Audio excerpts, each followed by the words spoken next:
It was late at night, and my boyfriend and I were driving to my house. We took a shortcut through an area of town that everybody here calls the Bottoms, or River Bottoms.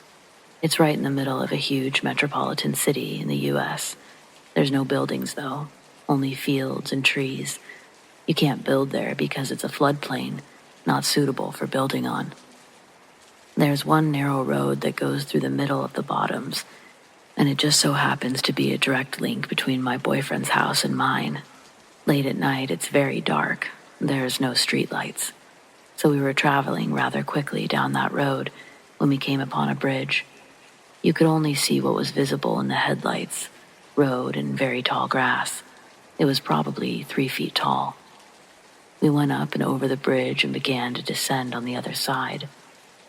Suddenly, a woman appeared on the right side of the road. The headlights shined directly on her. She was standing in the grass right beside the road. It was 2:30 in the morning. The area was completely deserted.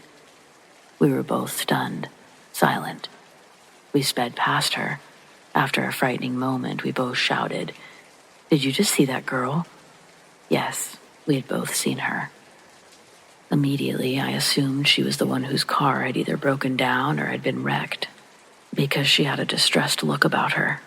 We spoke rapidly on top of each other. Should we turn back? Oh my God. Should we call 911? What should we do? Is she okay? Earlier that night, we had both had a couple of drinks. Many hours had passed, and we were both sober. But in our part of the world, the police can arrest you and take you to jail if they even smell alcohol in your breath. You could get into a huge amount of trouble, even go to prison. If we had to turn back, if we had to call the police, it was just too risky. I mean, if she was really in distress, she could call for help on her cell phone, right? Oh my God, what if her phone was dead? Physical description. She was young, between 17 to 25 years old. She had blonde hair. She was pretty, wearing a white shirt. The bottom half of her body was covered in thick, tall grass. She was sort of waving her arms, not over her head, but in front of her. Her face wore a scared expression, but she had no blood, no bruises or dirt on herself. So what in the hell was she doing standing right by the road in the middle of the night, in the middle of nowhere, by herself, looking scared and waving her arms? Instead, we called in an anonymous tip. We were both really tired, and we proceeded home and went to bed. The next morning, I felt really guilty because we didn't stop. The local police post every police activity on the website that's called into a scanner. I began to search the scanner, looking for an accident report. There was nothing. We both felt very bad and worried about the young woman. Later, my boyfriend called the police to follow up on this anonymous tip we had made the night before. They told us that they had checked it out, that there was no car, no girl, no wreck where we had specified. This only made us feel half better, because we knew what we had seen. Later, my boyfriend told our story to his friend. His friend grew up near the Bottoms. She was the one who put this all together for us. We'd seen a ghost, she told him. She recalled that 20 or so years ago, a young woman named Katie Nesbitt had been murdered in the River Bottoms. It was a huge deal, so we went online and we found some old newspaper articles about the murder. There was a yearbook picture of the girl. The girl had blonde hair. Could that have really been her ghost? The most awful thing about it is that Katie and her boyfriend had been brutally stabbed to death over a car stereo. I couldn't stop thinking about it. I continued to search online and ended up finding a page for a local paranormal society. I clicked on Contact Us. I typed up our story and I felt better. At least I had reported this to somebody. I received a reply email from the man at the paranormal society. He told me that the Bottoms was definitely a haunted area. Many people had reported seeing strange things there over the years, and he also could recall that poor girl's murder. So, it was settled. Mystery solved. I'm not a ghost type. I've never encountered a ghost or an alien or a witch or UFO or anything like that. I do believe, though, that ghosts exist. But I would never go looking for one. All of that stuff honestly scares me to death. But I'm here to tell you that this really did happen. I wouldn't make it up. There were also 2 witnesses that saw the exact same thing. And anyone around here would tell you this. You never see anyone on the side of the road in the bottoms, especially at night, especially not a girl all alone. The paranormal investigator promised to investigate our sighting, but I haven't heard from him in a while. I'll update you if I do.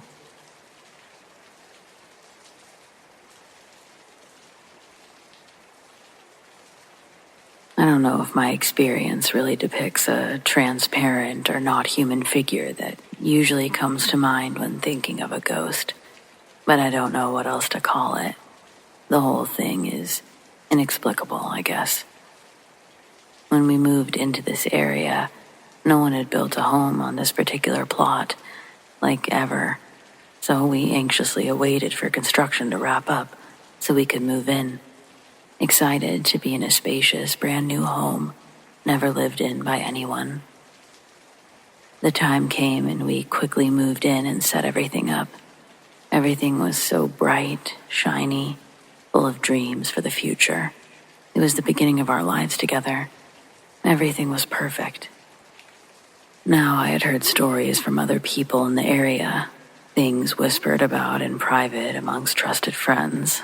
My friend's family was from the area, a few blocks away, and growing up I heard them talk about some things they'd encountered. I listened and didn't doubt what they saw, but it was safe to say I forgot all about it. This was my friend's eccentric aunt. Who knows what she was into?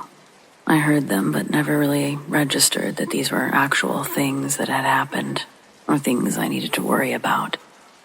So, back to moving into our new home. The stories that I'd heard 15 years ago, they didn't come to mind. We got all set up and the first little while was blissfully peaceful. A place all to ourselves.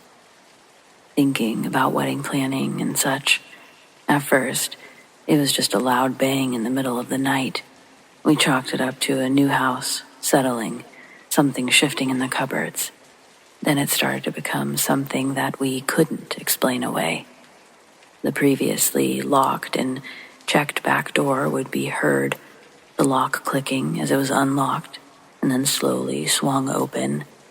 As the months went on, it became bolder and bolder. My fiancé and I would have friends over for dinner and a movie. They'd stop eating or pause the movie to ask, "Who's upstairs?" As heavy, painfully slow footsteps moved around above our head, clearly heard by all. It sounded like a person wearing large, heavy work boots was walking over the wood floors, like a man heavy-set. They just paced from room to room and through the halls. Sometimes the click of a door handle opening would also be heard. It walked further into the room, and something would be knocked over, slamming to the floor. Of course, the guys would run upstairs, only to find that nothing was there, and no one. Our friends would seem on edge for the rest of the night, eager to leave after. The noise from the second floor carried on throughout the evening. If we were upstairs and in bed, it sounded like someone was rifling through our kitchen cupboards and pantry, pot clanging, boxes shifting. It was very loud and intentional. But as soon as you went downstairs to investigate, the noise would stop. If you were in bed upstairs, the footsteps would slowly creep up the stairs. One step would creak, just as heavy and just as slow. Some nights, my heart was beating out of my chest because it would make its way to the top of the stairs, and it was as if the owner of the heavy boot steps would walk through my bedroom door any second. Talk about anxiety. As it carried on through the months, any overpowering feeling of being watched, it appeared. There was just a heaviness to the atmosphere in the home, which was never present before, not in our relationship anyway. It felt so thick. One week, I had to leave on a trip with my fiancé staying behind. He was in the shower on my first night away, and something screamed at him. He said it was so loud and ugly, he hit the floor. It sounded like it was coming from every direction. He stayed at our friend's place for the rest of the week, refusing to go back home. Something else happened, but he never wanted to talk about it. When I was home alone at night, I'd be tucked into bed reading with my dog sleeping at the end of the bed. I'd suddenly get this overwhelming feeling that someone was watching me from the darkest corner of the room, where the closet was. I'd ignore it and continue reading. My dog would suddenly jump up from a deep slumber, and he'd just stand there, staring into the corner intently, the same place I felt I was being watched from. He was a timid dog who never barked. For that first year, I didn't think he even had a voice. He was so quiet. But he let out a loud, scary, alerting of actual danger growl, and his hair would stand straight up. He backed his little body into my foot as if he was trying to protect me. Eventually, the feeling would pass, and he'd lay back down and go back to sleep. I thought that ignoring whatever was happening was the best way to deal with it. Give it no attention. It sorta came to a head one bright autumn day. Our upstairs bedrooms have large windows that let in a ton of natural light from all sides.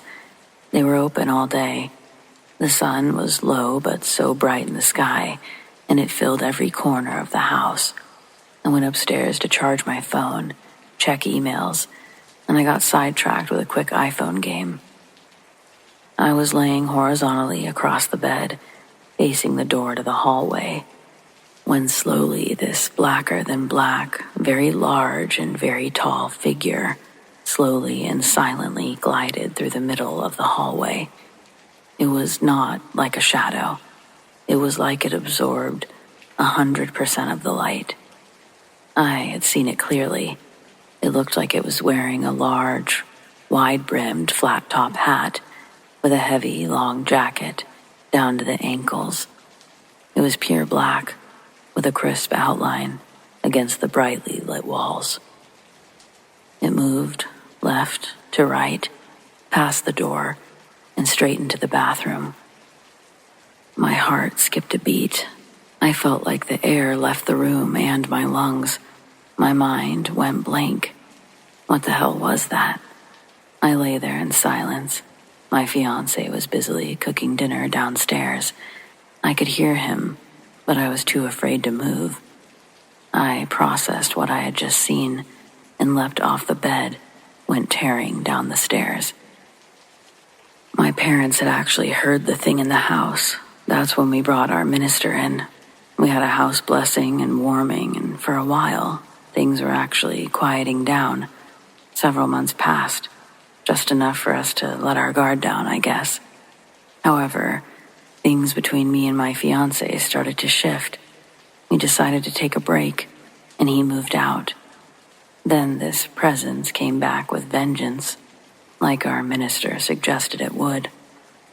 It became even louder, even stronger, and the feeling of being watched was intense.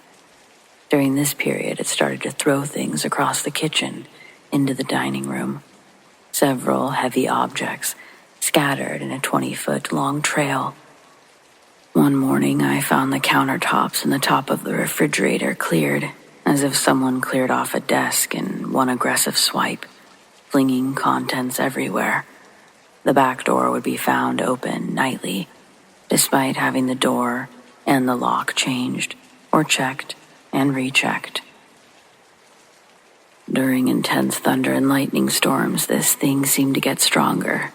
It made more noise all throughout the night. It scared the hell out of my 13-year-old sister, who only wanted to spend her weekends with me. She woke up to hearing and physically feeling the vibrations from the footfalls as it was pacing around her bed. One night, it felt as if someone heavy sat on the edge of my bed. The springs actually made a strained noise. and I felt the bed shift. My pastor told me if I didn't start attending church, it would come back threefold, and it did. I didn't go back to church, though. Instead, I moved out of that house. My ex-fiance and I got back together, bought a condo somewhere a bit further from town, and got married. We both sort of couldn't understand why we separated to begin with. Still can't. Ghost, demon, or what. We blame the house, and we're happy it's behind us. I still can't believe the things that went on there. Hopefully the new owners had better luck.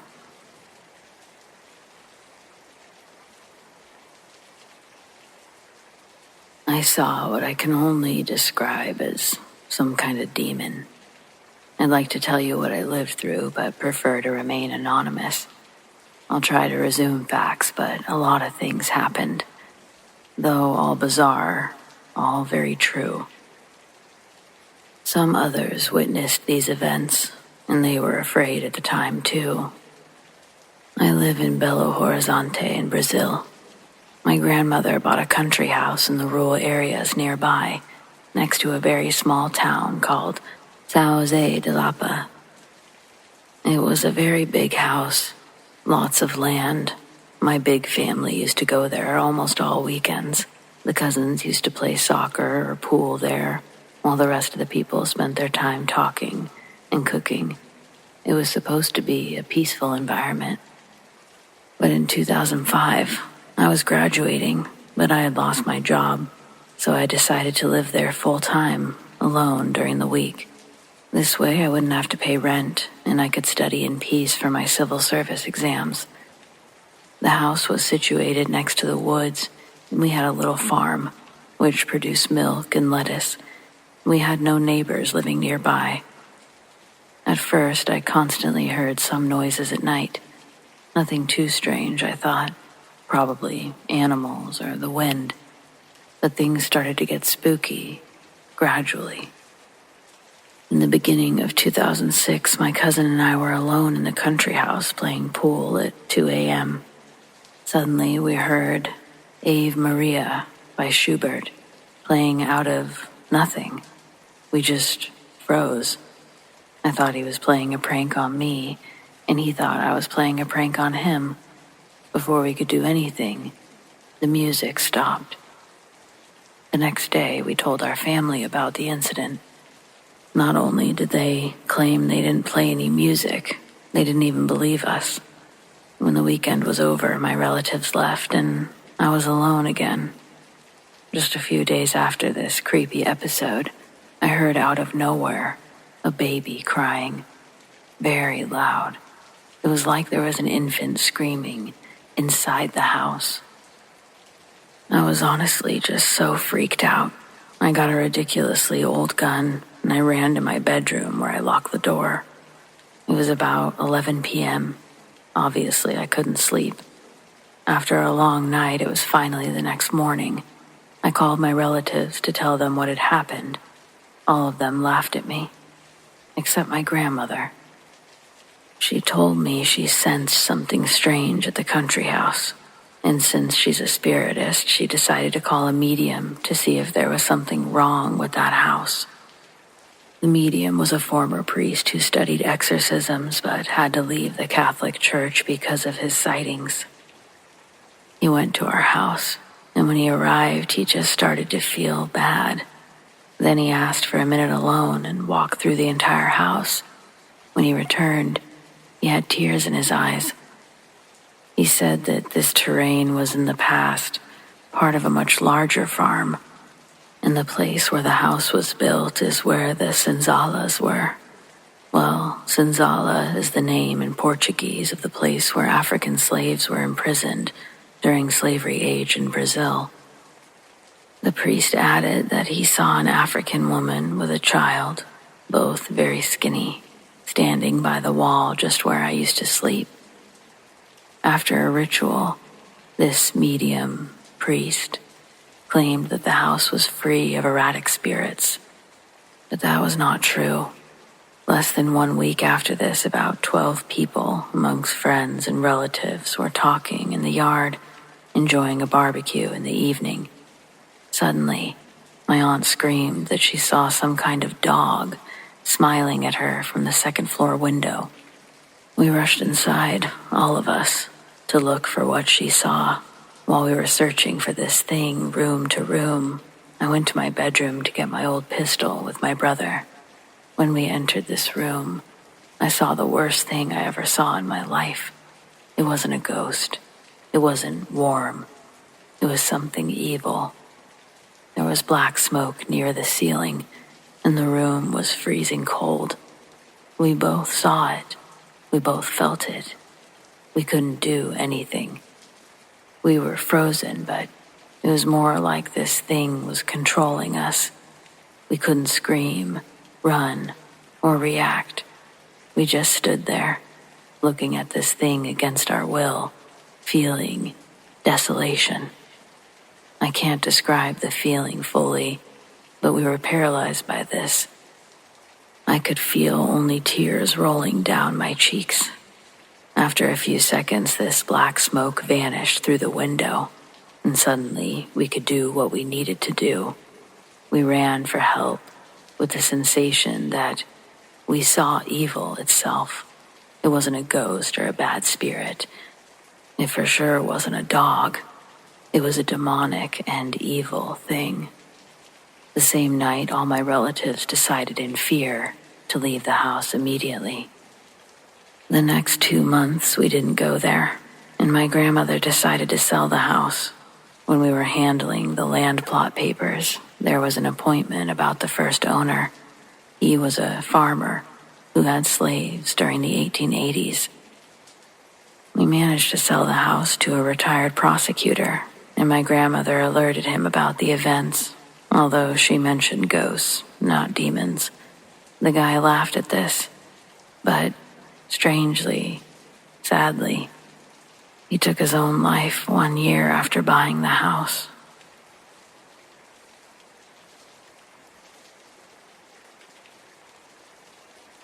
I worked in intensive care for 12 years, and I saw some strange things. One night, we had 4 patients in a row lose very important lines. These are things like central lines for IVs, breathing tubes, feeding tubes, etc. No one was in the room with the patients at the time that this was happening. Our desks were designed so that we were between 2 patient rooms. We could see both rooms from one desk. The patients were sedated on the vent. The first had a central line that pulled out. We managed that, stabilized the patient, and then the next patient pulled out their breathing tube. Then a feeding tube. The next was another breathing tube. There was no reason for it, and we tried to figure it out. More often, some patients would see a little boy in red pajamas come to their door or into their rooms. Whenever they reported seeing the boy, that patient would die soon afterwards. I only had one patient that saw him. She had a stroke. We were doing comfort care only. I was working the night shift. Throughout the night, she had periods of being afraid, so I'd hold her hand and we would talk, the best she could, and this would calm her down. During one such talk, she said, "Watch out for Bruce." Bruce is my dad's name. This woman didn't know me, did not know my dad, and I'd made no mention of him while taking care of her. I said, "Who's Bruce?" thinking maybe it was someone close to her. She laughed and said, "You know who he is. You look just like him." I had chills all over. I do look like my dad, just like him. She said, "Watch out for him. Make sure he doesn't fall. Just watch out for him." And then she drifted off to sleep. A little while after that, she saw the little boy dressed in red. She asked who he was, why we had children in the unit. I told her we didn't. It was an adult ICU. I asked her to describe him. She said, "I guess he's about 2 or so, blonde, wearing red pajamas. He comes to the door and just stares at me. He doesn't come inside." She died later that day, on day shift. We had superstitions about certain things, such as if a patient was dying, tie a knot in the bedsheet and the patient would last through your shift. Or if a patient was dying and it seemed to be unusually prolonged, open the doors or windows and give their spirits somewhere to go. Some patients would hold on until a date had passed so that they wouldn't die on an anniversary or birthday or other important date. Occasionally, we'd have a room where several patients in a row would die, so we started asking the chaplain to cleanse the room after 3 deaths. That would almost always end the cycle. The worst thing that I saw was a very mean old woman. She was in our unit for a couple of days. She was truly awful. She would say mean things to the staff. She cursed at everyone. She got physical. She didn't have any family or friends that came to visit her. One night, she had a cardiac arrest, and we put her on the vent. She was awake on the vent, and she was terrified. She was looking up, not seeing anything in this world, and she was shaking her head. No, very emphatically. She was holding her arms up as if to protect herself. She looked like she was trying to scream, but of course, she couldn't make any sound because of the breathing tube. We tried to calm her down, to sedate her, but nothing worked. She had another cardiac arrest and died. After her death, we contacted her sons. It was then that we learned why no one visited. She had abused her sons their entire lives. Both had cut off contact with her. Whether you believe in hell or not, it sure seemed she was going somewhere she didn't want to.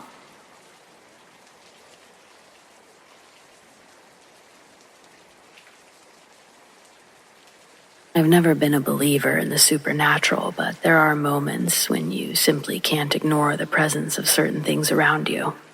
Apologies if this story turns out to be a bit lengthy. I moved to a hostel for my studies, which happened to be located right next to a railway line, and the constant rattling noise of passing trains would always disturb us, shaking our windows and such. My room was on the 4th floor. I shared it with 2 other people. I distinctly remember that after about 3 or 4 months, my roommates and I began hearing a disturbing screeching sound during the night. At first, that's all it seemed to be, a screech. But one of my roommates mentioned that if you listened closely, it sort of sounded like the screeching of a woman, not a machine. Initially, we brushed it off. Sure, we'd all heard it, but we assumed it was just one of the girls staying in the hostel. However, as the nights went by, the sound continued, always at night. So much so that even the simple task of getting water became a dreaded one. I still had the courage to endure it, especially on those hot nights when water was a must. Though, I always felt as if someone was walking alongside me. The haunting experiences continued. One roommate ended up moving out, leaving just 2 of us, but that prompted me to move to a ground floor with a friend. I felt bad, but outside of offering my other roommate to join, I didn't really have a choice. I needed to get out of that room. I didn't know what awaited me there would leave a permanent mark on my memory. Every day, and I do mean every day, I would catch the sight of a lady standing in the corner of my room, quietly observing me. She never approached me, just watched.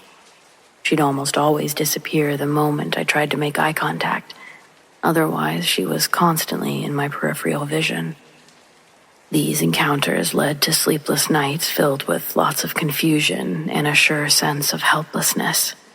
I had no idea what to do or who to confide in. My old roommates had all but abandoned their rooms. My friend seemed to never be home. And the warden, well, they weren't initially any help either. Not at first. I was stuck. Then, one night, I narrowly escaped a heart attack. As I was laying in bed, on the verge of falling asleep, I turned over and caught a glimpse of a small child, sitting and staring at me. This was new. It was an unsettling sight, one that paralyzed me with fear. I eventually mustered the courage to reach out my hand, hoping it was just a hallucination. But to my horror, the child remained there. Finally, I decided to approach the warden again, this time sharing my experiences in full. Who cares if she thought I was crazy? Maybe she'd be forced to find me somewhere else to live. Ultimately, that's what I wanted. To my surprise, she responded with a calm understanding. She revealed that she herself was not a believer in such paranormal activities. She'd never experienced anything herself. However, she shared a haunting tale from the past. A train accident that claimed the lives of many and severely injured many more on the very same railway line behind the hostel. Since that tragedy, people had consistently reported similar encounters to the warden. She advised me to remain strong, not to let these experiences overpower me. The same advice she'd given others who she promised went on to enjoy their time in the hostel. So that summer, I took her advice. I stopped considering what I saw as scary, and instead, I looked at it as a glimpse into the past. Perhaps I was lucky. After all, not everyone gets to experience paranormal activity so vividly. But I do think that when a tragedy like that takes place, it's incredibly possible for spirits to wander. The woman remained in the corner of the room almost until I moved out. I also continued hearing screeching, but over time, I decided that it was the sound of a train on the tracks, combined with the sound of screaming. It sounds awful, I know, but when you're hearing these sounds nightly, you really can't help but dissect what they could be. Oddly enough, once I'd really identified what it was, I didn't hear it anymore. I never did see the little boy again, but I often wish that I would have had a different response when I first captured a glimpse of him. Possibly I scared him by appearing so afraid myself. Either way, I hope those spirits found peace, and if their peace was remaining in that hostel, I hope future guests since the 80s have been more welcoming.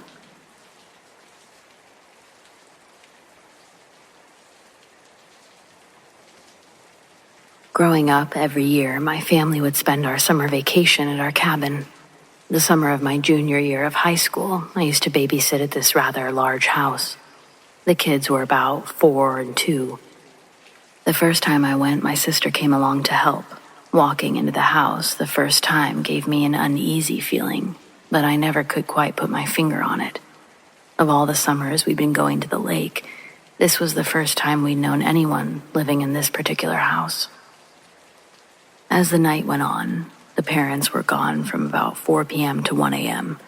Things started to get weird. My sister was sitting at the dining room table, and I had taken both of the kids to the bathroom.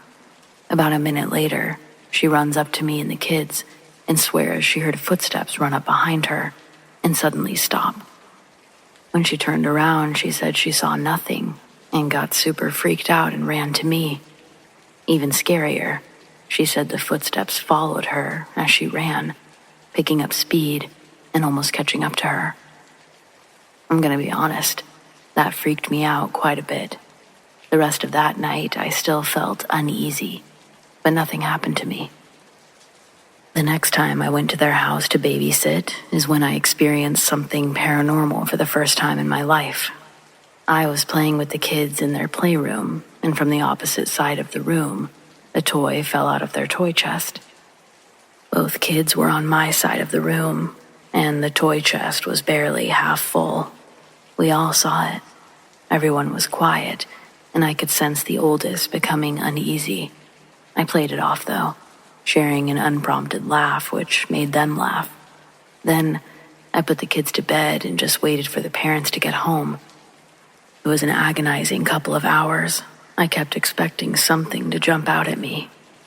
The next couple of times babysitting after the second time were some of the most terrifying of my life. I'd hear footsteps upstairs when I was downstairs, and both of the kids would be with me. I'd see black shadows out of the corner of my eye quite often. It got to the point where lights would turn off and on by themselves, right in front of me. I could even hear the switch click.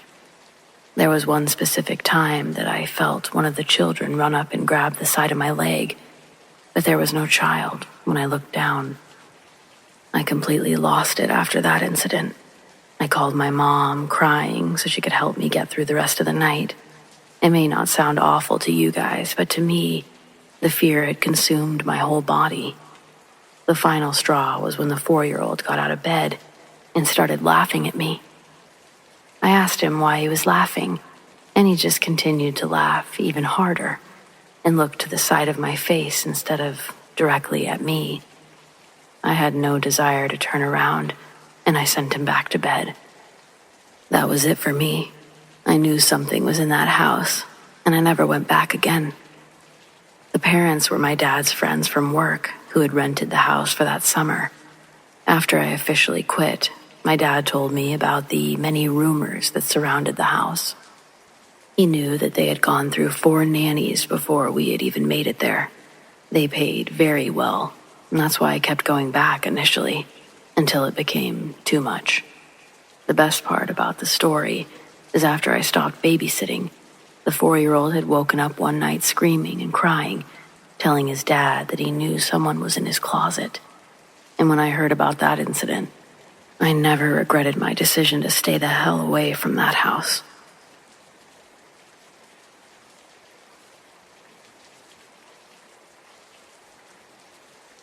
When I lived in Alta, we used to explore an old mine all the time. I practically lived in one of the old miners' quarters for a couple of years as we explored that creaky, drafty place and affectionately called it the mine. Creative, I know. If you've ever ridden the lift from the Germania side, you've probably gone right over it, though you'd never know it was there unless someone told you. The place had a history, and stories said that miners who worked those tunnels back in the day never truly left. They lingered, trapped in the darkness, their souls bound to the rock and ore that they spent their lives extracting. I didn't think much of it at first. I don't know if many do. Ghost stories were a dime a dozen in places like Alta, but there was something about those mines that made me feel like the tales weren't just stories. One time while we were poking around one of the deeper shafts, something happened that made me rethink everything I thought I knew about fear. We'd been exploring for hours, our headlamps casting these long, wavering shadows on the walls as we got deeper and deeper into the darkness. The air was thick, but also heavy, with the scent of damp stone and something else, something faint, like the lingering trace of old, forgotten things. We were just about to head back, our curiosity satisfied for the day, when the ground beneath our feet began to tremble. It started as a low rumble, barely noticeable, but quickly grew into something more violent. The walls shuddered, and a deep, echoing groan resonated through the tunnel, as if it were in pain. It was a small earthquake, just enough to send a shiver of fear down our spines, but what followed was worse. As we scrambled to exit, up the shaft, the ceiling above us began to crack and crumble.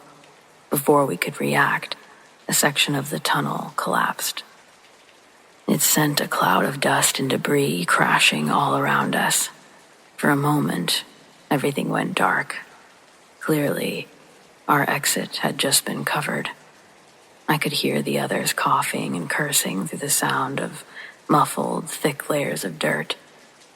We were trapped, buried underneath a mountain of rock, with only a few feet of space between us and certain death. Panic set in quickly for me, then the others. The weight of the earth pressing down on us was really suffocating. The realization that we might not make it out of here, that hit hard. The total darkness really didn't help much either. But we managed to communicate with each other, find each other. Miraculously, none of us were injured, so we began to dig our way out, each of us taking a section of what we thought was the entrance to the cave. We couldn't believe how much rubble had managed to make its way in front of us in such a small period of time. After a while of tossing rocks, I started to feel a bit hopeless. And then something strange happened. The darkness around us seemed to shift. It began to move in ways that didn't make sense. I was seeing darkness move against darkness. And then I could feel it. Something cold, something alive, brushing against my skin, tugging at my clothes. Maybe I was scared and imagining what I wanted, but I followed the direction of the coldness, looking down at my right leg. I saw the faintest of lights. I told the others to head in my direction. We needed to dig where this new light source was. That's our path out of here. And so we dug like our lives depended on it, which they did, really. The tunnel was unstable, and every movement sent more debris falling down. The hustle was necessary. And eventually, after what felt like hours, we broke through. The first breath of fresh air was like being reborn, the sunlight almost blinding after the darkness of the mine. We emerged, filthy, a little shaken, but very alive. After going through something like that, I think I can safely say that ghosts, or whatever you want to believe they are, aren't the scary ones. Not to me.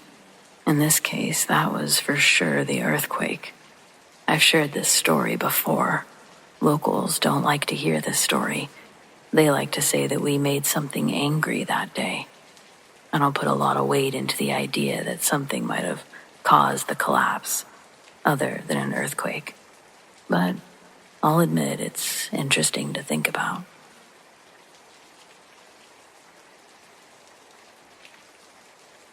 My husband and I went to see a psychic one day. We were out for a drive, and when we saw a big looming psychic reader sign on the side of the road, we went just for the fun of it. After that visit, I always thought something bad followed us home. First, it started as horrible dreams. One night I was home alone and having an afternoon nap on our living room couch. I dreamt an old, witchy-looking woman came down the stairs, which was situated next to the couch that I was laying on. She was carrying a lighted lamp. She stooped down to where I was on the couch, and she let out an evil laugh as she blew the lamp out right in front of my face. I dismissed it as a really bad, evil dream. However, things soon escalated. One late night, when my family was fast asleep and I was having a midnight snack downstairs, my son's electrical toy started, and it started moving across the floor. I just dismissed it as wonky batteries. We moved soon afterwards to another house, but it felt like it kept following us. Things were getting worse. My husband's health started to get bad. He would have mysterious, excruciating back pain that came and went. Insomnia attacks for both of us that lasted several months. My young son, he would have night terrors that would make him run to our room with a bloody nose, night after night, forcing me to start sleeping in his room for several years. He was sleepwalking, and good thing I managed to catch him as he was headed toward the stairs. When I reached him, he was still sleeping, but he was very agitated and said, I'm dead, and I can't find my way back." My husband and I were both present when that happened, and my son was only 10 years old at the time. Then it started mimicking family members. It would mimic me when I was away at work early, and my husband slept in as he was unwell. Someone who looked like me sat by the bed, with her back towards him, and then just left the room as he called out to her. It mimicked my son, entering my bedroom one morning, playfully suffocating me with a comforter. I chased after him, found my son fast asleep on his bed. One time, on a weekend, I took an afternoon nap as my husband watched TV downstairs. He came rushing up the stairs and barged into the room. When I asked him why, he said he heard me calling out, screaming, a blood-curdling scream. He got worried. I Apparently, my son, who was in his room, heard it too. I never screamed. Once we confirmed it wasn't our neighbors, we didn't really know what to do, so we just brushed it off. This thing would lock doors daily with no explanation, and we would have to pry them open with a screwdriver. It would make fire alarms go off randomly. There is a room upstairs that we use for guests, in which my mother-in-law uses when she comes to visit. It felt like an epicenter of ghostly activity. If you walk past it, you would feel like someone is chasing after you. By the way, my mother-in-law stayed in that room for 6 months while visiting us, and when she left, she got diagnosed with oral cancer, and she's a health freak. I'm not saying it doesn't happen, but it's odd. One time, I slipped down the stairs and hurt my back as I walked past that room. Another time, I brought a wrought iron St. Michael's medallion home. I wore it while sleeping as a bracelet one day. When I was racked by an irrational fear and I couldn't sleep, I fell asleep, and towards the morning, I removed the bracelet and kept it under my pillow. When I woke up the next morning and looked under the pillow, it was all in pieces. A very strange thing to occur, as it was welded together with no open links. One night I was using my iPad before bed, and then I kept it on the side table just before sleeping. The next day, I found it on the far corner of the room, face up as if someone had put it there neatly. We called a Catholic priest twice to bless the house. It didn't go away quickly, but daily prayer and playing holy music, it worked. We've been living in the house for 6 years now, and it finally feels like a normal house.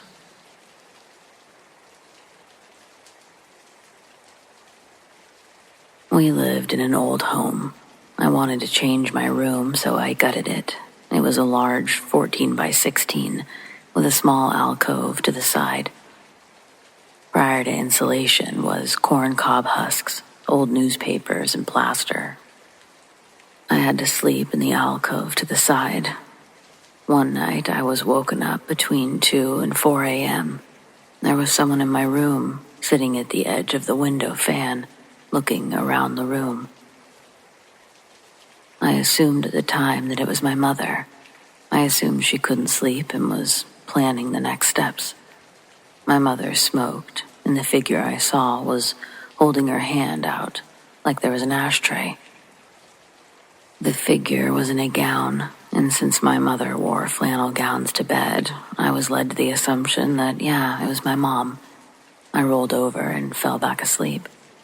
When I woke, I asked my mom whether she had any new ideas after she was in my room. She told me she wasn't. It left me quite unsettled, although the months after bothered me even more. My compulsion to gut the house continued. When my room was somewhat livable with drywall, I moved forward to my brother's 2 bedrooms. They ended up moving in with me in the interim. One night, again between 2 and 4 a.m., I woke. Between my 2 sleeping brothers, on a clothes basket, sat a wiry, friendly woman. She was smiling. She waved at me. My heart started pumping. I tried to call out to wake my brothers. Both slept right through it. She chuckled at me, and then, poof, she was gone. The next month, another night, I woke and found her right next to me. She was sitting on my brother's mattress, and she was looking down at my face. I asked her to go away. She burst out laughing. Her head went spinning in one direction, her body in another. A pattern to her visits started to appear, usually between the 21st and 22nd of the month, usually between 2 and 4 a.m., on rare occasions a little earlier or later. If I awoke, I wouldn't open my eyes. She became irritated, started setting off toys or radios in my room. I took out the batteries, unplugged equipment. Nothing helped. devices would still go off. I started staying away those nights, not coming home. Finally, my parents moved me to the main level of the house. For me, the visits ended. My parents eventually sold the house to a contractor who tore it down. The contractor put up a new monster of a home, but it still sits on the same property. I still wonder whether she's there, but she seemed limited in spatial movement, so I don't think the new occupants know about her.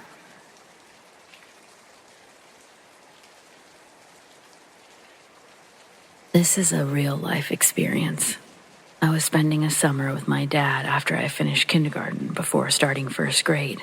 We lived in a double-wide trailer out in the sticks on a gravel back road. The type of area where you had some woods to play in or head across the street to the recently harvested cornfield to play kickball or tag or some other childhood game. My dad and I lived with my dad's brother and his wife, as well as their 2 daughters. My cousins were a little older than me, about 4 years or so. We decided to play hide and seek one evening in the woods behind the trailer. So many spots to hide, laying down behind a fallen tree, ducking in a riverbed. Heck, if you were really crafty, you could pick a tree and climb it until you could see the whole area.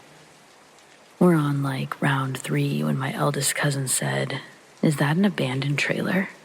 When we all regrouped, and me and her sister both shot glances in the direction of her stare, and sure enough, there it was. But it didn't look that old. Just had that standard moss on the sides and dirt buildup that you'd expect a trailer in the woods to have. We sat there and stared at it for a second until my eldest piped up again and said, "You guys want to check it out?" To which me and her sister, both young and eager to venture and rebel, quickly said yes. We get up right next to it, and we can see through the kitchen window, and it's definitely abandoned. But it's weird. Everything is so dusty and disorganized, but not trashed or ransacked. Just kind of like an unorganized clutter. We got to the front door, and oddly enough, it was unlocked. So we get inside, and the amount of dust in the air is so thick that you can feel it when you breathe, like trying to breathe through a t-shirt. We get to looking around, and there's so much cool stuff. An antique rotary phone, engraved wooden cooking utensils, old glass maple syrup decanters, etc. This place was like it was preserved in the 50s or 60s. We made our way back to the master bedroom, and it was so eerie. An old, freshly made bed with a heavy-duty wooden frame, a vanity with various perfumes, makeup items. There was even a small jewelry box, one of those ones with the ballerina in it. We started looking in the closet, and I see this old wedding dress preserved in clear plastic wrap. But it was weird because it looked like it had less dust on it than the other things. That's when a cold chill ran straight up my back and made every hair stand. I turned to my cousins and said, "I think we should leave now." And they agreed, but my oldest cousin grabbed the jewelry box and said, "Finders keepers," and took off with it. I wasn't going to fight her about it because I was younger and smaller and really just wanted to get out. As we're walking out, we notice one of those old candlesticks with a light bulb in it that was on the table lit up, like someone turned on a switch, but there was no way that this place had electricity. Immediately, we're all spooked, and we run out the door. As we're running away, we look back through the kitchen window again, and all we see is what looked like a silhouette of a very frail old lady with visibly frizzy hair. It was so dark, no features could be seen. My cousin still has the jewelry box to this day, and that still freaks me out. That's the end of this one, but I look forward to hearing yours as well.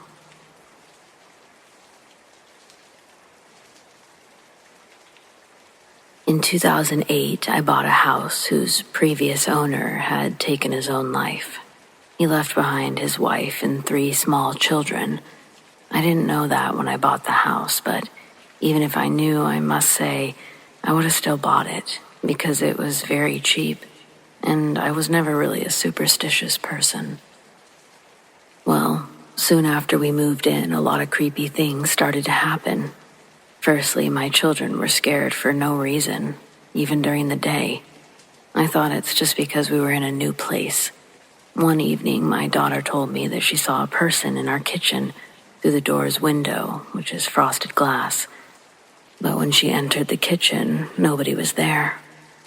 A few days later, me and my husband saw the same silhouette in the kitchen. And when we entered, nobody was inside. We clearly saw a silhouette of a man, both of us.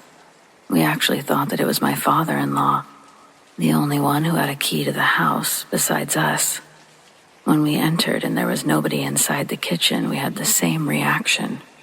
We gotta get out of here fast. We dashed out of the kitchen. After a few silent minutes, we went back, but we left the door open. We checked everywhere, every room of the house. There was nobody. There's no point to say that I couldn't sleep at all that night. I couldn't. The kids were more and more scared to the point that they refused to go to the toilet alone. I couldn't sleep. My husband couldn't sleep. I was having lots of nightmares. Sometimes I was just feeling watched. My husband got ill with no medical explanation. Shortly after, I was ill too, also inexplicable. Several times I saw a crow in my yard, on the fence, staring at me. Normally, I wouldn't think anything bad about seeing a crow. As I said, I'm not superstitious, but this one was giving me the creeps with no logical reason. A lot of things inexplicably broke in the house, too. The pipes busted several times. The plumber was baffled as to how. He really couldn't understand why, and that didn't really help us. The light bulbs in the kitchen kept blowing out. An electrician came several times to see why it was happening and couldn't find an explanation or a solution to prevent it from happening again. Well, soon we left the country. Not because of our creepy house. The house is actually empty now. Sometimes we go there during the summer, but we actually prefer sleeping somewhere else. There's a lot of negative vibes there. A couple times a year, we seriously consider selling it because we don't like going there at all.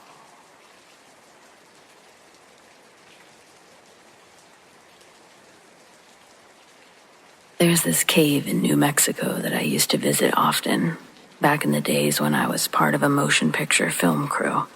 This was before digital photography took over, so we relied on traditional film, which meant lugging around bulky equipment, massive lights with heavy battery packs, the only kind that can light up a space like that.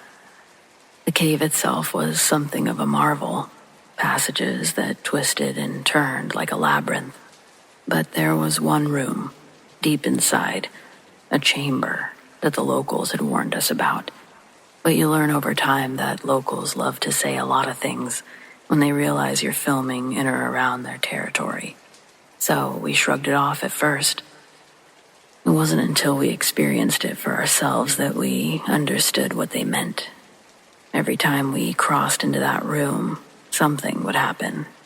Call it unsettling or not, but our lights, no matter how powerful, would start to dim and flicker. It wasn't like the batteries were running low. It was more like something was feeding on the energy, draining it deliberately. At first we didn't think much of it other than better bring extra batteries, and that maybe it was a quirk of the cave's environment, some natural phenomenon that we couldn't explain.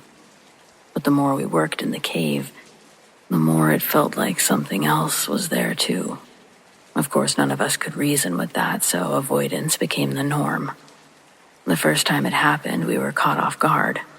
The lights started to die one by one, and in the dim glow of these failing bulbs, shadows on the walls, taking on shapes that seemed alive, though we weren't moving, nor was our equipment. We had to stumble out of that room in near darkness. the only light coming from the small, weak beams of our flashlights, which were barely enough to guide our steps. After that, we learned to be cautious. We made it a rule, never stop in that room, not even for a moment. We'd move through it quickly without a word. The silence between us was heavy, but I think we were all scared of something. And every time, without fail, as soon as we crossed into that chamber, the lights would start their eerie flickering. There were times when I swear I felt something watching us, presence just out of sight, just spying from the shadows that made up a majority of our surroundings. The hairs on the back of my neck would stand on end. I'd quicken my pace, eager to leave that room. I wasn't the only one who felt it. The others would glance nervously at the walls, their faces like mine, their breaths coming a little faster as we hurried through, like mine. We never spoke about it directly, not in the cave at least. But afterward, when we were safe in the light of day, we'd share a little. Ultimately, we all agreed that it was best not to talk about it. We were all level-headed people, but we knew whatever was in that cave was something best left undisturbed. Eventually, the project ended, and I, for obvious reasons, haven't been back to that cave ever since. But even now, years later, I can still feel the weight of that place. I've never worked on a film, let alone experienced anything in life quite like it. It's a memory that stays with you, one that makes you question what's real. But deep down, I know it wasn't just in our heads. There was something in that cave, maybe even something that didn't want us there.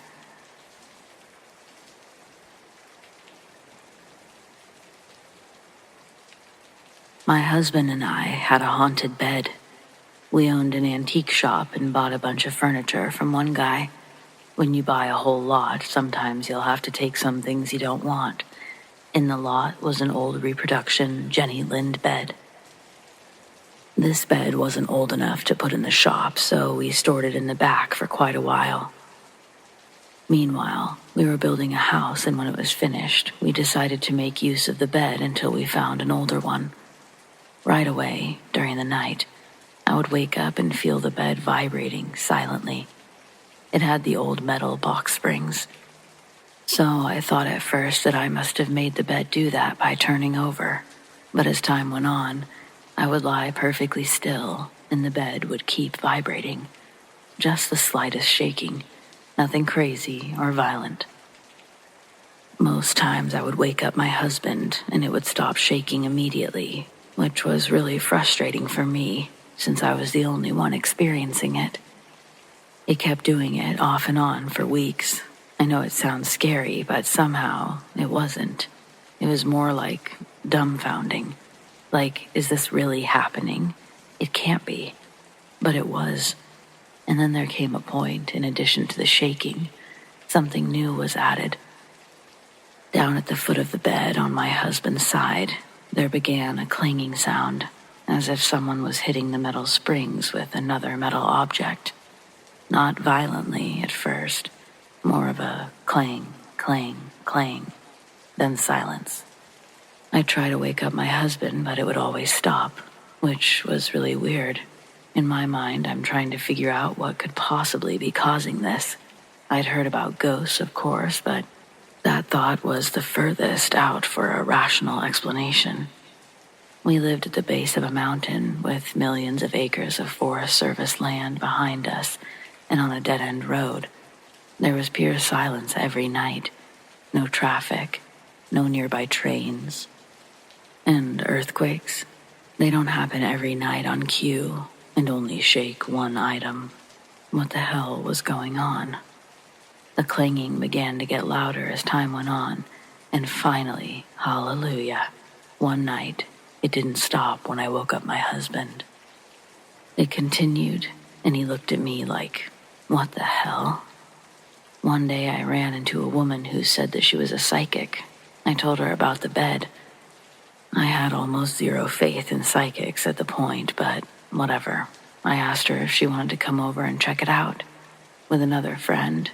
who also purported to be psychic. These two women came into the bedroom and stood there for a few minutes. One of them finally spoke and told me there was an old woman in the room who believed that the bed was hers, and she was trying to scare us out of it. Right away I thought, yeah, right, but I was polite about it. They burned sage and told the old woman to go away, go to the light, blah, blah. I was not impressed, to say the least, but I figured I had nothing to lose. Funny thing, it stopped immediately. Then, about 2 weeks later, it did it one night, and my thoughts of the bogus reading were confirmed. But after that one night, it never happened again.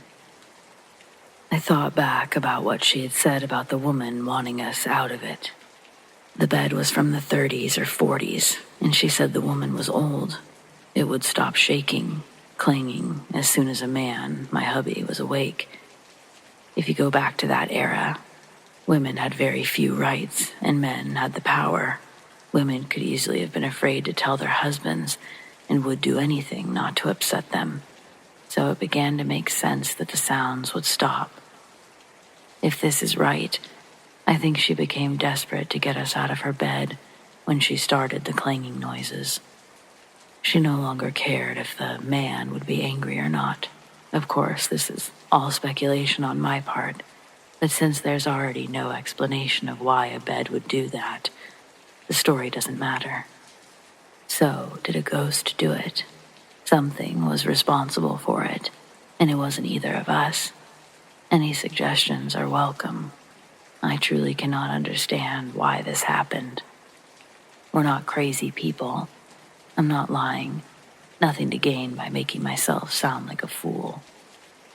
We built the house ourselves out of 2 old hewn log buildings, and both of us knew every square inch of that house and knew that it had nothing to do with the house settling or moving. Besides, houses don't settle like that. So that's my story about my haunted bed, and I'd love to know what and why it happened.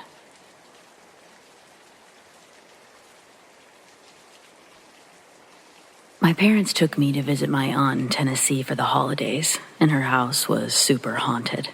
It was built in the 1920s, and she still has stuff left from the previous owners.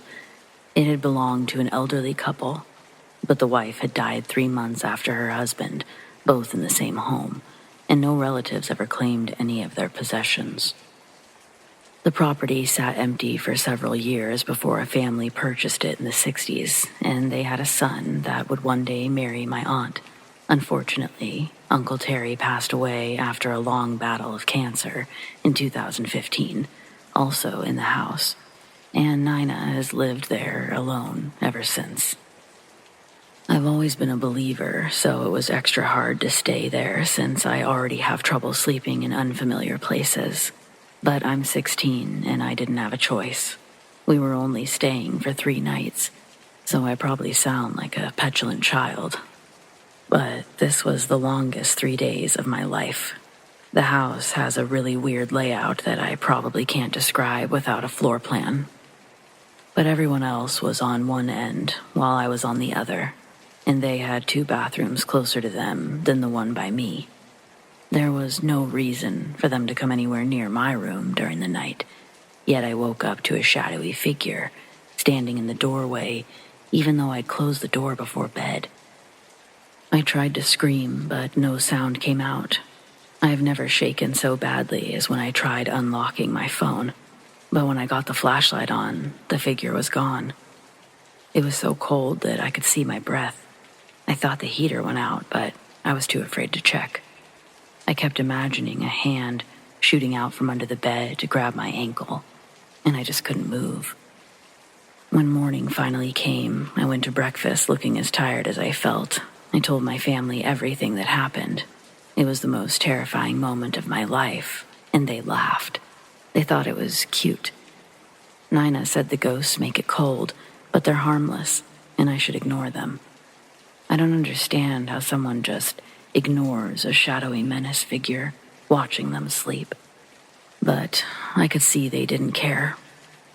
On the second night, I was watching Netflix in my room when I realized how late it was getting. I hadn't brushed my teeth or gotten any water yet, and I didn't want to be moving through that dark house after everyone else was asleep. When I made it to the bathroom, the downstairs light was still on, but everything was pitch black when I came out. I wanted to skip the water, but my throat went bone dry just because it knew I didn't want to go downstairs. My aunt's tap water is a dirty brown color, so drinking from the faucet was out of the question. Finally, I choked down my fear and ran straight for the stairs where just enough moonlight streamed through the windows to reveal a hunched shadow figure standing at the top of the stairs. I barely kept from screaming, but a soft gasp escaped as a burst of cold air rushed past me. I guess it heard me because its head whipped around, and the figure rushed towards me. It felt like being punched in the gut, and I ended up shivering on the floor for several minutes. Water completely forgotten, I ended up crawling most of the way back to my room. It was another long, mostly sleepless night. But I got through it knowing I only had one more. This time I kept the encounter to myself, but my parents said that the TV in their room turned off and on throughout the night. They found the ghost shenanigans far less funny when it interrupted their sleep, but I kept my mouth shut. My aunt said that one day she came home to find every chair in the dining room knocked over, and the lights were randomly flickering. Yet she told the story like she was sharing a funny anecdote.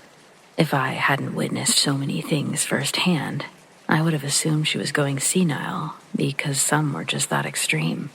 But something is clearly in that house, and despite what she wants to believe, it's not friendly.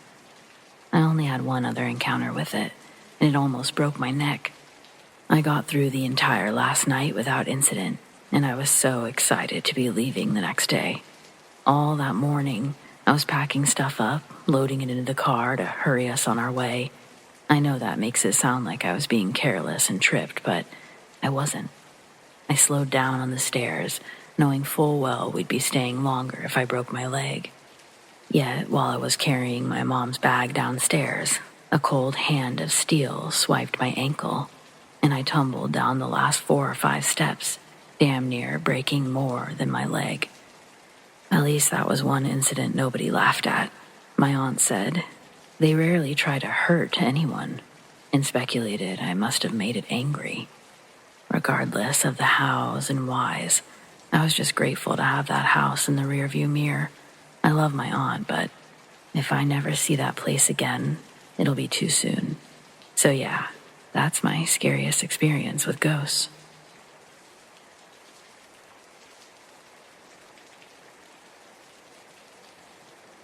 This is a story that happened back in 2015, and it still freaks me out to this day. For context, me, 25-year-old male, and my cousin, 26-year-old male, go to our grandma's house every school, university break since we were kids, and we stay there pretty much doing nothing and having fun playing video games. We always share a bedroom when we're there, and we both have our own beds. I was 15 and he was 16 at the time, and none of us have sleep paralysis. One night, we both went to the bedroom around midnight, closed the door, and fell asleep. Sometime later, my cousin got up to pee, left the room, and went to the bathroom. This caused me to wake up because of the lights. I checked my phone. It was around 2:30 a.m. He came back, closed the door, and laid on his back. And that's when it started. Keep in mind that I was 100% awake at this point, as I woken up from him opening the door and closing it. By the time he laid on his bed, this really deep-toned and steady-paced church bell started ringing, really loud inside our bedroom, near our beds. As I was listening to it, I freaked the fuck out. All I could do was cover my head with the blanket and stay there trying to hide myself. A few seconds later, that fucking bell started to wander around the room, moving in all directions, up and down, moving over my bed, around the whole bedroom. I'm not sure how long this lasted, but it felt like an eternity. It then started moving towards the door, got out of the bedroom into the living room. The bedrooms of the house are right next to the living room. It then headed to the back of the house and disappeared. I have no idea where this came from and where it went, or even what it was. After it was gone, I honestly didn't have enough courage to say anything. I just stayed quiet, as did my cousin. Needless to say, I didn't sleep that night. The next day, when I woke up, I asked my cousin if he'd also heard the bell. He said yes, exactly as I had. To this day, this experience still creeps the hell out of us. We have no explanation for what happened. There are no churches in the area, and definitely no bells that ring in the middle of the night. This has been freaking us out since it happened when we were younger, and we still try to figure out some sort of explanation for it. But we've never really come up with any, so I thought I'd share it here. Any thoughts?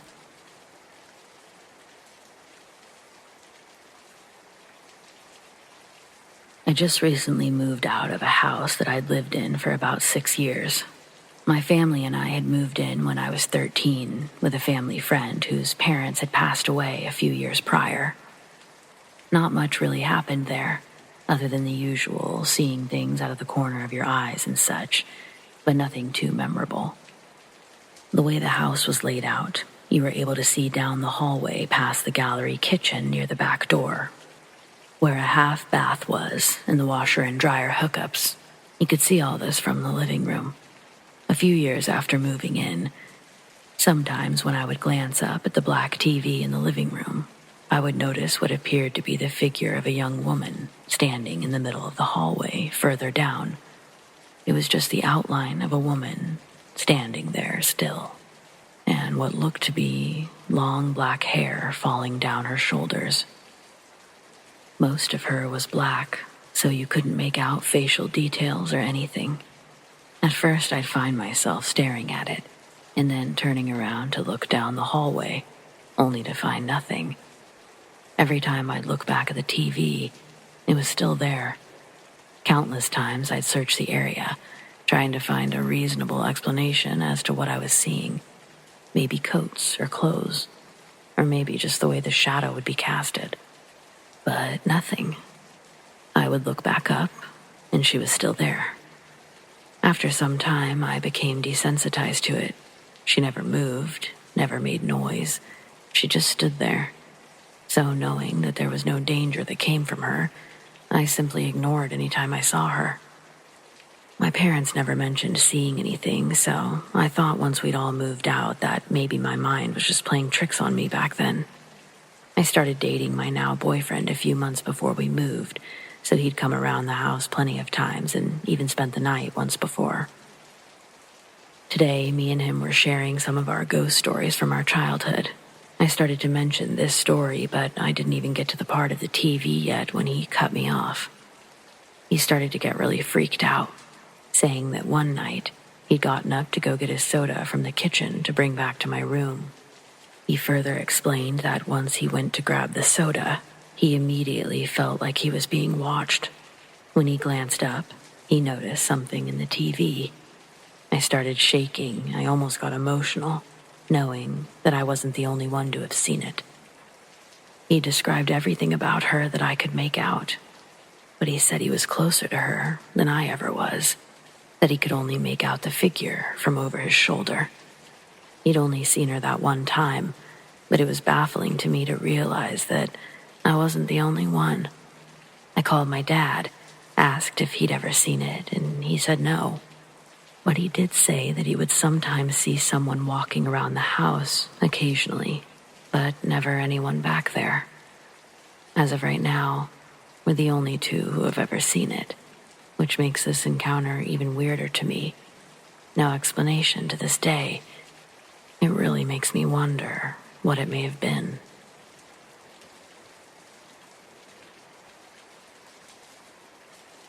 I'll try to keep it to the point and not drift off too much, but I swear on everything this is a true story of my own experience. When I was 12 or 13, I was living with my aunt for a few years and my younger cousin. We lived in a little house on a dead-end road in a small town of about 500 people. We were technically considered a village. My aunt was an odd soul. Everyone has their own rhythm, and hers was a different rhythm for sure. She had a fascination with the odd and the strange, from a musical, dancing, miniature, jester figurine to old newspapers from the 20s. Then enter her collection of porcelain masks, of which she had more than 30, all different sizes and styles, and she had them all over her bedroom walls.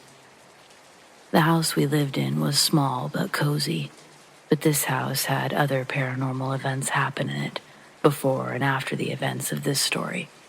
So it was no big deal when small stuff would happen because we were odd like that. Some stuff being harmless was fine by us. None of what happened before or after was harmful. This is the only event I was ever actually stricken with pure fear.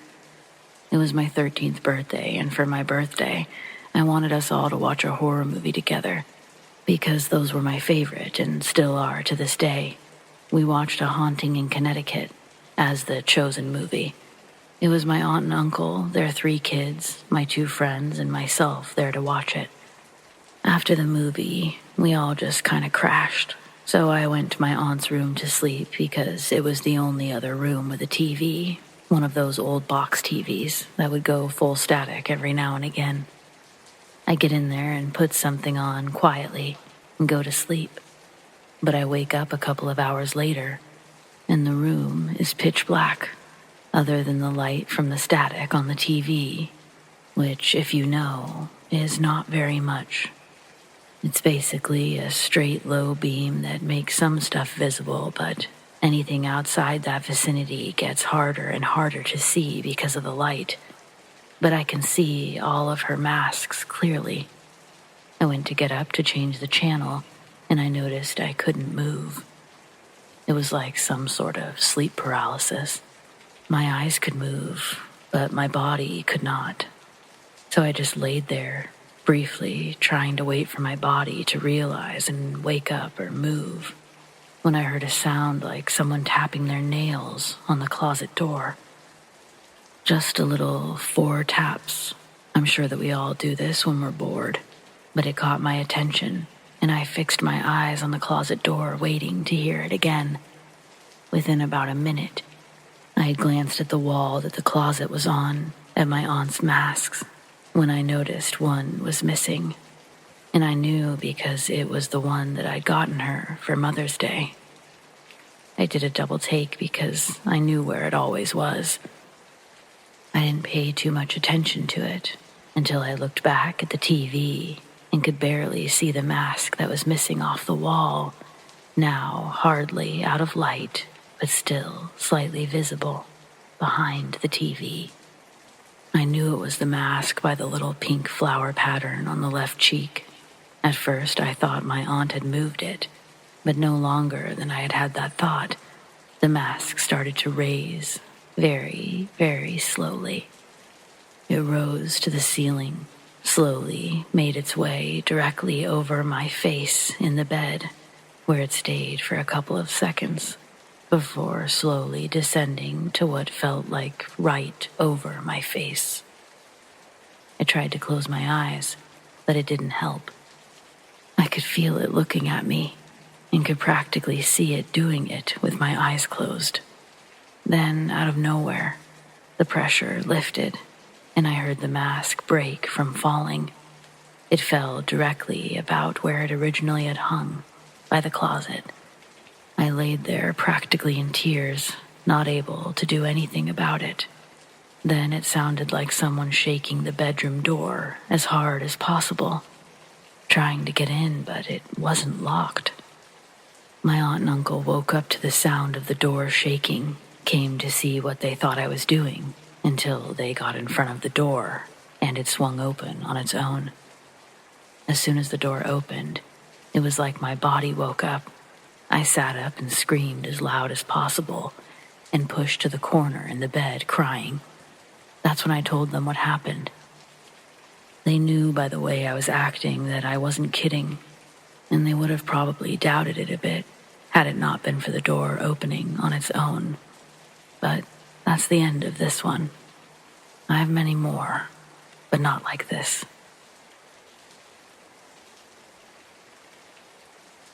My big love bug of a parrot is well trained, and I take him out into the world on his harness. He loves it, and it's really stimulating and enriching for him. He is really cool, so I don't blame people for it necessarily, but he tends to attract a lot of attention. We live in a small tourist town, so it's not just the regulars and locals that I deal with. I never really know what to expect. Most of the time it's harmless, just someone curious about him. I'm pretty socially awkward, and sometimes it's really good for me to talk to the public about him. However, sometimes it puts me in weird, sketchy, uncomfortable situations. It's not uncommon for people to corner me, block my path, or chase me down, yelling things like, "Excuse me, hey, stop, can you stop? Come back, I want to see the bird." Please, don't do this. The weird ones almost always ask, "How much is he worth?" Red flag. To which I try to change the subject or say something vague. The extra rude ones always keep pushing. "Yeah, but how much?" Anyway, this one particular day, I had enough of the harassment. I wanted a peaceful day out for us. So I walk with my bird to this quieter end of town. Usually just the odd locals walking by. There's a footpath, a grassy hill, and a beach at the bottom. I'm by myself, so I make sure to have us sit a ways down the grassy hill in a spot where I can see people coming from both directions. We sit down with our smoothie. My bird immediately dives in and starts ripping up the grass. He's in his happy place. I'm hanging out, playing on my phone, playing with my bird, and watching my surroundings. I'm thinking, all right, this is great. There's been barely anyone. Those that have walked by haven't really noticed us. We're far enough away from the path that for anyone to approach us would be exceptionally awkward. They'd have to walk well off the path and down the hill to get to us. There's maybe going to be the occasional dog person that walks by. Dogs are meant to be on a leash here, but I know that people don't always listen, so I stay vigilant. We've got some shade and are happily sharing our smoothie and playing in the grass. Life is good. Then I notice this man walking along the footpath. He has a schnauzer dog, and it's one of those horrid retractable leashes that no one ever seems to use correctly, but alas. I notice him, then he notices me. Usually dog people are pretty good about keeping a distance. He walks along, sweet. Then the dog notices us. He runs towards us, to the very end of his retractable leash, and is jerked to a halt at the end, barking savagely. I think, okay, he's going to pull him back, to which he does. Phew. I look away for half a second, and then he lets him off the leash. The dog flies towards us. My bird lets out an alarm call and backs up to me as it happens, and I instinctively scoop him up and throw him on my shoulder, standing up and dropping my smoothie in the grass. The dog is leaping at me from uphill, scratching me, all the while barking and acting all savage and inconsolable. Amidst protecting my feathered companion and fighting off this tiny bearded asshole, I managed to utter, "What the fuck? Not cool, get your dog." The man is casually walking towards us, laughing hysterically, with no intention of stopping the chaos. I'm still being attacked by his vicious little dog. Again, I exclaim, "Are you fucking kidding me? Get your dog off of me." This one got his attention. "What did you just say to me, little girl?" he says with some accent, maybe German. "I said get your dog the fuck away from us. This isn't funny." He's directly in front of me now. Stops laughing. "You better watch your mouth. You don't know who you're talking to," he says and proceeds to snatch me by my wrist. Also, please remember, this stupid dog is still savagely jumping on me and trying to get my bird. I haven't ever been physically grabbed like that by a stranger, and I yelled, louder and more ferociously than I probably ever have at another human, screaming to get the fuck off of me, and I jerked my arm back. I miraculously broke free of his grip, and as I did, he geared up to backhand me. He took a swing, and I leapt back, screaming to get away from me. "You need to take better care of your pet," he says. "You have no idea who you're talking to." Thankfully, another old man who was walking along the footpath now came out from the corner and saw the commotion. He immediately ran down and intercepted another swinging backhand coming my way and kicked the dog off of me. The evil old German-ish man continues to threaten me and tells me to take better care of my pet, again, while the nice man shoos him away. He finally collects his dog and backs off. He slowly trails away, shouting insults and yanking his dog along. The nice man sits with me for a minute in the grass until we're sure that he's gone. I was shaken up, literally shaking, and he kind of talked me down. It was a stressful walk home, alone. I stopped for no one and was constantly looking over my shoulder. Luckily, it seems that my bird forgot about the whole incident pretty quickly and was back to his cheery little self that evening. I, unfortunately, did not. It still frightens me going anywhere alone now, and it's safe to say, when I do, I'll be putting up with the annoying tourists from now on.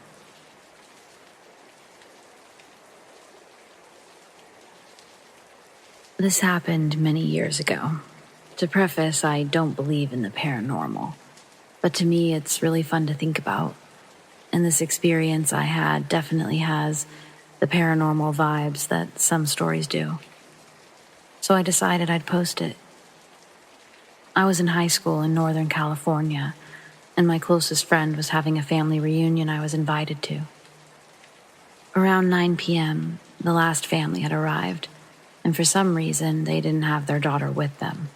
I don't know why they left her, so they asked us to go get her. Now, Tizian just got his first car, and when you finally have that freedom, anything is a good excuse for a road trip. And they live 2.5 hours away, but they gave us money for gas. So we pile in the car, and we're on our way without a second thought.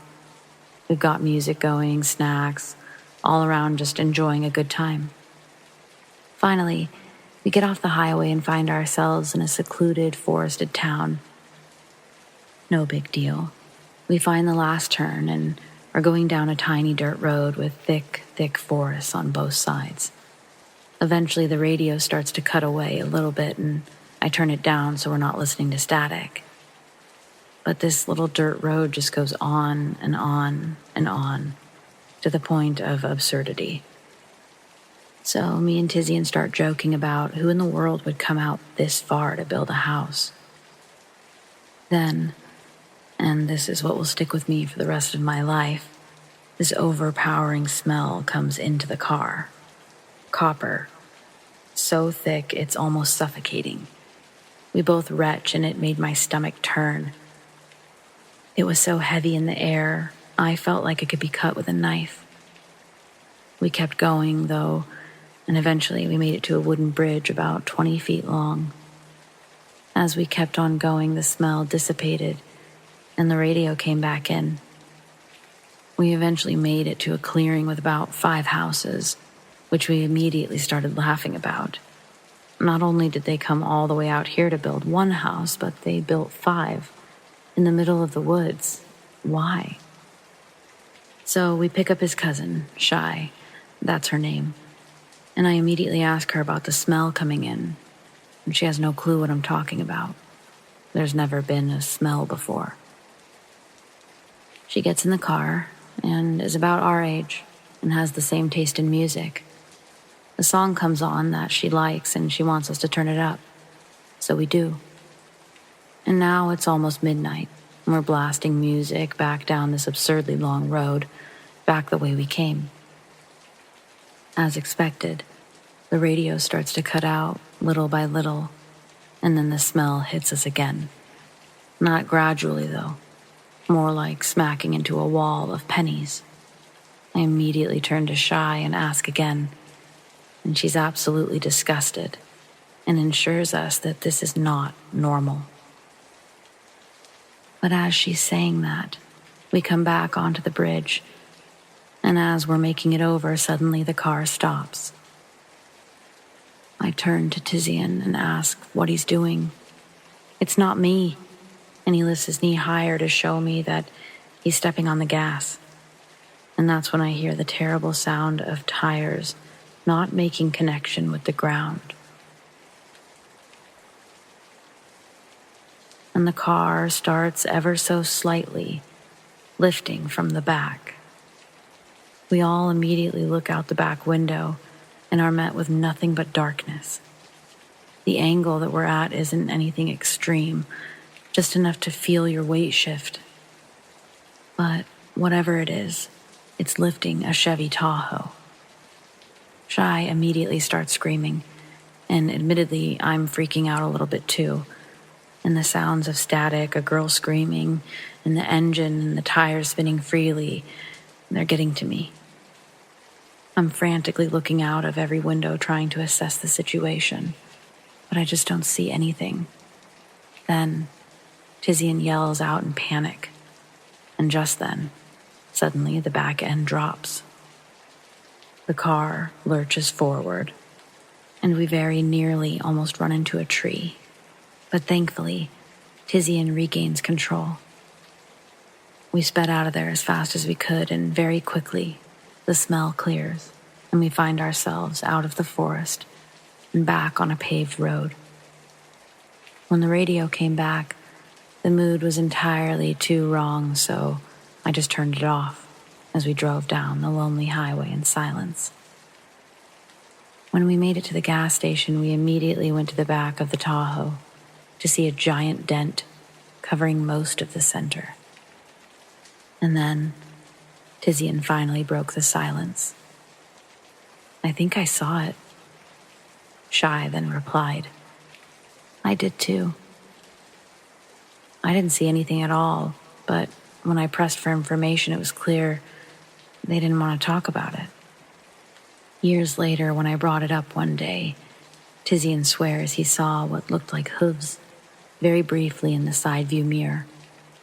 Being a skeptic, I'm not sure if I really trust him, but I also have absolutely zero clue as to what could have lifted the back of a Tahoe. Honestly, I've told this story to many of my friends, and never once have I, or anyone else, thought of something logical that makes sense. Why would a paranormal being capable of lifting a Tahoe let us go? Really wish I just got out of the car and checked out what happened. It's a question that stuck with me my whole life.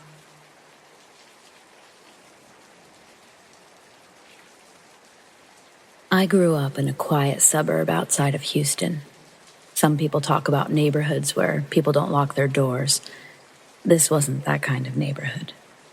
Situations in Houston notoriously went from 0 to 100 quickly. So while the neighborhood was basically quiet, doors were locked and checked religiously. That said, 90% of the time, the big neighborhood problems would be teens vandalizing or car break-ins. Annoying, but not scary. I worked retail at a clothing store that closed at 9. I worked with a woman that I was getting to be friends with and who asked if I could give her a ride home. It was a little out of the way, but I didn't mind. Her neighborhood was pretty sketchy. I don't know if that has anything to do with what happened later, but I drove her to her apartment, and we sat in the car and chatted until she was ready to head inside. I sat in the car to watch her go inside. Around me, other residents were outside drinking and shooting the shit. It was around 10, so it would have been late for my neighborhood to be outside talking at the volume like this on a weeknight. but it was expected at this place, so I didn't think much of it.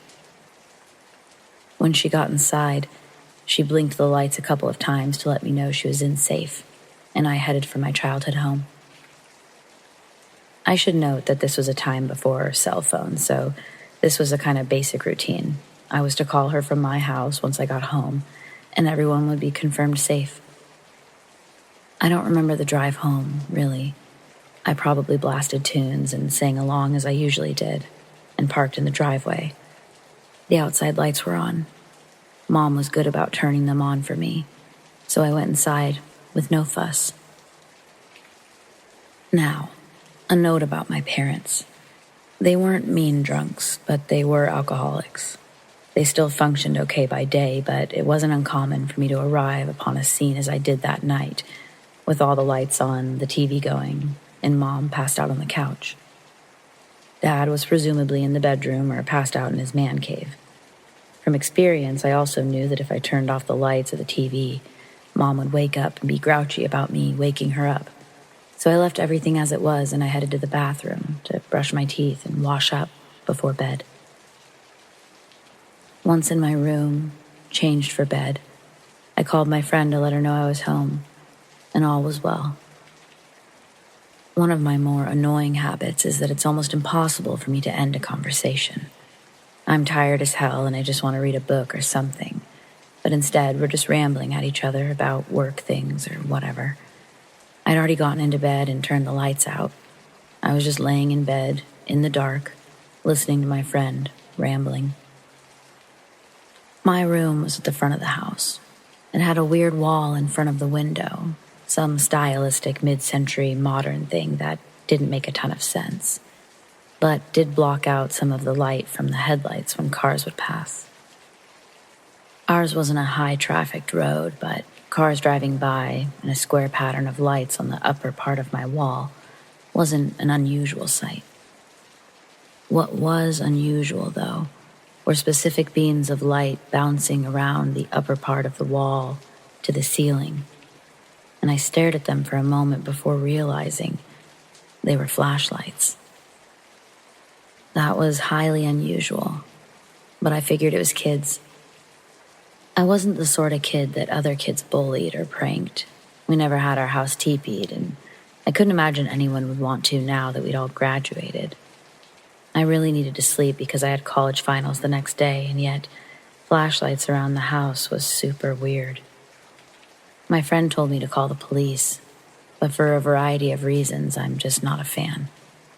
Besides, carrying flashlights in my front yard isn't a crime, so I couldn't imagine what the police would do.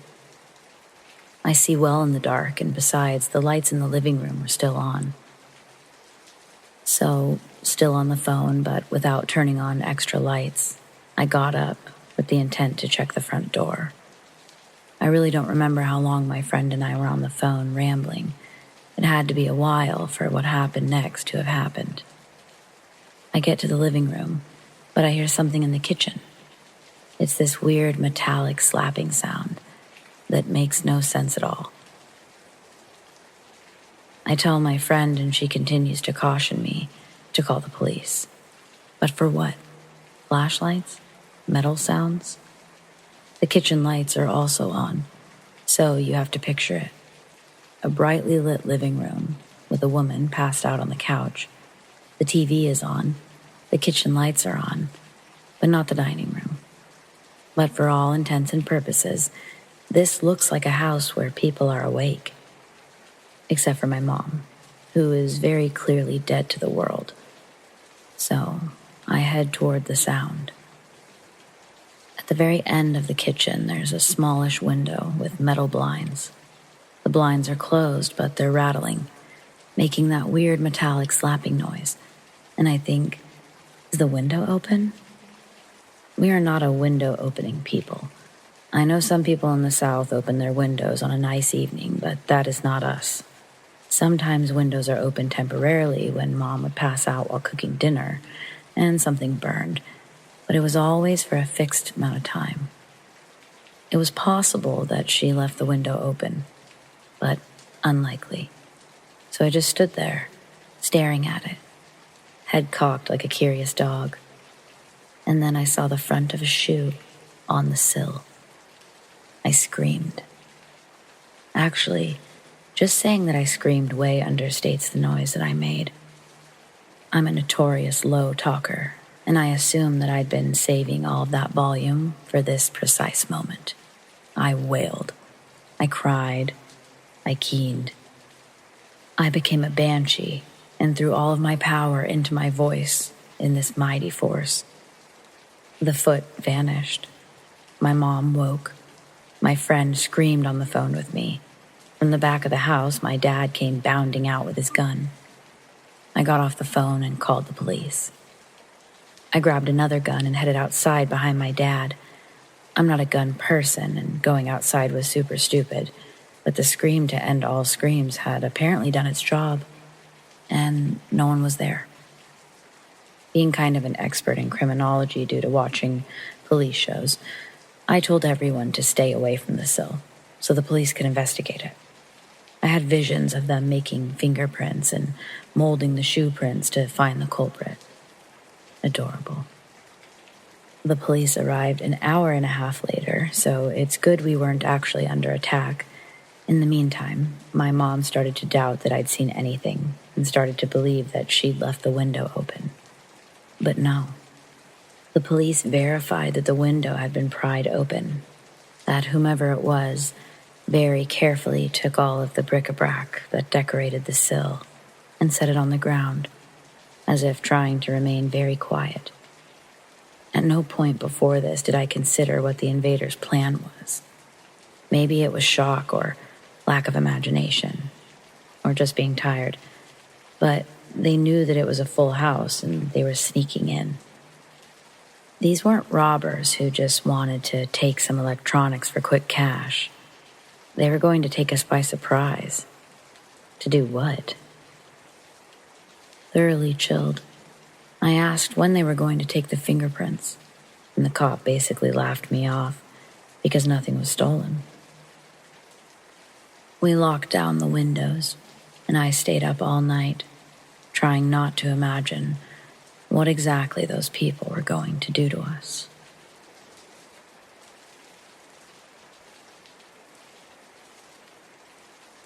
I don't know how people feel about haunted objects, like if they believe in it or not, but my story involves something of the like.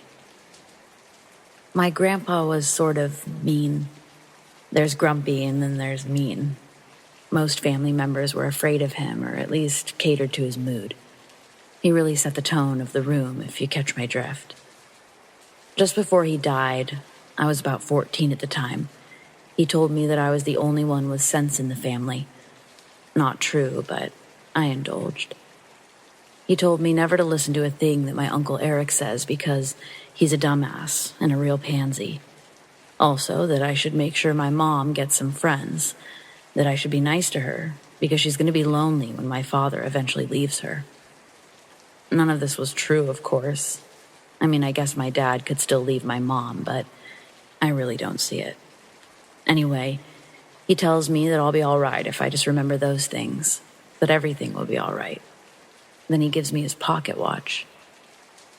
I was a bit taken aback by the gesture. He'd never given me so much as a birthday card, and he held this watch every day. Days later, he passed away. For 2 years following his death, these are the things that happened with that watch or with that watch in the room. The first was the day he died. I can't remember why, but my dad had my grandpa's watch with him. When he came home, my mom gave him the news that Grandpa had passed. While sitting at the table, my dad lets out a short but loud, "Ow!" and reaches for his chest. He pulls the watch out of his pocket and says that it just shocked him or something. He sets it on the table, and right as he removes his hand, the watch pops open, revealing the clock portion. We all sort of react differently. My dad jumps a bit and then seems kind of pissed off. My mom is telling him to be careful, even though he clearly set it down gently. And me asking, "Is it broken? Why does it say 3:30? The time read 3:30, even though the actual time was past 5 p.m. My grandpa's birthday was March 30th. Coincidence? Maybe. But things like this would continue to happen. One morning, my mom had left the iron on, to which I didn't know. I didn't have school that day, so it must have been summertime. I was just hanging out in my room, reading, when I thought I heard something fall. It sounded loud or heavy, but there was no shattering sound. 2 seconds later, my cat comes running in my room like a psycho and then back out. I decided that she's knocked something over, as cats always do, especially mine. I decided not to waste the energy of investigating, and instead, I went back to reading my book.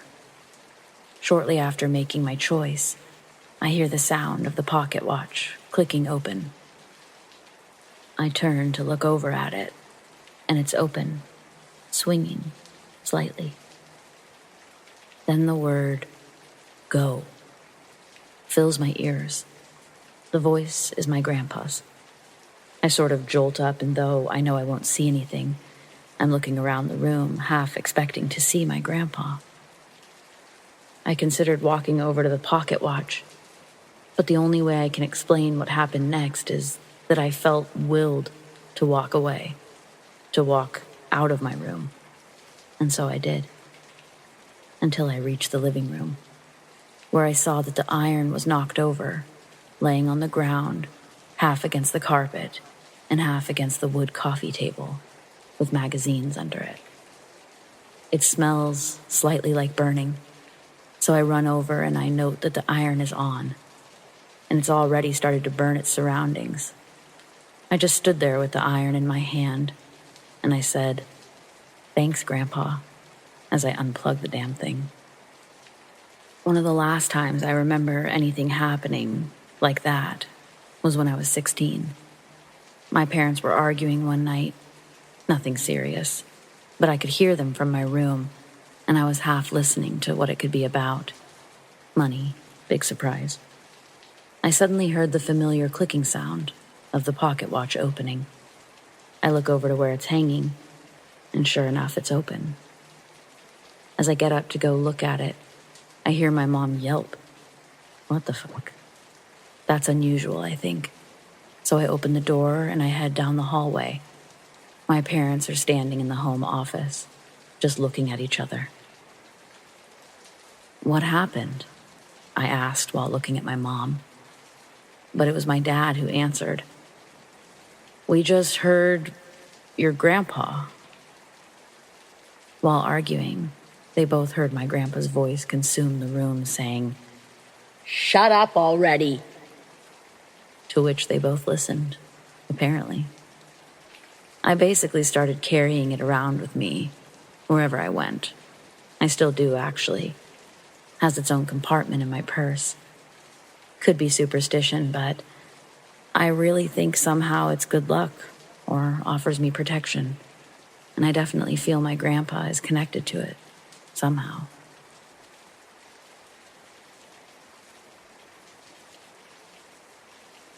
So my sister called my family the other day and told my parents about a strange man that she and her friend came across in Mendocino County, California. They've been there for about a week and were out walking in the redwoods when a man appeared out of practically nowhere and startled them. My sister claimed that he looked completely normal and was even kind of handsome, in her opinion, but he gave off a creepy vibe pretty quickly. He apparently began asking them weird questions like who they were and what they were doing out in his woods. After they explained that they were just out exploring, he quickly got annoyed and said that they were liars. My sister and her friend began to walk away quickly as they assumed he was probably on drugs, but he walked after them and said more weird stuff. She says that he even asked them to kiss each other because he knew they were lesbian lovers. They are not lesbians, by the way. My sister's friend apparently turned around and screamed at him to just leave them alone, My sister said that this is where he got scary as hell. She says that he gave my sister and her friend the most evil, hateful look that she's ever seen in her life. And he said this in response: "You two are such disrespectful bitches. I've killed a few of you over the last few years, and I'd love to add you both to my count." My sister and her friend didn't even hesitate and both booked it right after he said that. They heard him chasing after them and screaming at them. My sister says that she couldn't make out much of what he said, other than that he would chop them up and a few other threats. They both made it safely out of the woods, and they didn't see him anywhere. They got in their car and sped back to the town they were staying in. They called the police to file a report and headed to another area, and they'll be heading home soon. I'm scared and pissed off that some creep did this to them.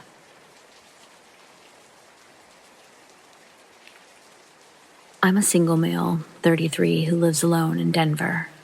My apartment complex is not what you would call a nice building. I'm on a road close to Colfax Avenue, which, if you're familiar with the geography of this area, is not the safest boulevard in town. I'm a few streets away from it, but close enough that I wouldn't consider this an up-and-coming neighborhood. This evening, I was watching Netflix on my couch. My 2 cats were cuddled up against me as I lay under a comforter. The night before, I had watched a horror movie that was scary enough to leave me in an unsettled mood, making it hard to sleep. So this night, I decided to watch a stand-up special instead, keeping it light so I wouldn't have trouble getting some shut-eye. I have classes early the next morning, so I was surprised when I made the conscious decision to turn on a second stand-up special and let myself fall asleep on the couch. I was just so comfy where I lay, and I didn't want to move, not even to turn off several lights throughout my apartment. I remember dozing off around 11 o'clock. It was effortless, which meant I was really snug under the covers, with my cats flanking me on either end, creating a tucked-in feeling.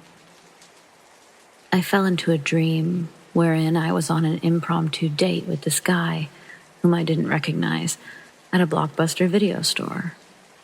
He bought me blue and yellow underwear, like Blockbuster would sell in Dreamland, insinuating that I would take the hint of his intentions. He was also desperate for a job. So when we got to the counter, he was given an off-the-cuff interview that didn't go well. And all of a sudden, I'm not sleeping anymore. I'm woken up by a knock at my door. Then a man's voice says, "Maintenance." I just sat there, sitting bolt upright on my couch. I knew something was off. I looked at my phone, which was near my left hand, and the time was 2:15 a.m. I didn't move. The floors in my apartment are old wood, and there are many creaky floorboards. I didn't want whoever was knocking to know that someone was home and awake, let alone alert to his presence. My cats got up and ran over to the door as they normally would, but I stayed still and listened. After a few minutes with no answer, the man walked away from the door and down the hallway to the stairs. A moment after that, I heard the back door to the building swing open and close. I have one window where I have a partial view of that door, so I break my paralysis and race over to it. I saw an old-looking green SUV sitting in the no parking zone just in front of the back door. It must have been running the entire time because I didn't hear it start up, and the brake lights were glowing red. Someone, presumably the maintenance man, got in that car and drove off. I don't know what his intentions were, but no one knocks on someone's door at 2:15 a.m. claiming to work for the landlord with good deeds in mind. Had it been a true emergency, wouldn't he have just knocked again, used his service key to get into the unit? What did I just avoid here? I can only assume that it was an attempted robbery at best or abduction at worst. When I was watching the SUV drive off, I surveyed the other apartment windows. They were all dark. I can see every unit except the 2 other corner apartments below me from that vantage point. I think because my apartment sticks out from the building and has many windows, I was targeted because my lights were visible, noticeable from the street. However, I don't know how this individual got into the building in the first place, as he'd need a key to do so. I've never been so legitimately afraid as a single person living alone. I'm grateful I installed a security chain on my door when I moved in. I'm also so glad that, even in my disoriented state, I had the presence of mind not to move from the couch or make any noise. As I recount the event, I can't stop my eyes from leaking tears, though I wouldn't call it crying. My nerves are definitely shot. I don't think I'll be going back to dreamland anytime soon. I've turned off all of the lights save the lamp by my bed. I usually can't sleep with it on. Tonight, I don't think I could sleep with it off. When I was about 15, 16, I was a real party animal. Always the next town over at my friends' places. Most of the time, I was able to stay at their place overnight and head home the next day. But there were a few occasions where I found myself walking home. This walk was roughly 2 to 3 hours. If it was a nice night, I didn't mind it at all. It gave me a chance to sober up before I got home. No, my parents didn't know that I was doing this. It was just me being a stupid teenager. At the time, there was a good 40-minute stretch that was pitch black, with nothing but fields and forests on either side of the road. It has since been developed into a shopping center and homes. Every now and then, a car would pull over asking if I needed a ride home. Most times I would say no thank you and go on my way, with no issue. 2 times cabs had offered me a ride home for a discounted price, and they were both amazing people. They told me about their wives and kids, and how I really should be careful walking alone at night. They dropped me at my house, made sure I got in before driving away. One night walking home on that stretch of dark road, minding my own business, a car pulled over in front of me. Not a big deal, this had happened before. As I was about to walk past the passenger side, the window rolled down. A guy in his mid-30s asked if I was all right. He was very clean, handsome, and his car looked brand new. He had a smile on his face and a weirdly friendly tone. Every hair on my body stood up. This seemingly normal guy was giving me one of the worst gut feelings I'd ever gotten in my whole life. I backed up from the car as he spoke to me. Being polite, I told him I was all right and not too far away from home, but thanked him for his concern. The smile never left his face, but it was wrong, like it was being forced. He insisted that he could drive me home, and then he said, "There are some scary people in this world." And he laughed. By this point, my body is screaming that I need to get away from this person. I faked a smile, thanking him again, saying goodbye and good night. I started walking away, pulling out my phone, and pretended to call a friend. He sat in that spot for a little while before slowly creeping up beside me again, still giving me that weird smile. "Are you sure I can't drive you home?" I lied, saying I was just on the phone with a friend and he was on his way, keeping my distance from the car. "You can wait in the car with me," he said with a bit of an odd tone in his voice. Yet again, I declined his offer. My skin was crawling, and I'm sure you could hear the nerves in my voice. I continued with my fake phone call, loudly saying, "Oh, you're a few minutes away. Great, you'll see me." The driver's face went completely blank. His smile, gone. Not a single emotion in sight. He just looked forward, rolled up his window, and started driving away. I waited until he was out of sight before running as far away from the road as I could. I made it home safe that night, although the rest of the walk, I was completely on edge, constantly looking over my shoulder and holding my phone up to my ear like I was talking to someone. Obviously, I can't ever really know what his intentions were, but if my gut was anything to go off of, I truly feel like if I got in that car, I would never go home again. Trust your gut and stay safe out there. And please, don't get into the car with strangers.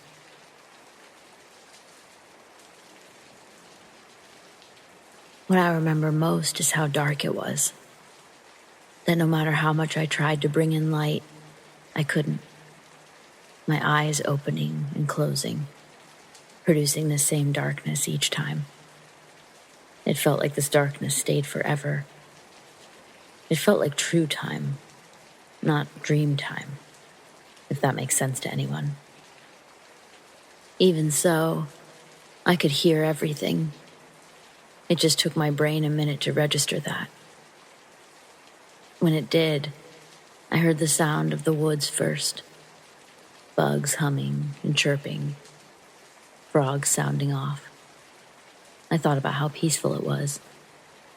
If you've ever had the pleasure of camping near Common Loon, even as a child, I had a great appreciation for the nighttime singing.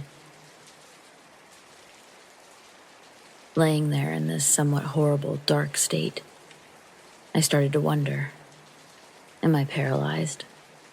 If so, why? Then I heard the loon. It was such a unique tune that I heard. It relaxed me. I no longer feared being paralyzed. Somehow I understood that wasn't my truth. The darkness remained and I allowed myself to lay there, not questioning it, hoping I'd eventually go back to my dream world. But just as I relaxed, I heard what sounded like a flare gun being shot. Then after a while, something even more out of place. Unfamiliar voices, male voices. They sounded far away, further than the loon. Maybe they were the source of the flare. I wanted to know what they were saying so bad, but I couldn't. I was filled with a sense of dread. Then the loon. Singing the same tune. I felt calm again, and I began focusing on the voices. Slowly, agonizingly slow, these voices started to break through the sound of the woods. I could tell they were close. I could hear one shushing the other, and I heard what sounded like someone cocking a gun. Now time seemed to be flying by, because moments later it sounded like they were right outside the tent, my tent.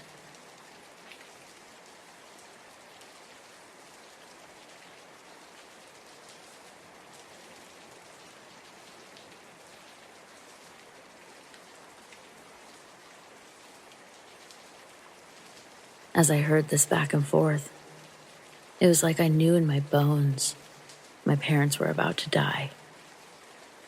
I could feel a tear rolling down my cheek, followed by several more.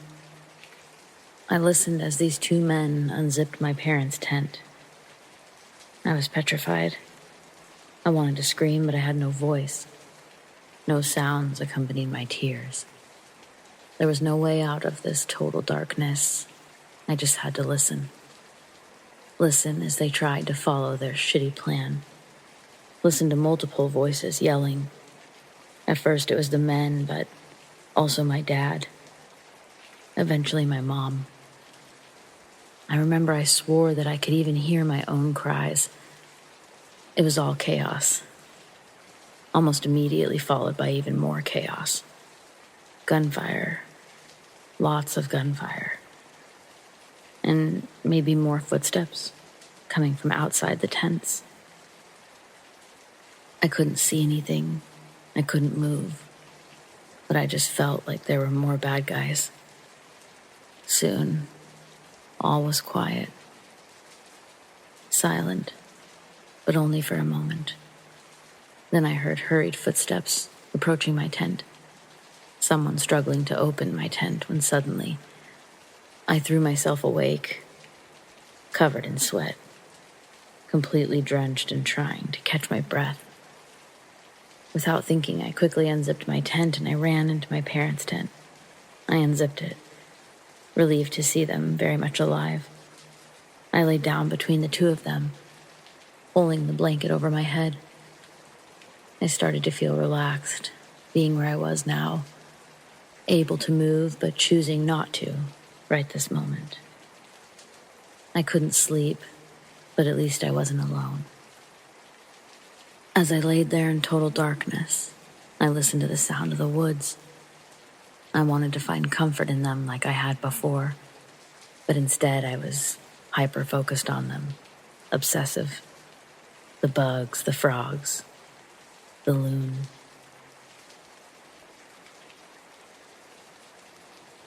That unique tune. My body just wouldn't let me ignore it. And even though I don't think I knew what I was doing, I woke my parents up, shaking them both. My dad, the first to rise, asking me what's wrong. I tell my dad I think we should go. My mom's awake now. My dad's asking me what happened. I start from the part where these men are at our campsite, discussing robbing and killing us. I tell him they don't kill kids, but there's a lot of gunfire exchanged. But they really just want the pickup and the trailer, the keys. Nothing is coming out as eloquently as I had just heard it play out. He tells me to catch my breath.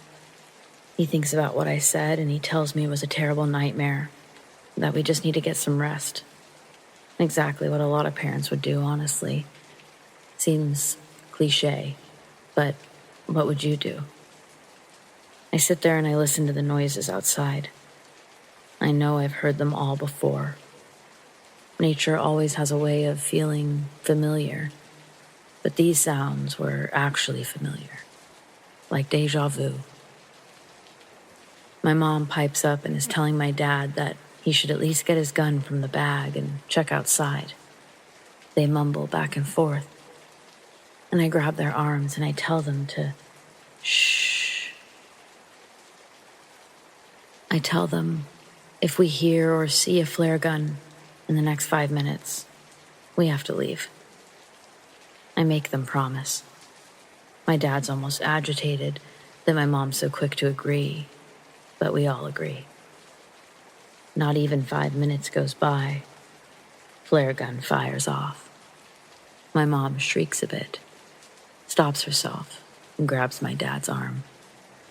My eyes instantly well with tears. I beg them, please, let's go. Now. My dad is still frustrated, and I can see him wanting to go back on his promise. So when he looks at me, my 10-year-old self tells him, matter-of-factly, Dad, we can leave now and get a really good head start on staying alive. Or we can wait for the loon to sing its tune, the weird one, again, because it will. But if we wait any longer than that, I don't think we have enough time to outrun these guys and their guns. He looks at me intently.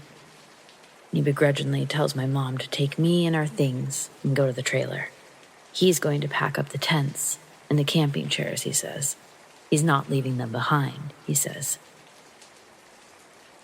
I take a lantern to my tent and I grab some things per my dad's instructions. I'm in my tent and I hear the loon for the second time. Chills go down my spine. I take an armful of stuff and I run it to the truck. My mom takes it from my arms and throws it in the trailer.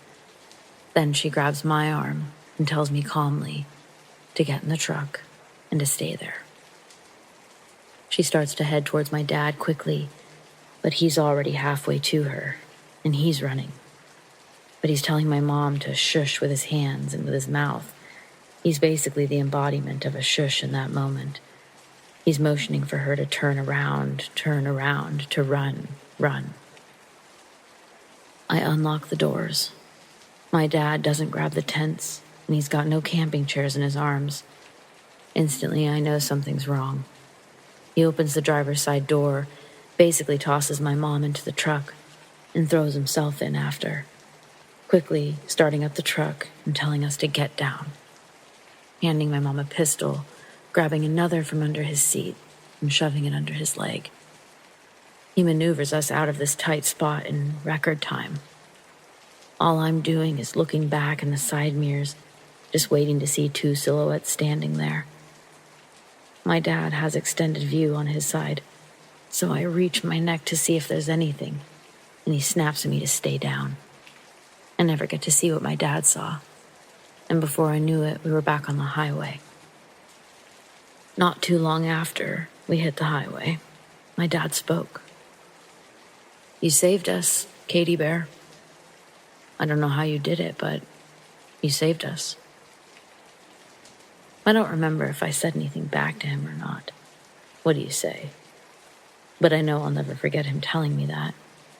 It gave me so much validation, and I needed that. The rest of our night was spent at the police station, my dad explaining everything that had happened, sort of. Even as of late, I've asked my dad why he didn't just tell them about the dream, but he always tells me it's because he wanted him to take him seriously, explaining that I'm his daughter, and he didn't even take me seriously, not at first. It wasn't until he heard the voices and the sounds of the strange men walking in the distance, the loon, all of that he started to believe. My dad said he recalled seeing two men earlier on the trip. We'd been looking for places to potentially fish, and when my dad left the bait shop next to our camp, two men were standing near my dad's truck, potentially looking inside. One man even walked to the back of it, touching the trailer, examining it a little. My mom and I were in the bathroom, but it wasn't until he started the truck that they sort of backed off, standing to the side, watching us. It stood out to him. He didn't know why at the time, but when the police asked for a description, he described those men. And things did eventually become of those descriptions. People were arrested, and maybe some others were even saved. Another detail I learned after leaving the station was that my dad had seen the men's silhouette in the trees in the marsh just beyond our sight, and they took pause, almost like they could see him too. That's when my dad saw the men reaching, either to the side or behind. He knew they had weapons because they were part of their silhouette. That's when he ran. And once we were elevated enough above the campsite, for just a moment, he could see that it wasn't just two men. There were others, spread out around the site. So getting the police involved wasn't just about us. It was about the various other people that may have been camping out that way. So he couldn't waltz in there and say his daughter just saved his life with a premonition. He needed them to believe him. And I get that. I mean, outside of my own parents, I'm not sure that anyone I've told actually believes me, or if they just don't want to hurt my feelings. Doesn't matter to me none, though. Just by standing here today, 18 years later, with both my parents, that's enough satisfaction for me in this life and the next.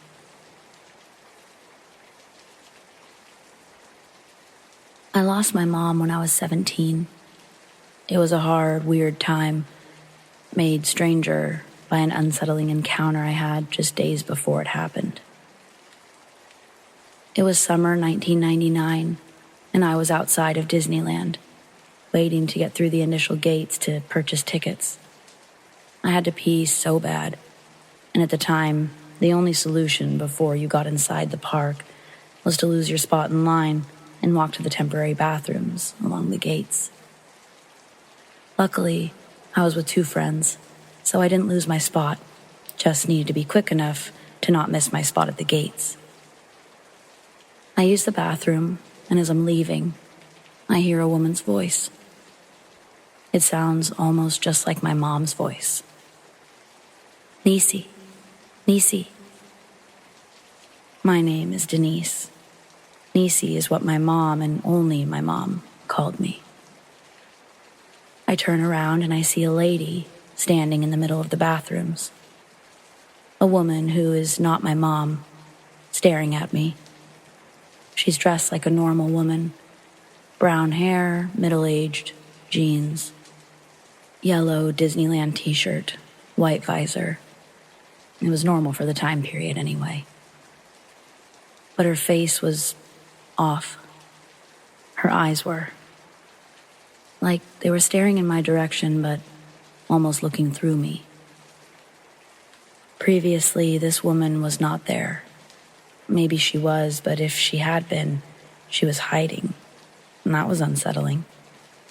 But even more unsettling was her speaking again while staring at me. Nisi, I love you. I love you so much. Hey, what the hell? Who are you? Why are you using my name? It's Mama, Denise.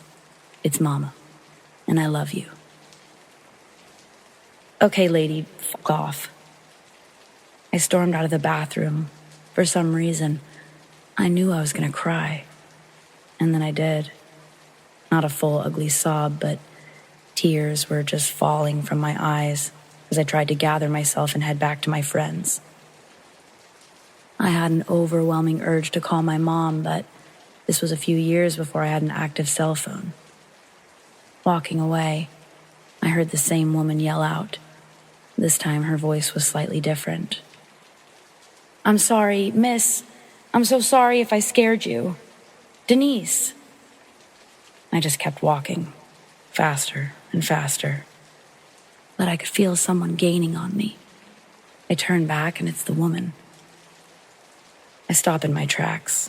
I'm close enough to where my friends can see me, and I turn to the woman and I tell her to stop following me, please.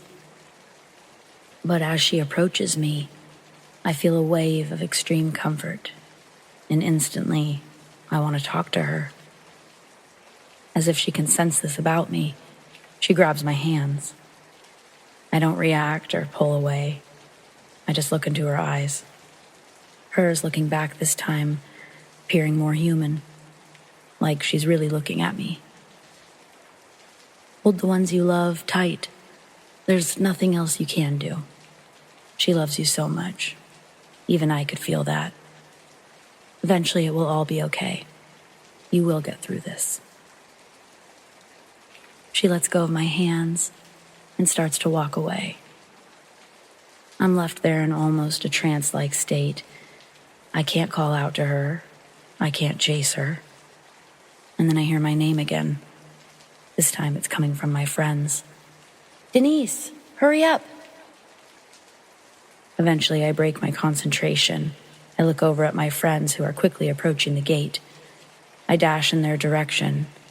I look back and the woman's gone. They both ask me who I was talking to. Normally, I'd want to gossip and tell them everything. Except that's not what I did. I just said that I didn't know her. I helped her find something in the bathroom and she was saying thank you. I still don't know why I lied. 2 days later, my mom was killed on the job.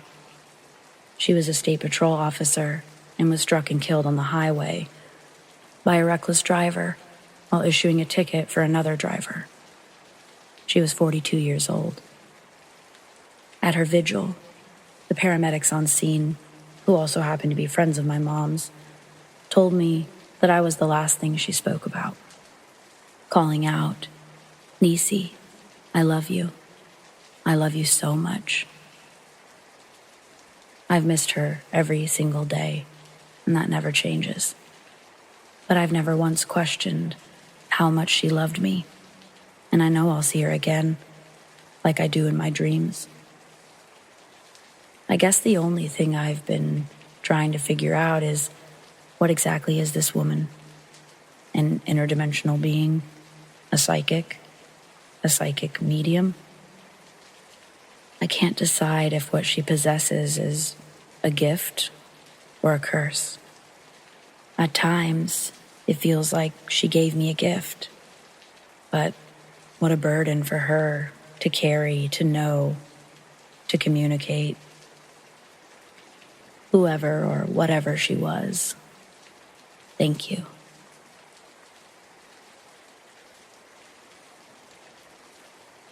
I'm not sure if this belongs in this sub or where I should post it. Just looking for some guidance because I'm not sure what's going on. I live in the suburbs of Arizona, right by a mountain preserve. There's plenty of washes around.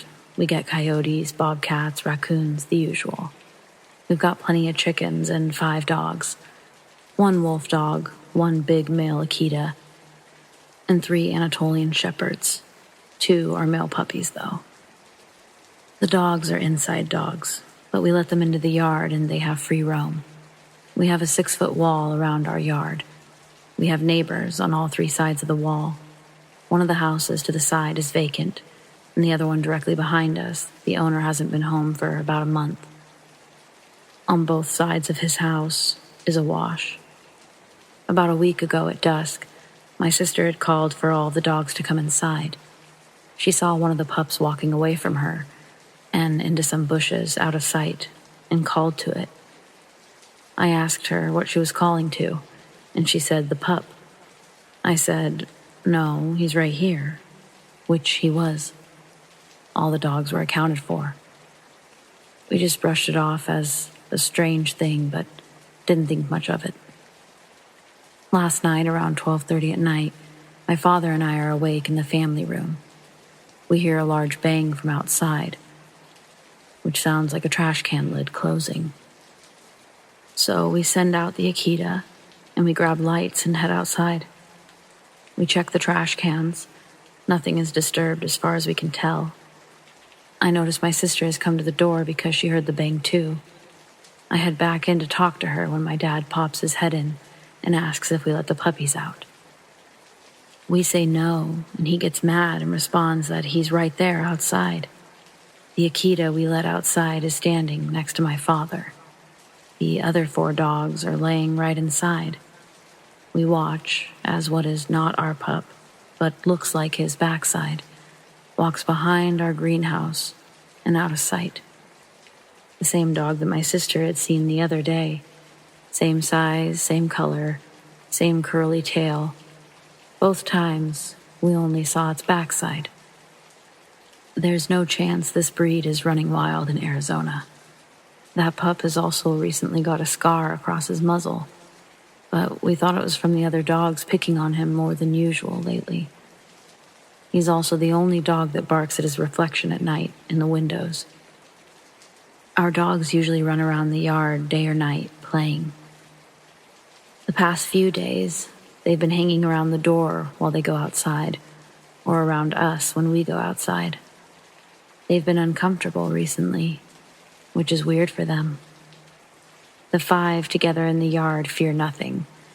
The smallest are literally the 2 male puppies weighing 70 pounds each. What we saw looked exactly like him. At least what we saw, which was his backside.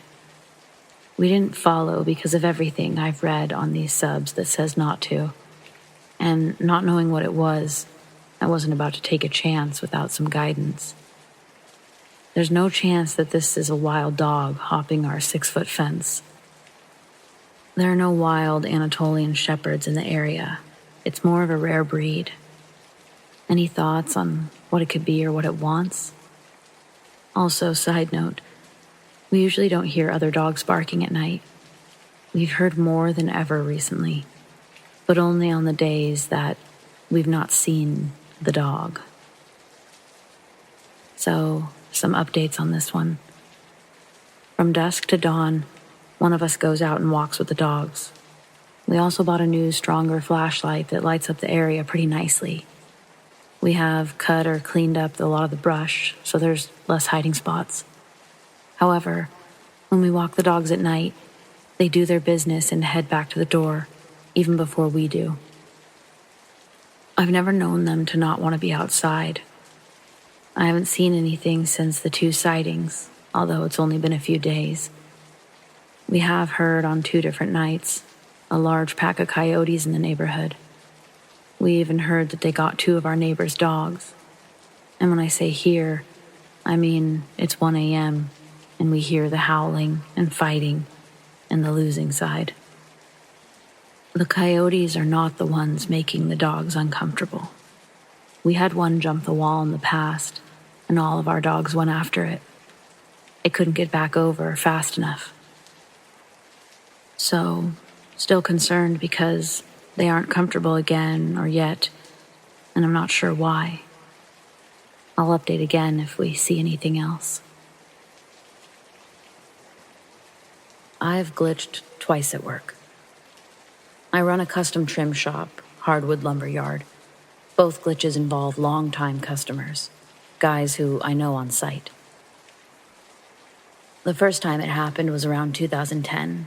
We had a few contractors who did enough business with us that they had accounts. They could just sign for materials rather than the usual payment on delivery model. I'm not saying all contractors are shady, but there's a lot of the fly-by-night guys who say they'll pay when the job's done, but you never hear from them again. I get that not everyone has the capital to lay out for material, but I've been burned enough times to know the difference between an established business and the cash-on-delivery guys. Anyway, call this customer Mr. C. One day, Mr. C comes in and his left hand is heavily bandaged. Obviously, I ask what happened. Mr. C was cutting a piece of plywood on a table saw by himself. Halfway through, it started to fall off the table. He put his hand down to push it back on top of the table and sliced the top of his middle finger, half of his ring finger, and all of his pinky off. We talked about it and agreed how table saws are the most dangerous tools. I actually know more guys who have been injured by nail guns, but I was being sympathetic. Anyway, I didn't see Mr. C for 5 or 6 weeks. I saw he had an order ready to pick up one day, and I made sure I was in the shop. I wanted to say hi and check on how he was holding up after his accident. When I walked up to the loading dock, Mr. C and one of our employees were loading red oak baseboards into his box van. Mr. C was using both hands. Both fully fingered hands. I didn't say anything. I just helped him load the material into the van and made sure the paperwork was in order. After he pulled out, I said something to my employee about how I thought Mr. C had cut his fingers from his left hand. My employee just looked at me weird and said he didn't know what I was talking about. This employee knew Mr. C's accident. He was there the day that Mr. C showed up in bandages. I know that we discussed it and nail guns. No one in the shop knew what I was talking about, so I let it go. Mr. C officially retired a few years ago, with all of his fingers. My second glitch actually had a witness. July 2018. I was eating lunch in the break room with one of our older employees. We weren't talking, just eating our microwave leftovers, staring at our phones. He grunts and says, "Mr. K died." I was taken aback and he showed me the obituary. Mr. K had been killed in an automobile accident the previous weekend. Arrangements were scheduled at the local funeral home on Friday. I felt bad that I couldn't go to the calling hours. Mr. K had been a friend of my grandpa's. They were both carpenters. My kid had friends coming over for a sleepover that night, so I wasn't going to cancel it to go to a calling for a guy I didn't really know. My dad was going anyway, so our family was still represented. Fast forward to January 2019. The same employee walks into the office and says that he has a customer that requires assistance. That's our usual code for, here's a Karen that we don't want to deal with. I walk out to the warehouse, and standing there is Mr. K. Longtime employee walks behind Mr. K, looking at me with his eyebrows raised so high they're disappearing into his ball cap. I was stunned. I greeted him, shook his hand. I asked him how he's been doing. He said he's been fine. We found the couple of boards he needed for his project. He paid and was on his way. As he was pulling out, my employee said, "I swear, I thought he was dead." Amazed that I wasn't the only one this time, I agreed. We talked for a while about how we both remembered the obituary. I went back to the office and called my dad. I asked him if Mr. K was alive. He said he hadn't heard otherwise. Dad didn't remember going to a funeral. I've only talked to my employee about it one other time. We chalked it up to an oddity, but it still weirds me out.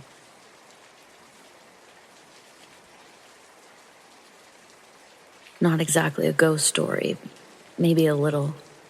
Either way, scariest thing I've seen, personally. It was back in the 1980s, late 1980s, in this real small town in San Joaquin Valley where I grew up. There used to be this old mill. It was run down. I think a paper mill. It was huge, hazardous, and rampant with shit it shouldn't be. I was relatively young and I only got to go inside twice. The second time, that's the one we're going to talk about. It was my older brother and two of his friends. Summertime, out well past dark.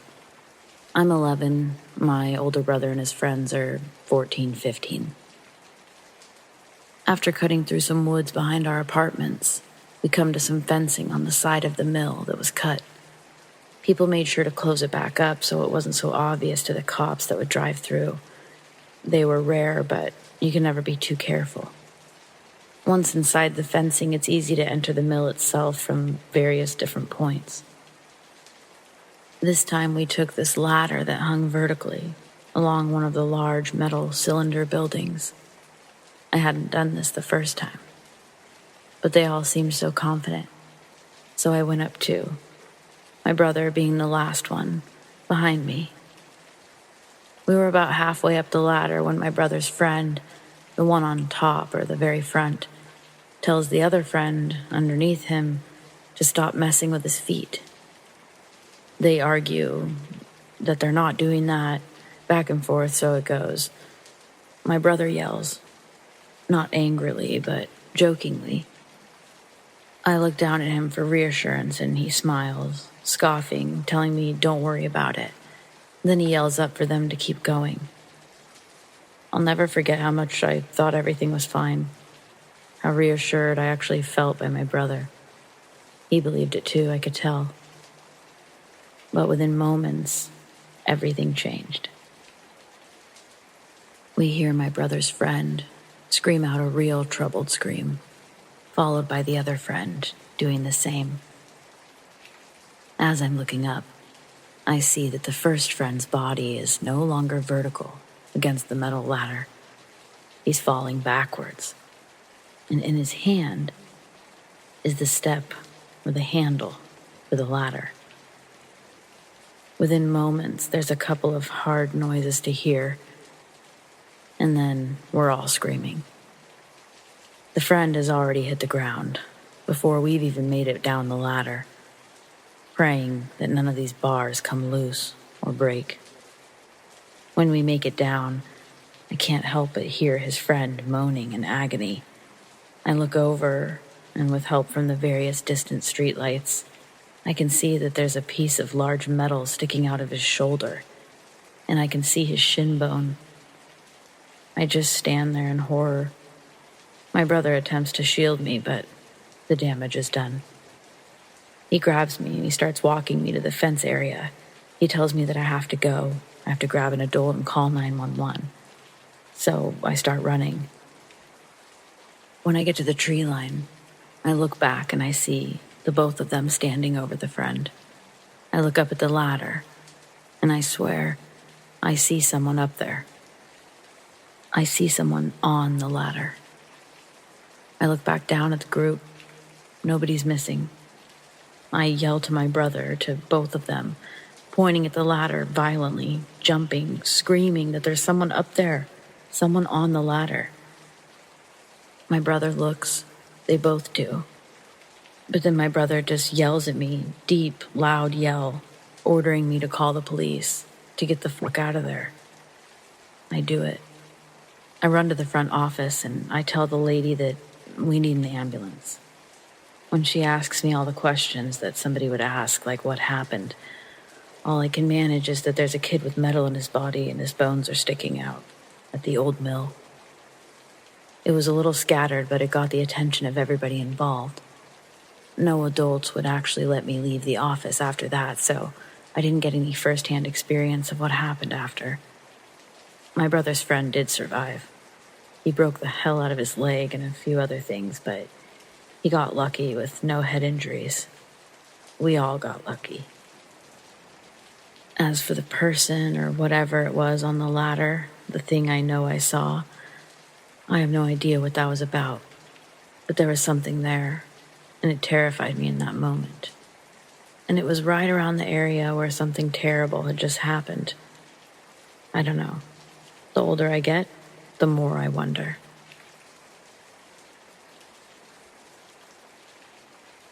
I don't really know much about skinwalkers, but I figured here would be the best place to ask about what I saw tonight. I live in the very northern east coast of Canada. Basically, the farthest northeast you could live. I've heard people say that's where certain kinds of creatures live, but as I previously stated, I know absolutely nothing about it. There's an area extremely deep into the woods about 40 minutes away from where I live.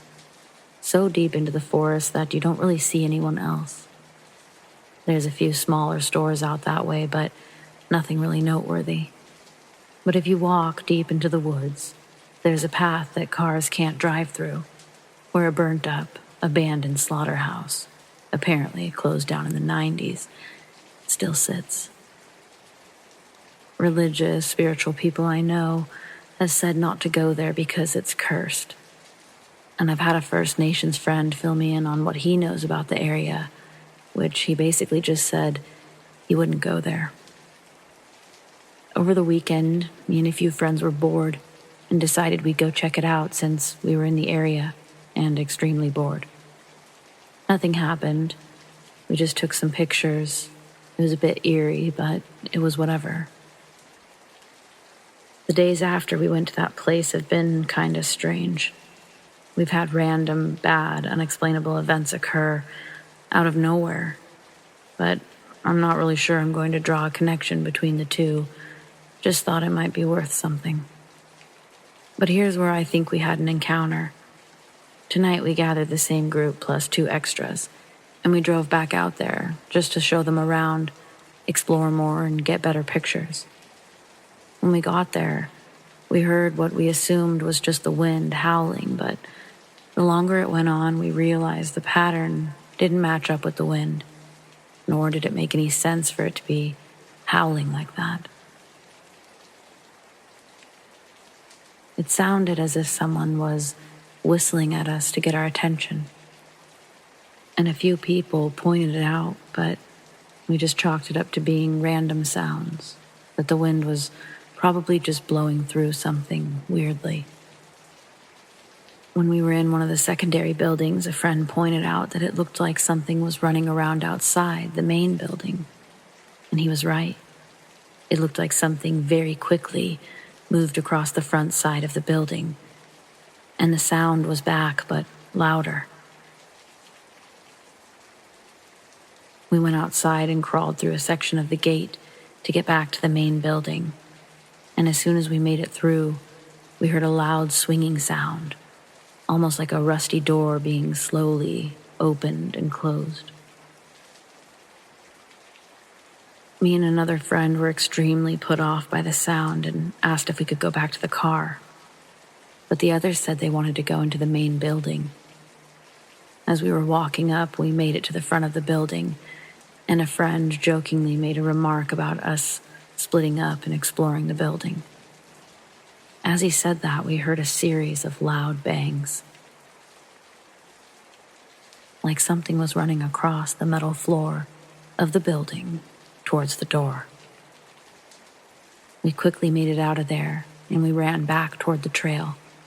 As we were running back toward the car, which isn't exactly a short walk. It was 10 minutes on foot walking. We shine our lights back towards the building, and only about 3 of us look back, but all 3 of us definitely saw what appeared to be something completely solid white running down the trail. We got in the car and drove back to town as quickly as possible. I don't think we'll ever be going back. But what do you guys think? Does this sound like a skinwalker? 4 years ago, after just getting my degree, I decided it was time to leave my hometown and pursue my career. So I moved to a big city that was about 9 hours away from my parents and most of my family. I had no friends there for months, and my starting salary was low because I came into the company as a trainee. I was very demotivated and I missed my family a lot. At some point, I decided to go to visit some relatives who lived by the coast, which was 4 or 5 hours away by car. I didn't have a car and the buses were expensive, but my cousin told me about this Facebook group for rides between my city and another city that was close to their town. I went there and I found myself a ride with some university students who were just a few years younger than me. The day for the trip came. I met them, and in total there was about 5 of us in a wide sedan. A lady who was studying medicine, owner of the car, her boyfriend, the driver, a sophomore girl who was friends with them, and a random young guy who found their ad on Facebook. Let's call him Mark. It was a Friday, and people from this whole region were infamous for drinking extremely often. So, inspired by the warning my cousin gave me, I awkwardly asked them, "Sorry to ask, but none of you have drank recently or planned to do it on our trip, right?" The driver assured me that he was fully sober and that he wouldn't have any even if the passengers did. After hearing that, his girlfriend and the other girl assured that they wouldn't drink because their parents were very strict and they wouldn't want them to misbehave.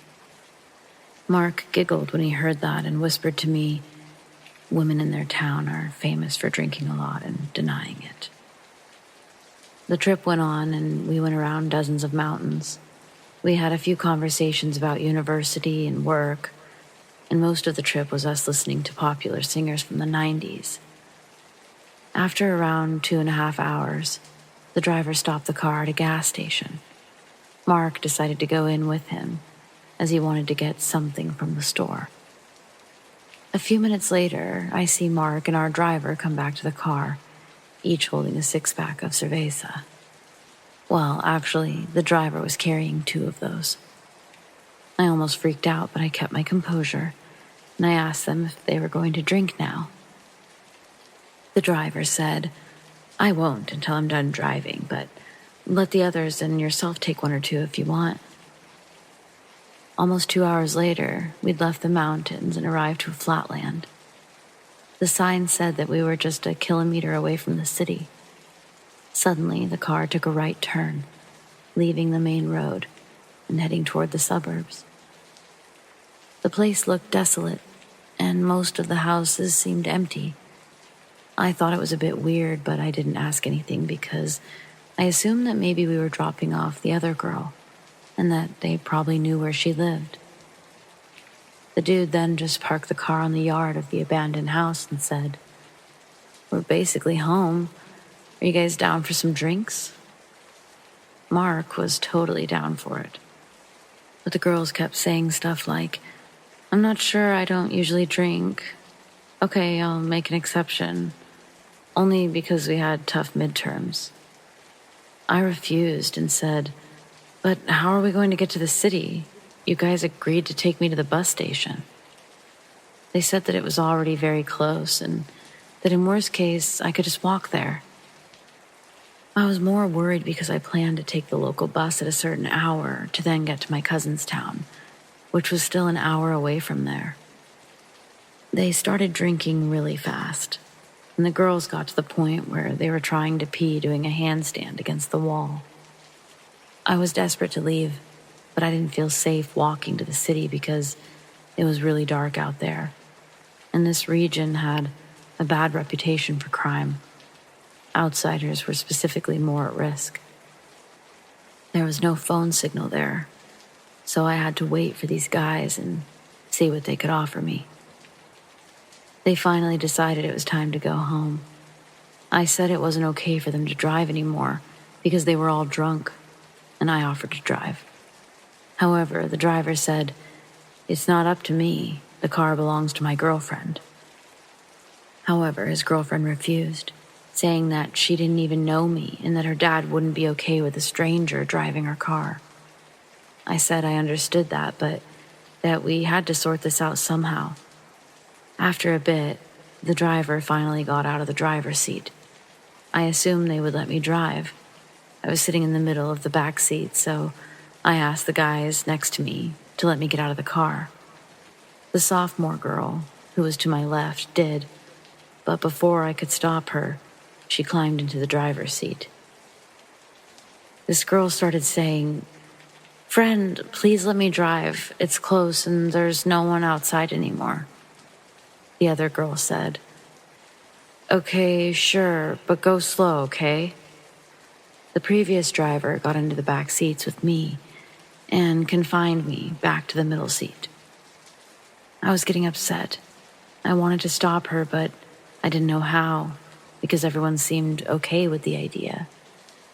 My panic got even worse when this sophomore girl started asking them how to turn on the car and how to operate it. "You don't know how to drive a car?" I asked in despair.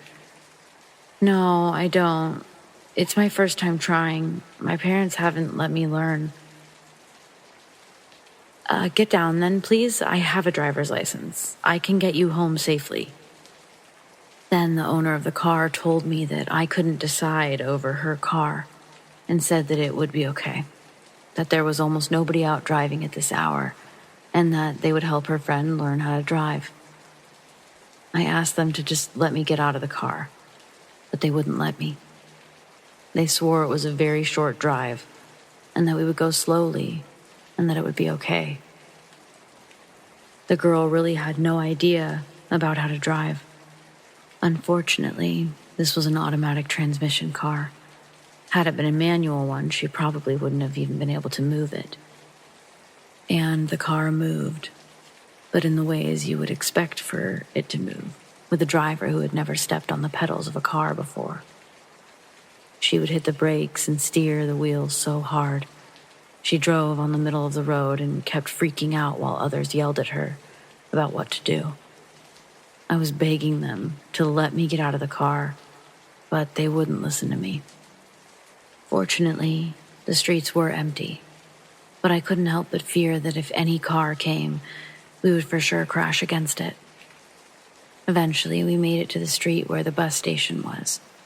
As soon as they pointed that out, I asked them to just stop the car already and let me walk from there, but they did not. They forced me to be dropped in front of the station. I don't even know how I could get out of this sort of situation if I was in it again. All right, I'm going to explain why I believe there's a presence in my family's home. But first, some context. There are 2 houses on our property, a large one that we rent and a small one that we stay in. When we aren't renting it, we enjoy living in the big house and we stay in the guest bedrooms. I'm currently staying in a room on the first floor. There's 2 floors. And my parents usually stay in the master bedroom upstairs. Occasionally, they'll go back to the small house to stay in their designated room out there. But since I like the large house so much, I usually stay in it anyways, alone. I'm not incredibly terrified of anything happening when I'm alone, on the first floor or in the house, as we're in a pretty good town. I do, however, spend my leisurely time enjoying Reddit stories about the paranormal and Let's Not Meet. That being said, I always have scenarios and a plan in my head. I'm very much a night person, and before I got a puppy a few weeks ago, my sleep schedule was even worse than it is now. Now, on to the story. Over the last few months, I've been noticing very small things around the house at very late hours. The most common is a door opening or closing slightly and causing the hinges to make a deep groaning sound. I usually don't see the doors move, but I always hear the familiar noise that it would make if I were to move it. Each time I feel the air, or wind or airflow, and each time there's none. Keep in mind, these are super heavy, solid wooden doors, and they've got no reason to be swinging around at night.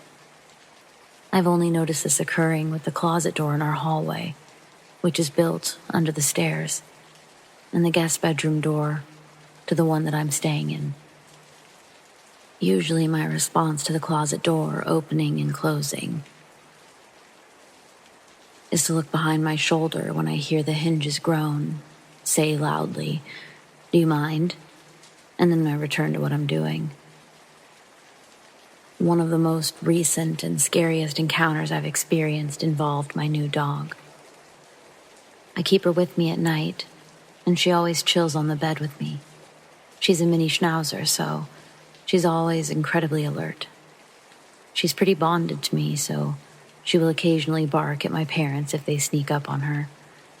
I was on the computer doing schoolwork, and my parents had gone to bed hours ago.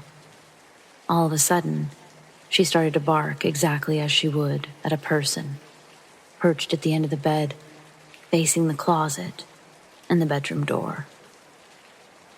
I was immediately freaked out, but I assumed that it was my mother, who was a light sleeper, coming to check on me. That was until I noticed the door, which was open about 7 inches, gracefully close by itself. I thought that I must have missed her hand on the door or something, but the hallway was lit very well at the time, and before it had closed, I looked through it and clearly seen absolutely nothing and no one. Paranoid now, I yelled, "Mom?" a few times, to no avail. I then, very cautiously, grabbed the nearest sharpened pencil from my homework setup and slowly opened the door. The hallway was empty. No one was awake. I'm convinced that my dog either saw something or sensed something that night, and for whatever reason, felt the need to alarm me. Now, the bedroom door has moved before, but never that far. Usually I hear the latch squeak when it moves, which has grown completely normal for me. But not like this. This was too freaky. I used to have horrible nightmares, and this ties into my theory that this presence can only tread in a certain path, as some of the events have occurred in a clear line across the property. I had a dream, night terror maybe, that I was laying in my bed, waiting to fall asleep, and all of a sudden a voice passed through my head whispering. I can only explain this as how you hear a ghost. I felt this sudden sense of foggy blackness in my head, and it felt like someone was choking me. I woke up, gasping for air. It seemed too real. I had another dream where I was in my bedroom, in the small house, while we had renters, I assume. This bedroom is also within the line of paranormal theory. I was in my bed, but I couldn't move. My room seemed to loom over me, and there was dim lighting. All of a sudden, this fuzzy, glowing figure started to emerge from below my bed. He was tall, but he had no defined edges to his figure because they were constantly moving. The best way I can describe it is that he was made of electricity, because he made very electric noises. He crackled and buzzed, and my terror grew as his featureless face and body seemed to reach out to me. All of a sudden, I was shaking uncontrollably in panic, fear, and the same electricity he seemed to give off. Around that time, I woke up. I believe these to be unrelated, but I'm unsure. Within the same line of my theory, I experienced the most chilling thing of all. I believe everything that night was real. I live in a place where the indigenous people were pushed out like so many others, and our property is actually built over what we assume to be an ancient fishing camp, as we found lures, old stone carved bowls, and fish hooks. It was about 11:35 p.m., and it had just rained. I was in the small house's bathroom, and I leaned my head out the window to smell the wonderful earthy scent. As I did so, I heard chanting in the native language to this place. I know this because in school we were taught parts of the native language. I got chicken skin. The chanting used words that I couldn't understand, but were definitely in the native tongue. What was even more chilling was that it sounded as if it were inside my head, but not in the way that you would imagine it or narrated in the voice inside your head. I couldn't hear my voice. I was hearing an elderly voice, chanting foreign words. It was as though it was all around my head for about 5 to 10 seconds. I was frozen there, listening.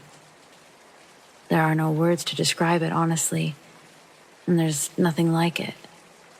It's one of those things you just have to experience yourself. Make of all this what you will.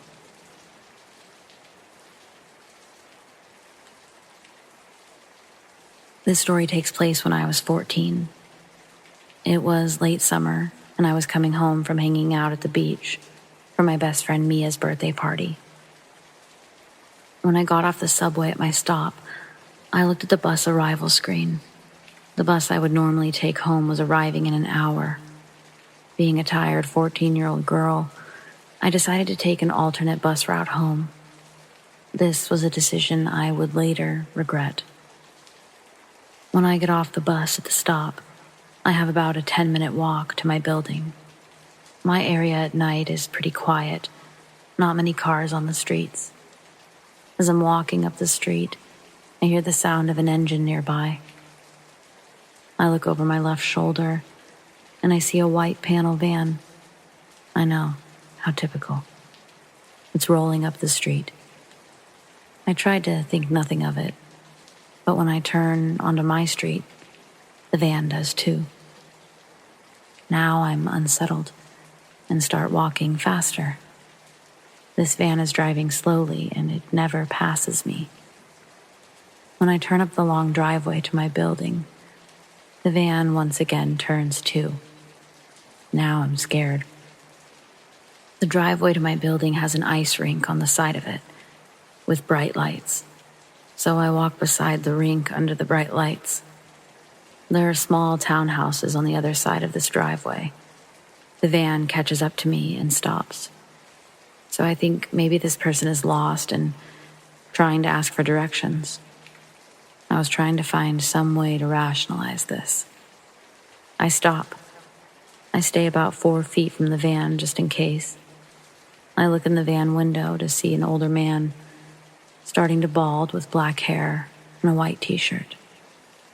I ask if they're lost. They don't respond. Instead, they try to get me into their van. I say no and start walking, but the van continues to drive slowly, following me. When a red car begins to drive down the driveway, the van drives all the way to the end of the driveway and waits for the red car to turn out before reversing to be beside me again. The man is still trying to get me into his van. I want to make a mad dash to my building, but I'm worried he'll see where I live, so I keep walking. When another car comes down the driveway, the van does what it did before. It drives to the end and waits for the car to leave. But this time, there's a cab dropping someone off at the townhouses. The cabbie is closing his trunk when he sees me. "Are you okay?" he asks. I tell him how the van has been following me, and every time a car comes, the van drives to the end and waits for it to leave before following me again. The cabbie tells me that he'll get in his car and drive to the end of the driveway and sit there for a bit, so I have enough time to run to my building. I tell him okay and thank you. The van is back in line with me again, so the cabbie gets in his cab and drives up the driveway. The van follows. I look and I see 2 vehicles sitting there. I run up the rest of the driveway into my building's lobby. My heart is racing. When I get to my apartment, I'm still freaked out. I go into my room and I call the cops. While I'm on the phone with the cops, I look out my bedroom window and I see the van. It's slowly driving around my building, looking for me. Now I'm fully panicking. The cops send officers to sweep the area, but they don't find him. 2 officers come to my apartment to get a statement from me. About a week after this happened, the officers come back to my apartment. They show me a photo of the man from the van that they were able to get from a security camera on the side of my building. I told them the man in the photo was the one that had followed me. They told me that they found him and that he was being put on a sex offenders list. So, to the man in the white panel van, let's not meet. This happened in 2016 when I was a 17-year-old first-year college student in film school. I lived alone in my first ever apartment. It was really small, but I was really proud of my independence. I never felt unsafe in this apartment for several reasons. There were multiple gates in the residence that needed to be opened through a code that only people who lived there knew. My door had 3 different locks, and it was right next to the university, so most people who lived in the neighborhood were college students. Nothing bad had ever happened in the neighborhood before. I've always been careful, very careful, with locking the door when I leave my home. I always check twice. I have slight OCD. So this one time, I leave to go to class and I lock my door, but for some reason, I couldn't get the key out of the lock. It was completely stuck. So I went to get the caretaker of the building to help me, but he wasn't there. I was getting late for class, so I went to class with the key still in the lock. I took off the keychain so that it wouldn't be as noticeable. When I got home, the caretaker was back, so he came to help me, and we couldn't get it out for 15 minutes, until somehow he did. He told me that the lock was damaged, and that I didn't necessarily need to change it if I only lock it once instead of twice. I said, okay, and that was the end of it. I really wasn't worried because of how safe I felt in this building. Flash forward to 2 months later. I was taking out the trash one night around 11 p.m. while on the phone with my sister. I remember telling her that I was taking out the trash and then I would take a shower afterwards before heading to a party. As I previously said, I always lock the door, even just to take out the trash. Because of my lock being damaged, I only locked it once. When I got back to my apartment, I found the door unlocked, which immediately alarmed me. So I went into the apartment and locked the door immediately, with 3 different types of locks. When you walk into my apartment, which is just 215 square feet, you have the main room in front of you and the bathroom door immediately to your left. I had left the bathroom door slightly open, enough so that I could see a man in my shower, turning his back to me. Naturally, when I saw this, I tried to open the door and leave as fast as possible, except my main lock was damaged from 2 months earlier, and I couldn't open it no matter how hard I tried. At this moment, all I could think of was the fact that I had to leave as fast as possible. I jumped out the window without really thinking. I figured it was the only solution, except I lived on the 2nd floor, so I completely smashed my ankles on the landing. I started running in whichever way that I could, and when I got a little bit further from the building, I looked back, and a man was there, at my window, watching me run away. I thought of two possible outcomes. Either the man was going to jump and chase me, except I wouldn't get very far with my twisted ankles, or he would get scared of heights and be locked in my apartment. Thankfully, he picked option number 2. I went to hide in a bush a little further, and I called the police, who arrived in just 10 minutes because I live close to the station. They pushed my door open, and the man was there just sitting on my couch, holding a kitchen knife, waiting for me to come back, like he didn't think I would call the police.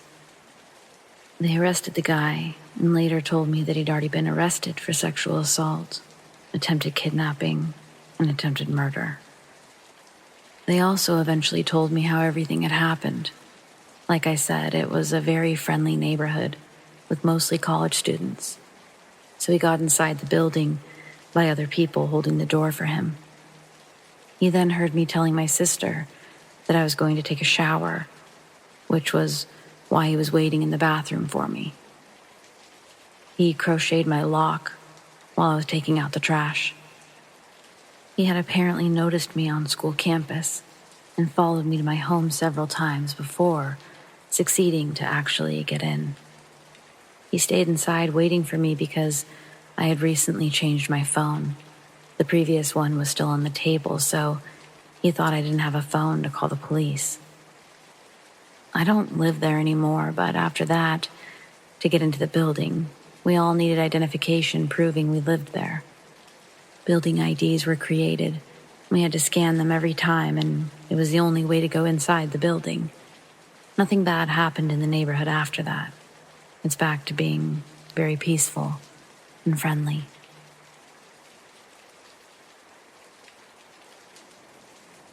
When I was younger, I used to feel the sensation of a raindrop hitting my head or face while inside. I never connected it to anything, but I always found it so strange, the sensation.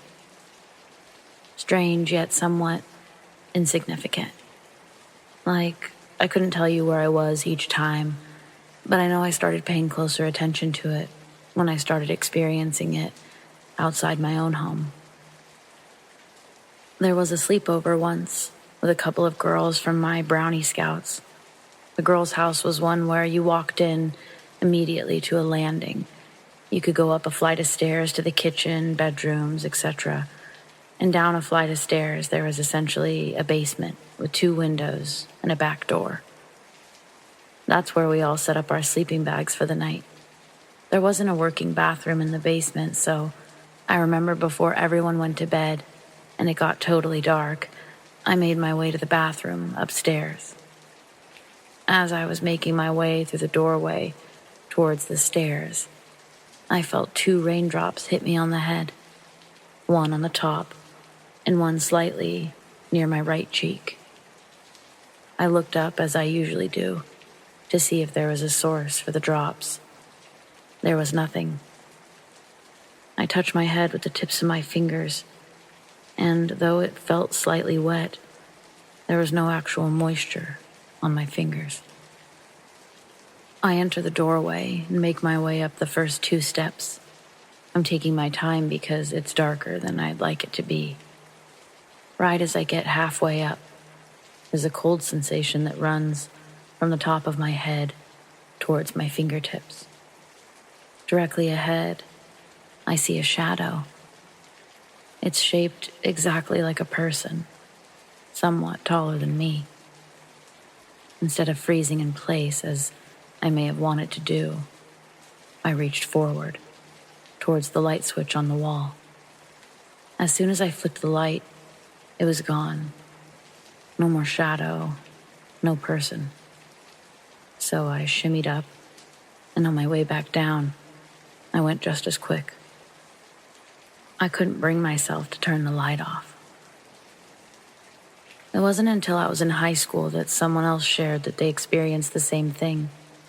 Not the shadow person, but the raindrops. She was a friend of a friend who we'll call SARA. It was summertime in Northern California. We were in a new hangout spot, Sarah's neighbor's garage. Not your average garage. It was insulated and furnished. It honestly felt more like a large bonus room, fully equipped with a TV. I didn't drink, but everyone else was, smoking too. I was sitting on the recliner, half listening to 3 different conversations, when suddenly I felt a raindrop hit my head and trickle down. I reached up quickly to feel and see the moisture, but as usual, I saw nothing. From across the room, on the other recliner, I hear an elevated voice. "Hey, you felt that too?" Sarah made her way over to me and basically started asking me how long I felt them. Did I usually see anything or feel anything else? Our stories were basically the same, except she'd never seen anything like a shadow, but she'd seen things move. Small things like her little brother's toy, and this other thing that's hard to describe, but I knew it instantly when she tried to explain it to me. It's like a wooden skeleton or person-esque doll. No features, and you could move the limbs around. They were bendy and springy in a way. Well, the only way that they could move is if you made them move. But she swore that she'd seen it move on 2 occasions, in the same room, just before she felt 2 raindrops on her head, with no source for the moisture. This was in a classroom at her middle school. We both agreed that we'd felt the drops inside and outside, but had noticed them inside the most because it was, well, uncommon. I have no idea what any of it means, but I've always found it so strange. Sarah told me her grandmother says that it's a kiss from an angel. I don't know how much I believe all of that, but it sounds nice. Has anyone else experienced these phantom raindrops? What do they mean?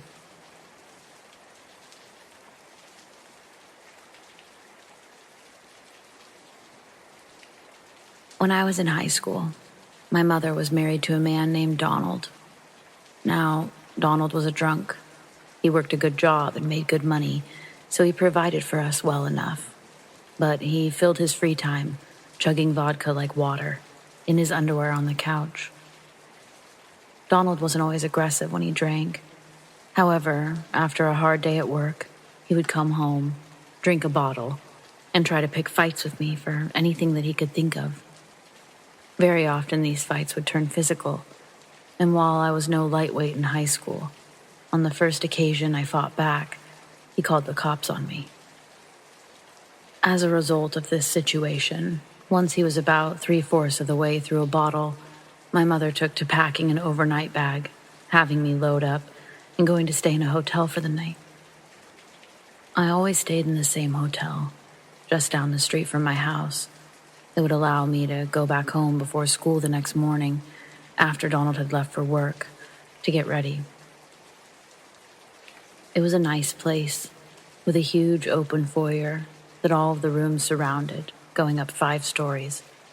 I knew the ladies at the desk really well, as I was there 5 or 6 times a month. On the occasion in question, I'd gone over fairly late in the evening. The hotel had 24-hour booking at the front desk, but the girl behind the desk mentioned that they were booked up for the night. I breathed an exasperated sigh as I was relayed the news, and mentioned I would just catch a bus a little ways uptown to go to another hotel. The girl behind the desk mentioned that there was one room she could put me in, at a discounted rate no less. She was, however, hesitant to do so. The owner of the hotel had taken it out of service for reasons unknown to her, but that she knew I'd be gone before the owner would arrive in the morning. She could fudge the system to make it look like the room hadn't been occupied. I thanked her for this and accepted, not caring for the other options I had available to me at the time. So I got the key and went into the room, got undressed, showered, and settled into bed. I noted that despite her reservations, the room was immaculate. I simply couldn't fathom why a perfectly good room wasn't being rented out, but decided not to look a gift horse in the mouth. The room was pretty standard as far as hotel rooms go. A single queen-size bed, a TV on the wall to the left, a desk to the right, a mirrored closet across from the bed with a table next to it, and a ceiling fan just past the foot of the bed. I fell asleep sometime around 11 to the sound of the TV playing some late-night cop drama, quite comfortable in the bed. Until around 2:30. I wasn't awoken by a sound as much as a lack of sound. You never realize how jarring silence is until it occurs suddenly in the night. As I rolled to sit up, I took note of the time on the clock, and I noticed that the TV had turned off. The room was illuminated by the light of the parking lot, pouring in through the blinds. As my vision sharpened, and the room properly came into focus, I noticed that I was not alone. At the foot of the bed was a woman. She was wearing a hotel bathrobe. Her hair was darkened by water, as if she'd just gotten out of the shower. And notably, she was quite tall. The top of her head just 2 feet or below the ceiling fan. She just stood there at the foot of the bed, with her head cocked to one side and stared at me. She didn't say anything. She didn't move. At some point during this exchange, I had convinced myself I was dreaming, that there was no woman in my room. So despite her standing there and staring at me, I wasn't afraid. I had been having hyper-realistic dreams since I was a kid, after all. So I simply laid back down on my back and watched her stand there, my head tilted so I could keep an eye on her, knowing that if I waited, she would simply disappear. And she did. I fell back asleep and slept through to the morning wake-up call. The lady at the front desk sounded a bit nervous when she called, so I quickly got dressed and headed out to the front desk, thinking that her boss may have come in sooner than expected. I wasn't expecting the conversation I had at the front desk as I checked out. When I walked up, she started apologizing to me. I was confused, so I calmed her down and asked her to explain what had her so stressed.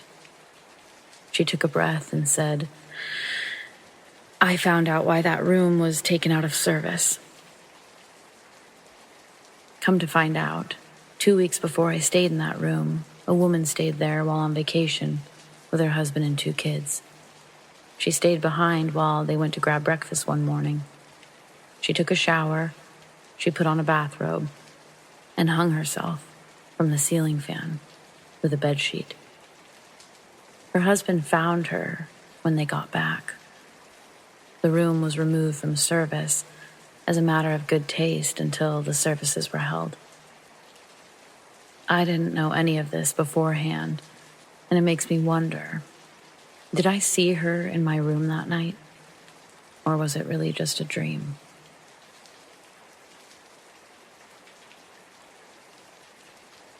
Before I met my coworker, he held some sort of managerial position at a store that sold shoes. For over a year, he received phone calls from a man who claimed to be inquiring about women's shoes. Due to this, he was only interested in speaking to female members of staff. Whenever he was able to speak to a female member of staff, he would ask her about the shoes that she wore and how comfortable they felt.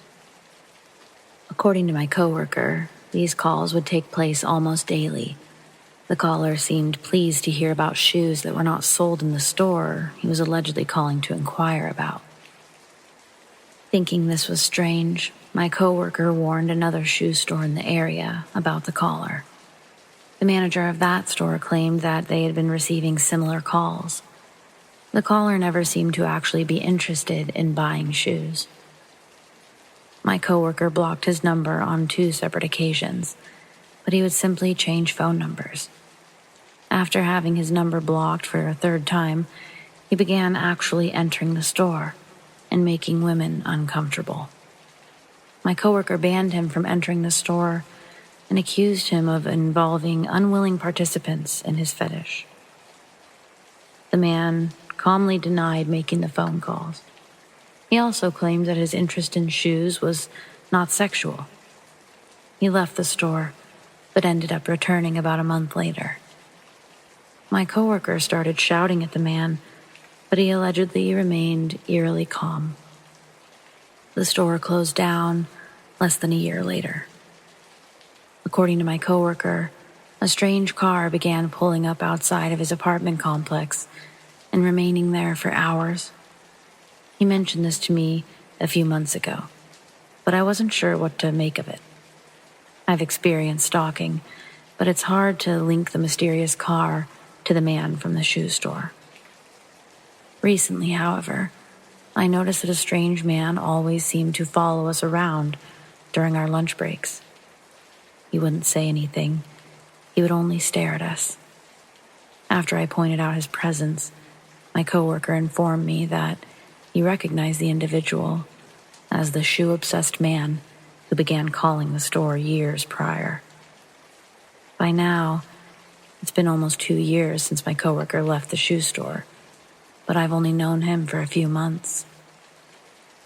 Earlier today, I received a friend request on Facebook from a name I didn't recognize. I recognized the profile picture as the man who'd been following us. I rarely use Facebook and have never been Facebook friends with the coworker that man initially started targeting. That coworker claimed to have deleted his Facebook account upon being made aware that man was following him again. He suspects that the man used Facebook to track him down at his new job, but he also claimed to be certain that his address wouldn't have been on Facebook. He still remains certain that the car that waits outside his house is the shoe-obsessed stalker. I believe him.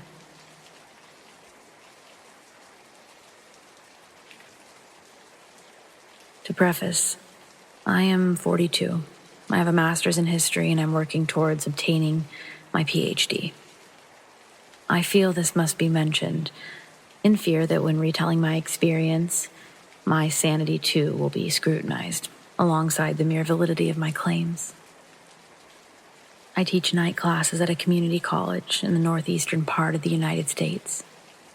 Outside the corridors that hold my classroom and office, if you'd walk out the front doors, there's a concrete walking path leading down a small hill.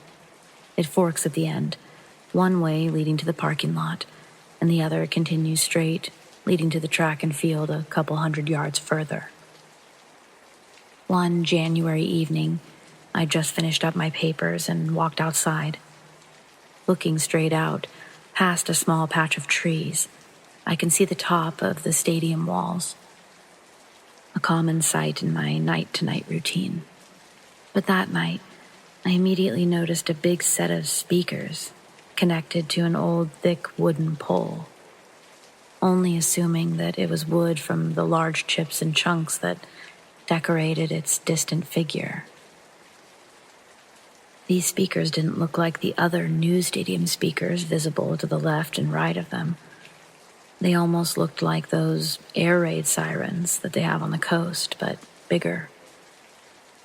I questioned to myself, who approved this new addition? It looks like an eyesore compared to the sound system we installed 2 years prior. I took out my phone to put my grievance on Snapchat, and the app kept closing out. So I went to the main camera on my phone, and again, it kept closing out. A minor frustration in the moment, ignored by my idea to take a picture when I arrived the next evening. My "what the fuck is this trash" Snapchat post would still be funny a day later. I began to walk down the path towards my car when a noise that I thought was a slight ringing isolated just to my ears was in fact coming from outside. It was a low hum, its unsettling vibrations crescendoed up and down, each wave shaking through me. It became headache-inducing. I quickened my pace towards my car and chalked up these sickening sounds to coming from the new speakers. Did someone turn a mic hot and just let it collect echo until it's vibrated itself into this nauseating mess of frequency? Am I the only one out here that can hear this? Why hasn't anyone down there stopped it yet? Arriving at my car, I fumble for the keys and quickly set off the alarm, but get it turned off almost as quickly, with the button on the keys now firmly in my grasp. Once more, I look back out to the speakers, and I realize, within the time of my alarm chirping and me turning it off, the low hum has ceased to be. This is when, without blinking, I watch as the wooden pole slowly turns its speaker bells in my direction.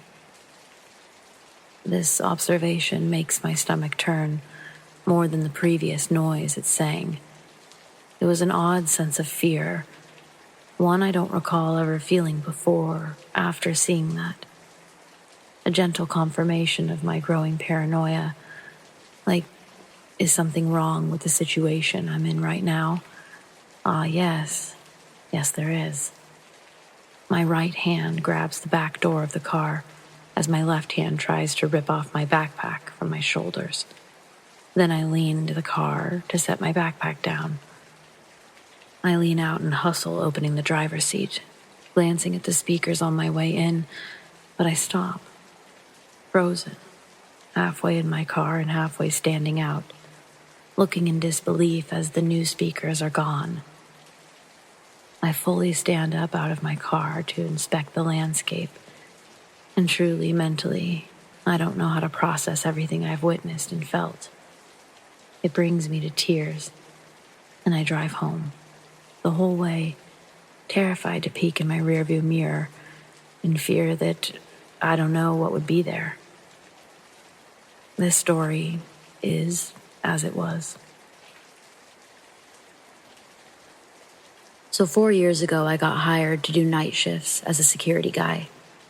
It was a very old building, dating back to 1917, but in fairly good, renovated condition, except for some parts. I worked there for 2 years. Part of the job is leaving the front desk and walking 2 big closing rounds to check for any dangers like open windows, potential fire hazards, electronics that are still on at the selling desks, in the magazine rooms backstage, etc. The first time I got spooked quite heavily was because of the mannequins. When doing my first round, I walked past quite a few mannequins. And on the second floor, there's a lot of designer clothing I like, so I remembered how some of the mannequins were positioned. The second round I walked, some of the mannequins were facing the opposite side as they previously were. This was within my first month of working there.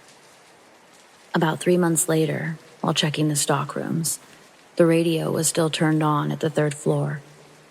While walking towards it and checking the clothing hanging there, I saw a vague, pale face with black, long hair staring at me from between some of the clothing hanging there. I full out sprinted towards the doors and was scared shitless. It couldn't have been a person, since the clothes hanging there were fairly high up, and I saw no legs. At this point, I was questioning my decision to work there. I'd called in sick for a few shifts and decided to try it again, one more time. Fast forward a few more months while checking out the kitchen, I heard whispers coming from the freezer area. I was scared as fuck, but I wanted to be 100% sure. So I took out my phone and I started recording a voice memo and got closer to the freezer. After being there for no more than 5 seconds and realizing it got louder and I had actual proof on my phone, I ran downstairs and I waited at the desk to finally be able to leave this place. I kept listening to the voice memo. I never realized something like this would actually happen to me. I'm a very down-to-earth guy, and I never believed in paranormal stuff, but this shook me to my core. After this last occurrence, I stopped working there. I've never told anyone about this, and I really needed to get it off my chest. I'm convinced there are things out there that can't be explained.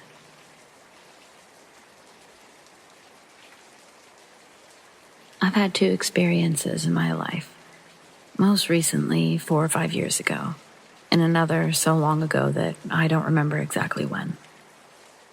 My latest experience was pretty tame. I was hanging out with a few friends in between some buildings, a place where there was storage buildings and a football pitch. That's a pretty old area in my city, mostly populated with old people. When we were getting ready to head out, I look up to one of the storage sheds, and I see a pure white, wispy figure with no discernible features, about 160 centimeters tall, kind of hovering 5 centimeters above the shed's roof. It looked as if it had a cloak over it. It was a solid mass, but at the same time, translucent. After I double take at it, it faded away rapidly, as if taken by the wind. It was late at night, and I might have been high, but weed, not enough to hallucinate such a thing. My other occurrence was when I was a little kid. Might have been 6 or 10 years old, honestly, don't remember. This one is not tame at all, and it was pretty scarring. So much so that I feel obligated to share. I was in my house going from my bedroom to the kitchen to get something. I turn on the light to the hallway, where to my right would be the living room. We had one of those big-ass plasma TVs that weighed a ton. The light in the hallway was just enough to illuminate the living room, to tell pretty confidently what was going on in there. I first hear some scurried steps coming from there. I couldn't tell the source. At this point, I had just taken my first step into the hallway. I hear some giggling. I look over and I see a small girl. She was looking at me as I had just come into full view of the living room. She had pigtails and was wearing a dress. I think it was black. I just freeze and I stare at her. She now quietly heads over to the TV and hides behind it. When our eye contact stopped, I just ran into my bedroom and hid beneath the covers. I've had minor experiences all my life until the time where I stopped being afraid of the dark. I would hear my name being shouted either on the streets or at home. I would see things move as if there were an air current, like tissues or plants, bed sheets being tugged on, breath on my face while trying to fall asleep. But one day, out of nowhere, I stopped being afraid of the dark, not by choice. I just woke and I was no longer afraid. When that happened, all the paranormal around me stopped. Except for that first thing I mentioned.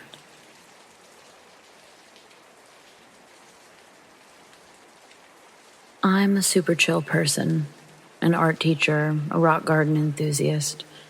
I love paranormal stuff, but I don't go looking for it or anything. I work with kids, so I'm pretty substance-free and sound of mind.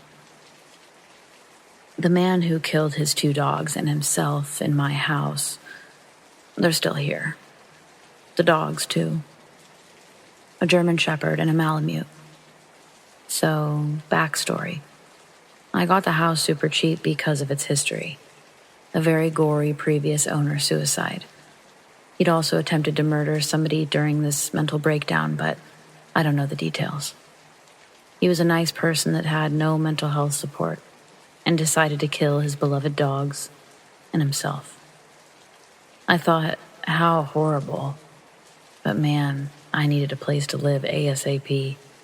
So I braced myself against superstition or the creeps. The weirdness started immediately, pounding and moaning, like the house was being hit by a bulldozer. Neighbors can hear it from outside sometimes. Huge dogs howling from somewhere inside the house. Bedroom doors opening and closing. Footsteps through the kitchen hallway every night at 4 a.m. It's nerve-wracking, but also sad. More than once I've awakened thinking my house is being broken into. Sometimes I feel somebody sitting on my bed, and more than once I've had my quilt put on top of me. This quilt is in my closet, so it had to be carried out and placed on me.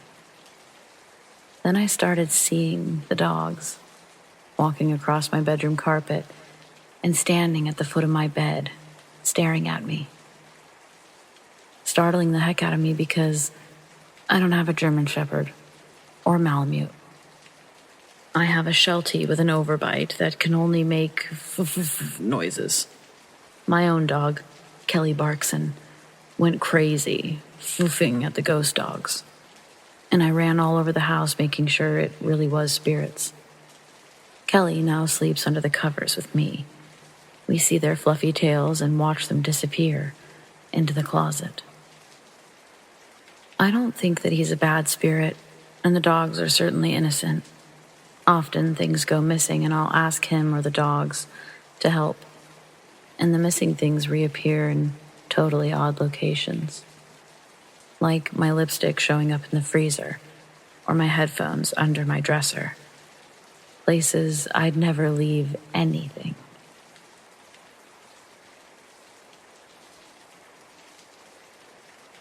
This is honestly the strangest thing that's ever happened to me, and I still truly cannot wrap my head around it. A couple of months ago, I was home alone while my partner was out running errands. I was taking a shower and I heard the bell that we keep on our door ring and someone say, "Hello." I had a podcast on, shower running, and the fan. So I said, "Honey, is that you?" And they said, "Yep." It sounded like my partner, and so I continued to ask a couple of things, and they responded. When I got out of the shower, my back door was wide open. My dog was pacing around, and my partner wasn't home. I called him and I asked if he had left again, and he was still out. I checked his location, and he was indeed still cleaning my car a town over. I had an entire conversation with a stranger in my home while I was showering, not knowing. Nothing was taken. My dog was not harmed. The police couldn't really figure it out. I don't have a history of auditory hallucinations or disassociation with reality. To this day, I think about it, and I just get chills of what could have happened if there was a different motive. Has this ever happened to anyone, or have you heard of anything like this happening? The fact that I'm fine is great, but it's such a strange thing to do to someone.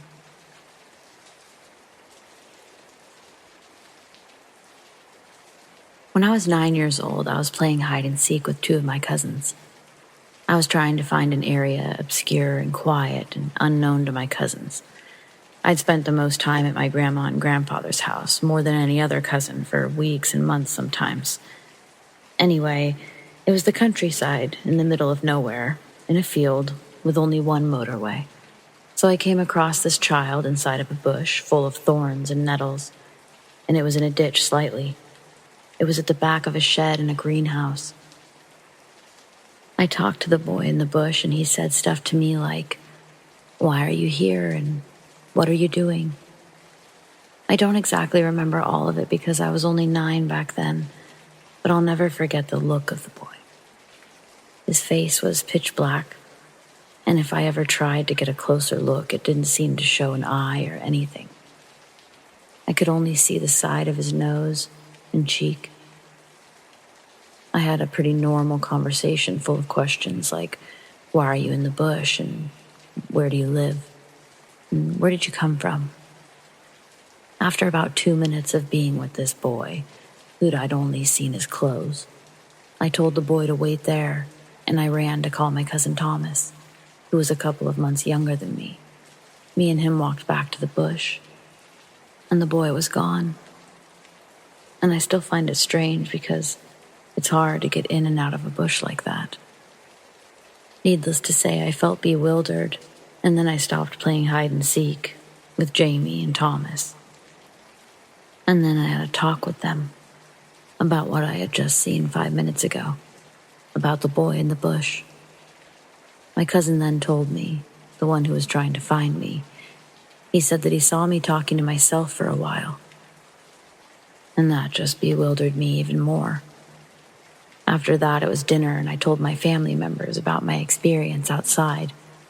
But of course, none of them believed me. Not even my cousins eventually. I never saw the boy again. I don't think I ever will. In my teen years, I used to walk around the cornfields in the pitch-black darkness, 2, 3 a.m., listening to music. But even then, I never saw him again.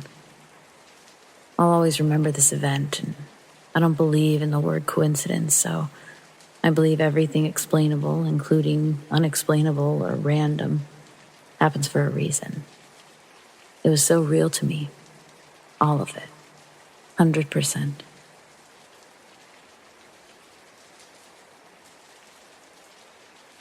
I think I witnessed a cult ritual.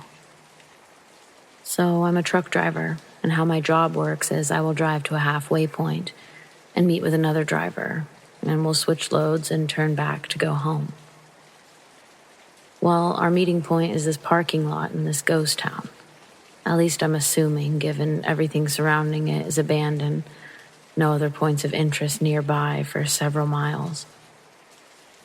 I've been doing the same thing every night, Monday through Friday. And sometimes we arrive at the same time. Sometimes he waits for me, and sometimes I wait for him. Well, last night I arrived before him, and I got out to stretch my legs and smoke. This is around 11:40 p.m.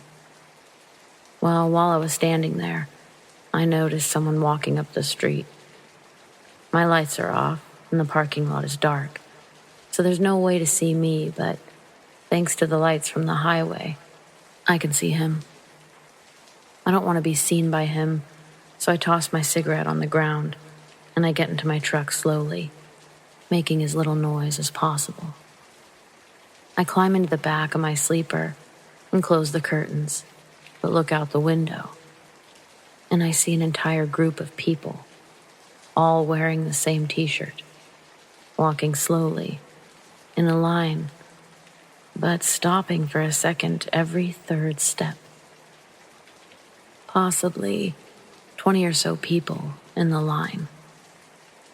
I call the other driver to warn him, and I look through a hole in my curtain as they walk by, then out the other window, and I see them just casually walk down the road. Yes, they were just walking down the middle of the road. I didn't get out once, not until the other driver showed up. We swapped and left. This was in Louisiana, about 30 miles from Hammond.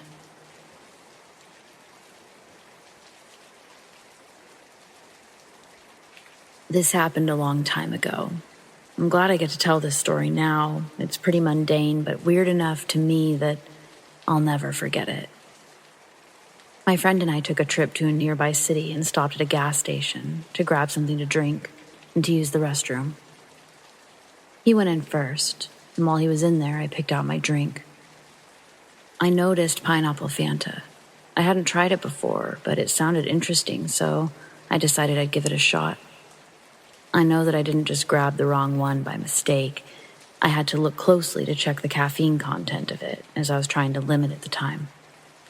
When my friend got out, I handed him my drink and my debit card so that he could get whatever he wanted and to meet me in the car.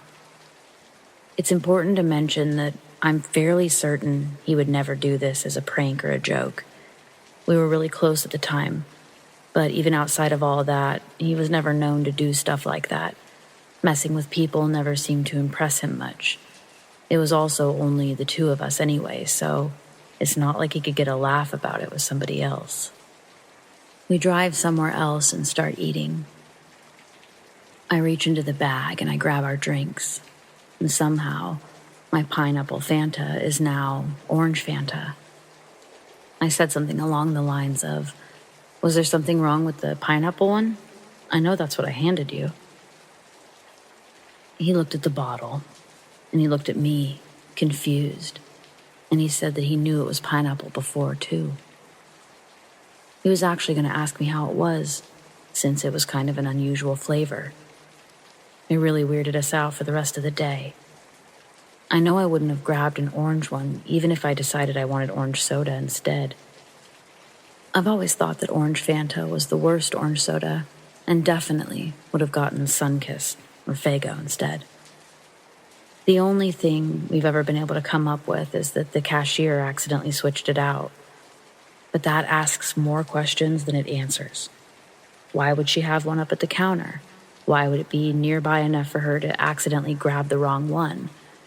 She clearly wasn't drinking it. It was still sealed and cold.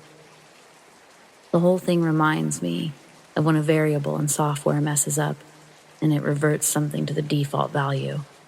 Orange Fanta would certainly be the default Fanta if there was one.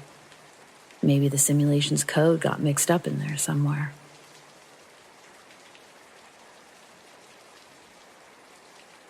Back in summer of 2020, I was 14. I would spend a lot of time with my cousin. We both loved going on walks and would always walk the neighborhood near her house. One night I was spending the night over and we decided to go on a walk. It was around 10 p.m. I'd like to preface this by saying that the roads weren't well lit, so it was very dark. We were used to that, so we weren't scared at all. While we were walking, a white Jeep started driving very close to us. The guy who was driving lowered his window, and there was another guy with him. They both seemed to be about 25 years old. The guys were just weirdly staring at us for like 2 minutes. Then the guy in the driver's seat started asking weird questions like, "Are you girls not scared of the dark?" And after asking this, he drove away. Me and my cousin were relieved, thinking that it was just a joke.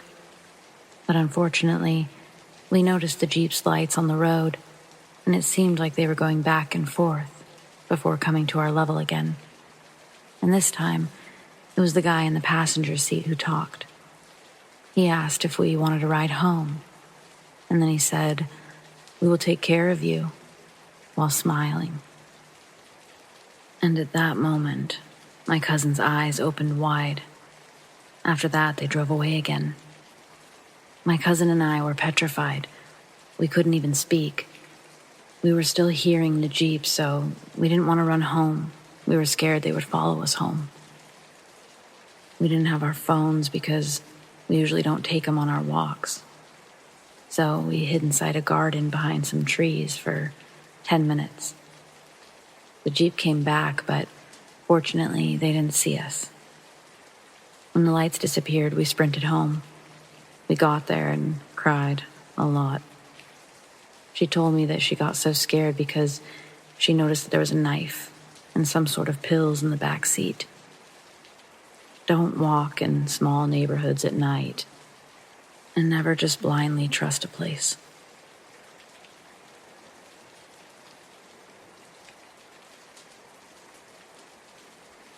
This happened a few minutes ago. I had just taken out of the oven my freshly baked vanilla cinnamon raisin cakes, and I wanted to snap a photo of them to send to my best friend and to my aunt. My camera had the AI option activated because I forgot to disable it after an outing on Friday night. So as I turned my camera toward the kitchen table, the AI sign showed the food sign for 1 second, since I had snapped a picture of the cakes. And then the next second, when facing the kitchen table and kitchen door, it showed the person sign. The person sign appears when the AI features detects a person's presence. The thing is, I was alone. My parents are napping, and my sister is in her room studying. My aunt is working at her boyfriend's family's farm to finish before sundown and the rain comes. The house is my mom's and aunt's childhood home.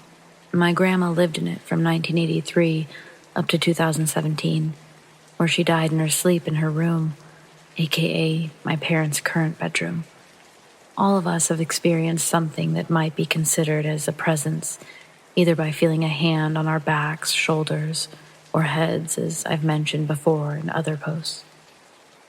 But never on camera or radio, although my computer at times opens by itself in the middle of the night or day when it's in sleep mode, but I don't think that has anything to do with a ghost. I found it odd that the person sign remained for a moment when I placed the camera in the same spot again. The second after I realized what had happened, it showed nothing. If there's a ghost after all, I think it's either my grandma or my grandpa, or both of them, keeping an eye on us. Maybe they, she, he wanted to see how the cakes turned out.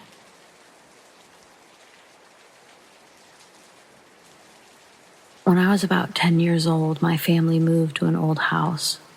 My bedroom was the largest, and I always felt uneasy in it, even in the daytime. I had nightmares about dead people emerging from the walls and the ceiling every night. The house had a funny layout. If you wanted to use the bathroom, you had to go down a dark, narrow hallway and be met at a direct view of the staircase, which led to the front door, which at night looked like a black void. So besides the nightmares and it being a creepy old house, it was fine until it wasn't. We would always lock the doors at night, as one does. One morning, my mother said she heard someone ringing the doorbell at 3 a.m. She checked if maybe the neighbors had an emergency and needed help, but there was nobody at the door. This kept happening for a while. Then one night at about 3 a.m., we all heard the doorbell and went to check it out. The door, locked twice in the evening, was wide open. Nobody at the door. We were all really freaked out. My mother paid for a holy mass to be held in the name of tormented souls the following day. Not sure why that would have helped, but nothing weird happened after that.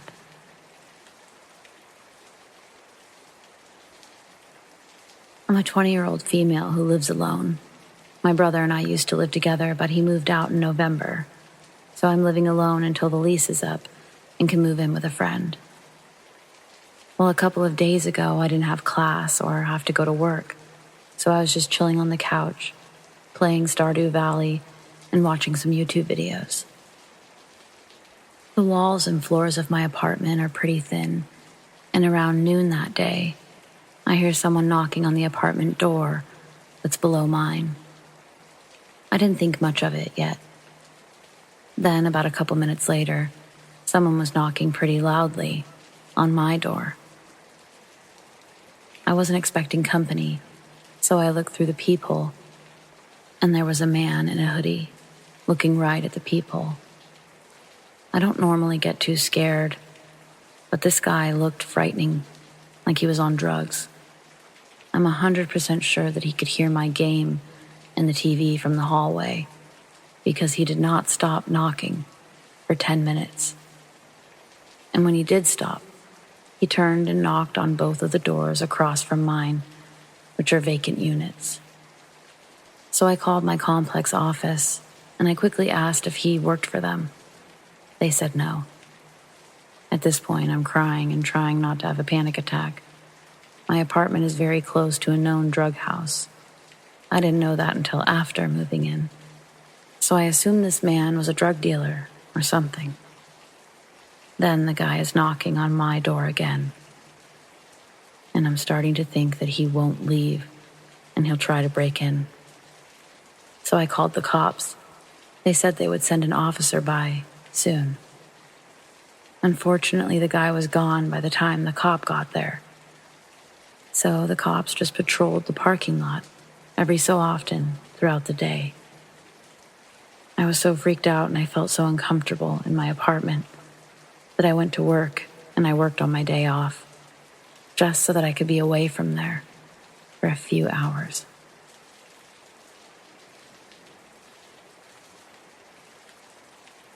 This happened when I was in my 30s. First, a little background. I had an Aunt Mary who moved in with my parents, my brother, and older sister when I was born to help my mom out with us. She was extremely close to me, so she always called me her girl. It made me feel special. Okay, on with the story. So I was dating this guy, and we got into an argument right before I left to go to work. I worked nights as security. I had a 2-story apartment with 2 cats. So, like I said, we got into it before I left for work. And I knew he was scared of dead people, ghosts. At this time, my Aunt Mary had passed, and I kept her obituary downstairs on my bar. I knew this creeped him out. As I was walking down the stairs, I shouted, "I hope my Aunt Mary comes and bothers you tonight." I thought nothing of it. I just wanted to screw with him since he pissed me off. So the next morning when I got home, he was awake and looking crazy. I asked him why he was up and what was wrong with him. He said he kept hearing noises downstairs all night, and the cats kept going to the top of the stairs, looking down and hissing. I remembered what I said before I left for work, and I just smiled and said, I guess she came to mess with you since you pissed me off. Sweet revenge.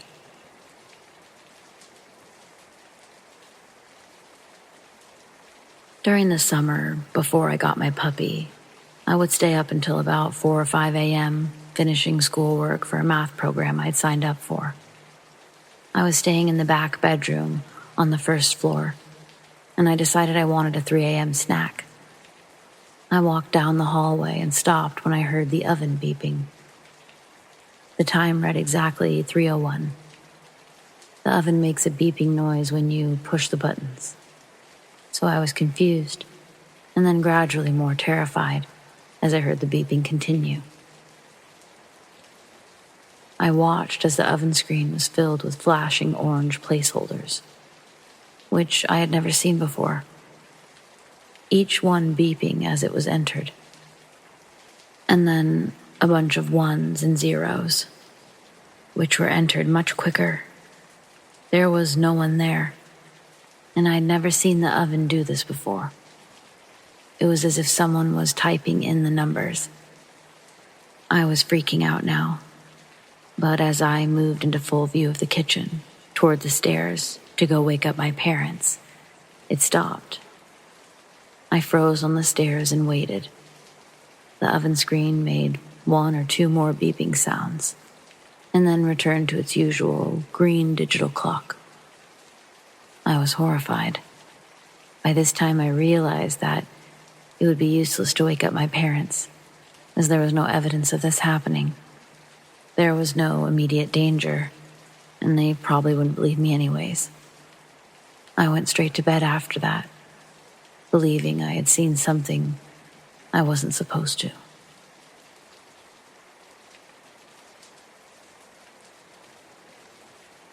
I was house sitting for a coworker when I experienced the strangest thing. My coworker told me that I could help myself to anything while she was away. She said that she would prefer it actually, so she didn't have to throw away perfectly good food when she got back. The first night there, I decided to make tacos. Little for me, little for her little puppers Milo. I took note of the things that she had in her fridge, and I started planning meals for the next 3 days. As for beverages, not a lot of options outside of some wine and milk, which I don't drink either. So I made note to go to the store and grab some almond milk, some juice, in the morning. The next day, after my shift, I headed to the store and I grabbed the goods. I went back to her place, fed the pup, and then I opened the fridge to put the drinks away. When I did, I was shocked to see the exact items I bought were already in the fridge. I looked back at the counter, and there they were, sitting on the counter. I looked back at the fridge, and there they also were. I wanted to document this somehow, but I realized there's just no way to convey the strangeness with a photo or a video. It just looks like groceries. But to be in my body at that moment, to see what I saw, I was shook. I casually asked my coworker if she by chance drinks Pog juice or Silk brand almond milk. Her answer, "No, but there's a 2-liter of Diet Coke in the cupboard if you're thirsty." Not exactly what I was looking for. I guess the worst thing to come out of all of this is I have two of the things I love. But what the actual hell happened here?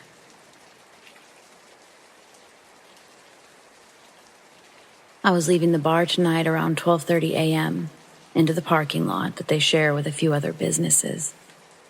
I felt that I should grab my pepper spray and keys from my purse for some reason, but it wasn't far from where my friends were standing, and I didn't need the keys to open the car. This might be where it all started. I walked the 15 yards to my car, and again, I don't need the keys to open the door as long as they're on my person. I open the door and look inside, like I've done a million times in this parking lot. And sitting there is a man that I immediately do not recognize. I immediately freeze and ask, "Hello, who the hell are you?" Meanwhile, I take in that he's sitting in my passenger seat, going through my glove box, holding my registration. He says, "Are you—" name similar to mine. I try to think, how can I get out of there fast? Because my mind goes to the idea that he could pull a weapon at any point. I say, "No, but I'll go get her." And I turn around and run back to the bar to tell my friends and the bartender. They check it out 30 seconds later, and the guy took off before anyone could see him. My keys automatically unlock my car if I'm within a certain distance. This must have left my car unlocked at some point, and some guy took advantage of it. Maybe he didn't mean physical harm, but he could have taken advantage of my vulnerability and isolation if he chose to. And I could be dead right now. Criminals don't like being caught in the act. I have 4 cats. We just got a new kitten a week ago. He was a stray and is still adjusting to living inside. I tell you that because he's still sneaking around, mostly staying in the basement where the food and litter boxes are. He's terrified of my dogs, they ignore him, and he's come to the top of the basement stairs for a treat, with coaxing. So last night, I'm getting settled in bed, TV and bathroom light on in my room. My other cat, still a kitten, about 7 months old, and larger than the new kitten, comes into my bed like she does every night. My husband and I both greet her and say, "Oh, it's really time for bed. Stars is ready for her tuck-in." Well, I'm petting my plump calico kitten, and the TV show gets really bright, and I look down, and it's frickin' Void, our new black kitten. I sit up and say, "It's Void in our bed, not Stars." And my husband turned the light on because he doesn't believe me. Even he's shocked, because Stars is calico, and Void is solid black. And we both saw Stars come into the room, like she does every single night. So Void had braved 2 sets of stairs, his fear of the dogs, who are also in the bed, and is just chilling on my lap. And I get this weird sensation because Stars is chunky, and Void is much smaller and skinny, and all of a sudden, he feels like nothing in my lap, where I had just felt the full weight of my chunky girl. So a few minutes later, here comes Stars again to get tucked in between us. We look at one another and say, "Weird." Void tears out of our room like I dragged him up there, and Stars gets on my lap. Cats are a glitch, man.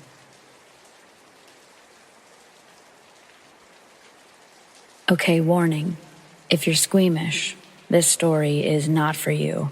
Not at all. It's about my first lesbian experience.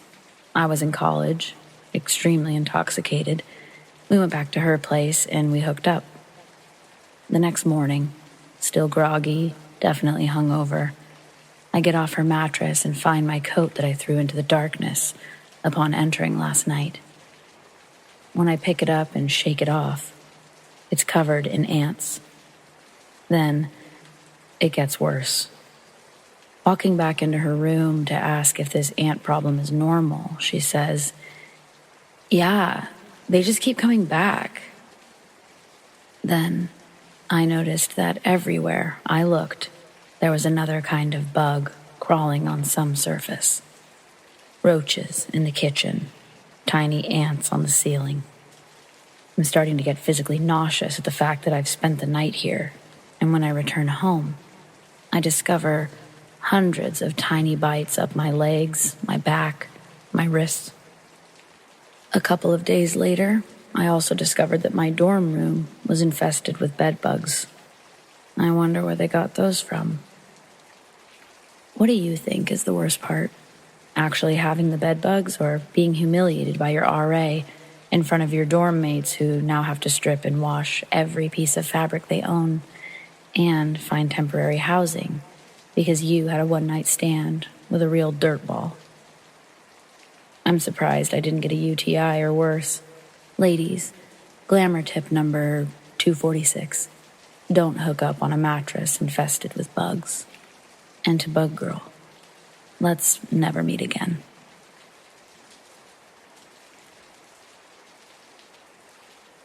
This is something that happened to me and two friends about 14 to 16 months ago. I've got a short account, and I don't know if it qualifies since I didn't see it, but someone I was with did. So here goes. Two of my friends, who are a married couple, and I were walking on my family's land. It's about 170 acres and heavily wooded, with both pines and hardwoods, and heavily trailed. It was dark, but my friends wanted me to take them out to the walking trails. A couple of neighbors' dogs followed us, a coonhound and a Great Pyrenees, and we walked south, then east to my camping area. We were hanging out at my camping spot when behind us, further back in the trail that we had come down, the dogs started acting strange. We were looking back and they came out of the woods to our left and stood on the trail. The Great Pyrenees started growling, real low, and looking defensive. The coonhound is a goofball, but he was also acting disturbed about something. They were both looking back down the trail to the west. I immediately got quite a strange and serious feeling. It was a bit ominous.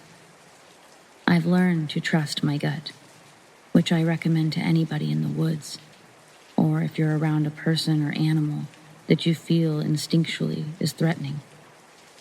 Anyways, I said to my friends, we better get back to the house. And to get my point across, I sort of grimly added, now.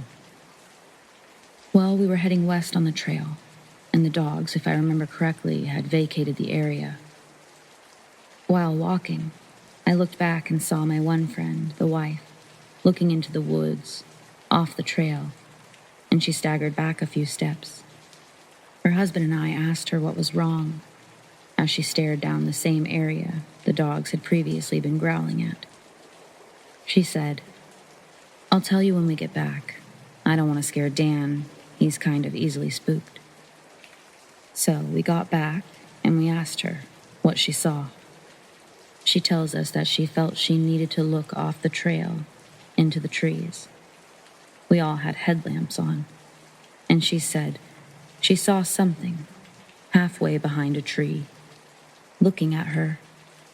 She said it was pale, whitish, with an oval kind of shaped head. Looked like it was crouching, with long limbs. She kept stressing how skinny it was, particularly the limbs. She said it had a surprised look on its face, like it didn't expect us to be there. Myself and friends and relatives used the trails regularly, but not at night. She said that the thing was bobbing back and forth in kind of a creepy way, like moving its head behind the tree and then swaying its head and shoulders back rhythmically to look at her. She said it didn't appear to be aggressive at that moment, but looked scary. I pulled up the famous trail cam pic of the rake, or whatever it is, and she got a shocked look on her face and nodded, yes.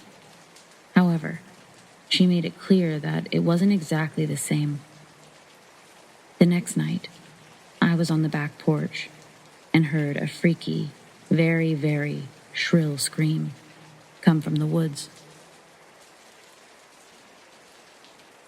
I don't know if the two were related, but I've lived in the country for most of my life, and I've never heard anything like it.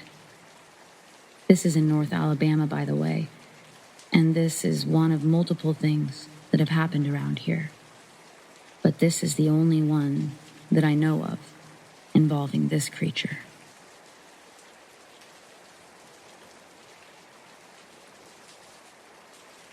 I will preface this by saying that I grew up in a very spiritual family. My mom especially had tons of stories about ghosts and spirits that she'd encountered in her life. When I was around 7 years old, my family moved into a new house. From the get-go, my mom said there was a spirit in the house, but she was friendly. It was a little old lady called Elsie. If you looked up our address online, it said that the previous tenant was named Elsie.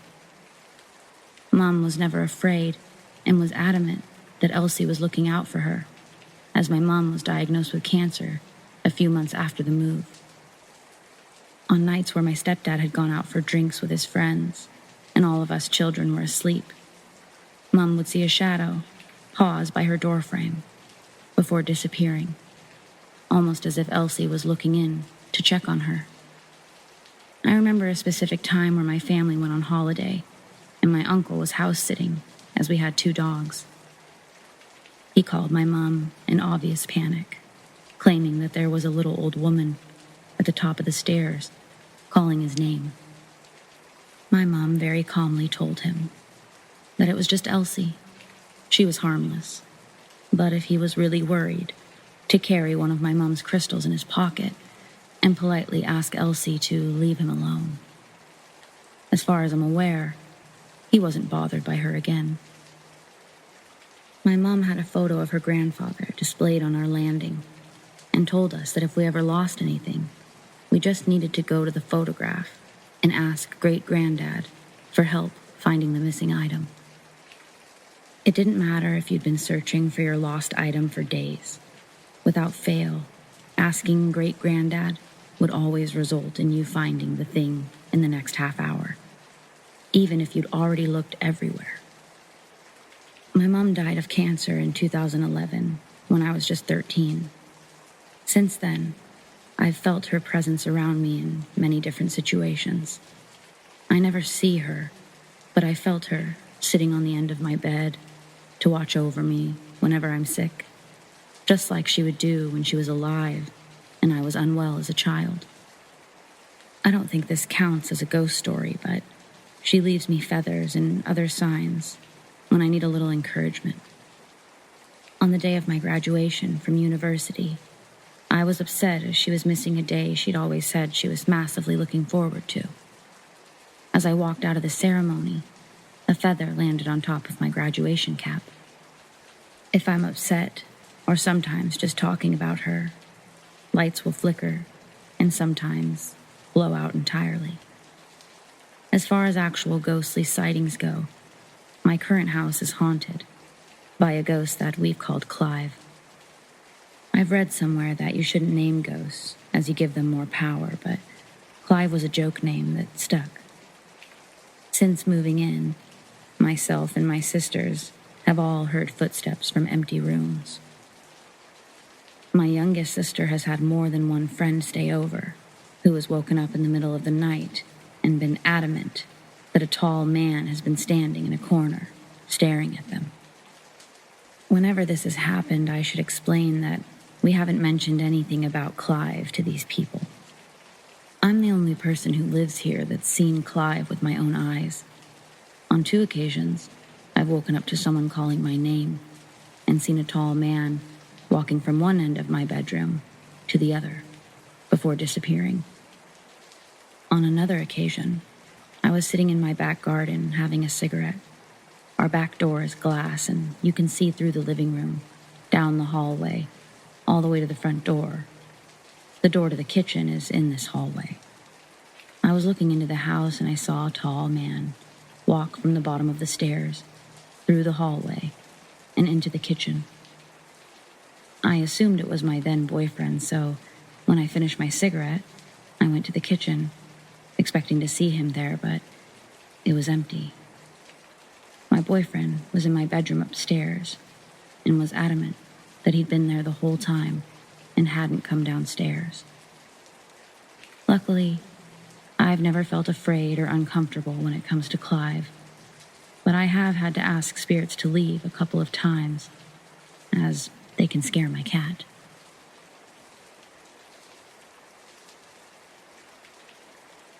This, perhaps, is one of the most interesting things to have ever happened to me in my 36 years in this realm.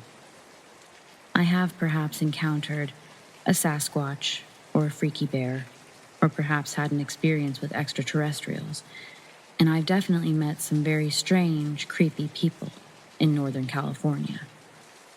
This experience, however, is just an experience I have no idea how to explain. Nor do I know what to think, nor do I ever want to think about it ever again. However, I feel as if I have to get this one off my chest because it is weird, and oftentimes I have very strange dreams that are involved around it. And it makes me believe, subconsciously I suppose, that I have never dealt with the possible trauma from what happened. I was born and raised in New Mexico, and ended up moving to California with my father throughout the rest of my life, with the exception of some stints here and there due to jobs and whatnot. Normally, I avoided New Mexico like the plague. It's a haunted, godforsaken, rattlesnake-infested hellhole. My mother and my sister, however, just refuse to leave the desolate wasteland, and so oftentimes I have to go down there and visit. Especially when my mother got cancer. She's fine now. She had a tumor on her parathyroid, and it was removed, thankfully. So backstory over, onward with the actuality of what had happened. I was driving my piece of crap Honda down the highway when it just ran out of gas. I found that odd, because when I initially started the car, I had a quarter of a tank. But such is, I guess. It just sort of sputtered out in the middle of the highway, around the end of the road of the reservation. I knew that there was a gas station about a mile away, once I managed to get onto the highway. So I took the empty gas canister out of my truck and walked out into the heat. I had a backpack of Gatorades and water bottles to avoid heat stroke. I was aware that I could lose quite a bit of electrolytes very quickly.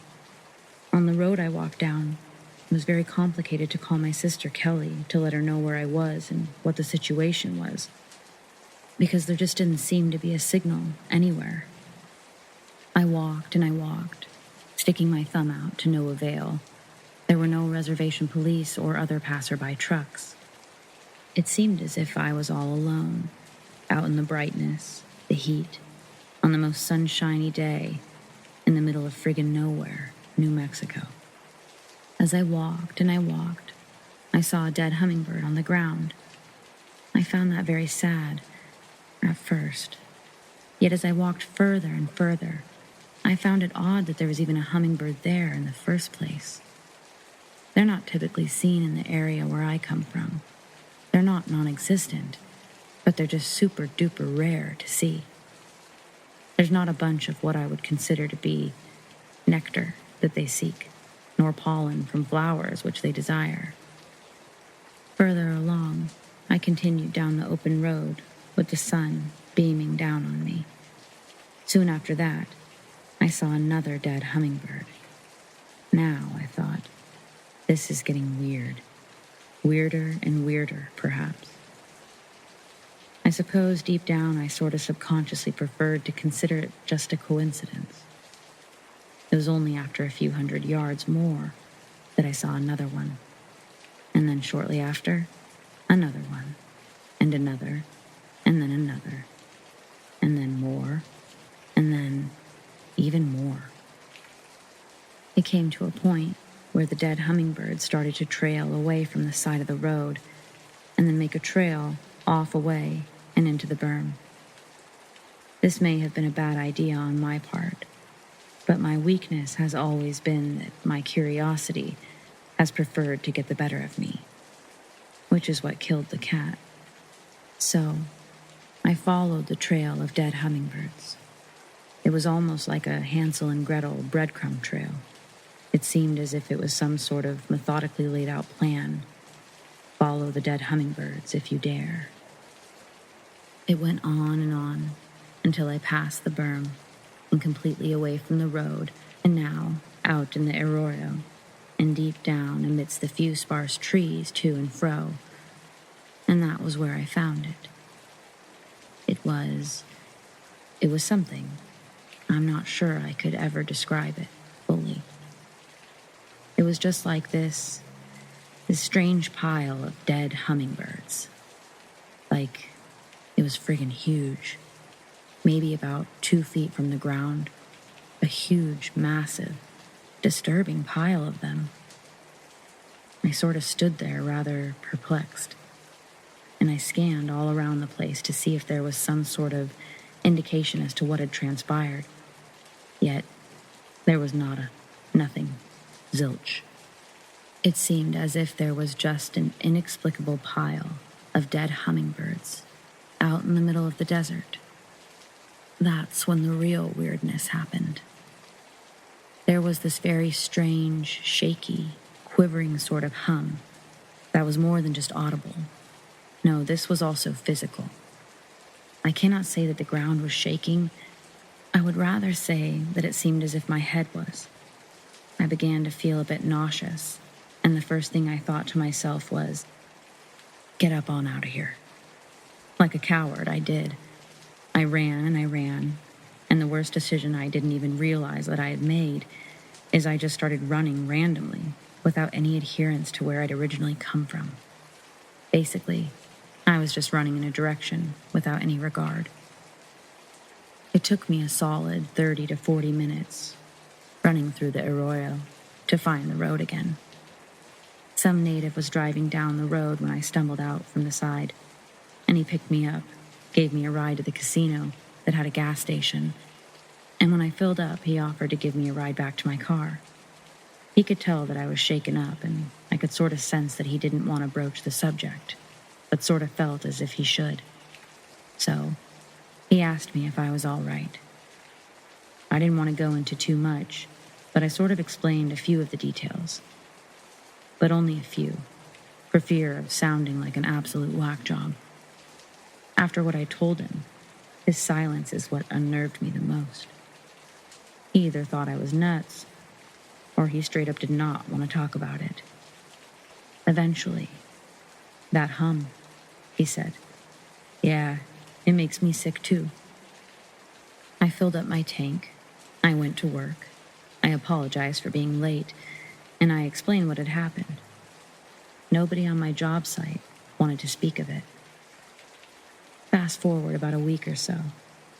My sister woke me up asking if I could sweep the front walkway because she was too grossed out. I didn't know what to infer, but I love my little sister and I'd do anything she asked.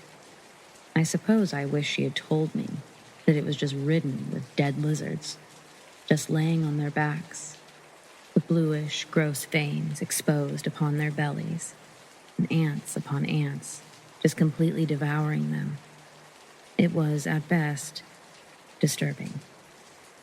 So I got the push broom, and I pushed them off the walkway, and then that's where the hum began again.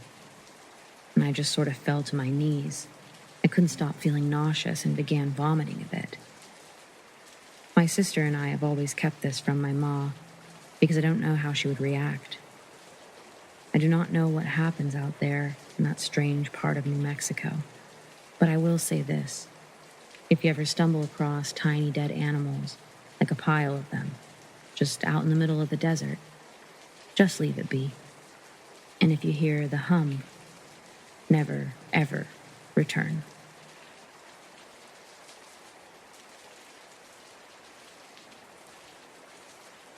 One weekend night in Idaho, my boyfriend at the time and I went to a show in Boise. It was one of my first times driving to Boise, so on our way home late at night, we got lost. We had no idea where we were, so I decided to try and turn around and backtrack. We were at a 4-way stoplight, and and turned left into an area that looked like a good spot. But it brought us to this weird gated community with nowhere to turn around. So I kept driving, thinking I'll just come right out on the other side of this community. The whole thing was really strange and just got stranger and stranger as we drove straight through. The first thing we noticed right away, there were literally no lights on, anywhere. Not one house light or street light. It was pitch black aside from my headlights. The trees kept getting thicker until we couldn't even see the sky. It was dead silent and still. It wasn't even late yet, like 12 or 1 a.m. As we kept going, I noticed something up ahead. It was a large body on the left side, almost in the middle of this small road. As we got closer and closer to this body, I realized what it was. It's some type of animal, standing over another body on the ground. We start kind of freaking out because we have to drive right by this scene to get through. We couldn't turn around because the road was so small. So knowing that passing is our only option, I continue, even slower this time. We told ourselves, oh, it's just Mother Nature, circle of life. We're okay. I continue to drive towards it.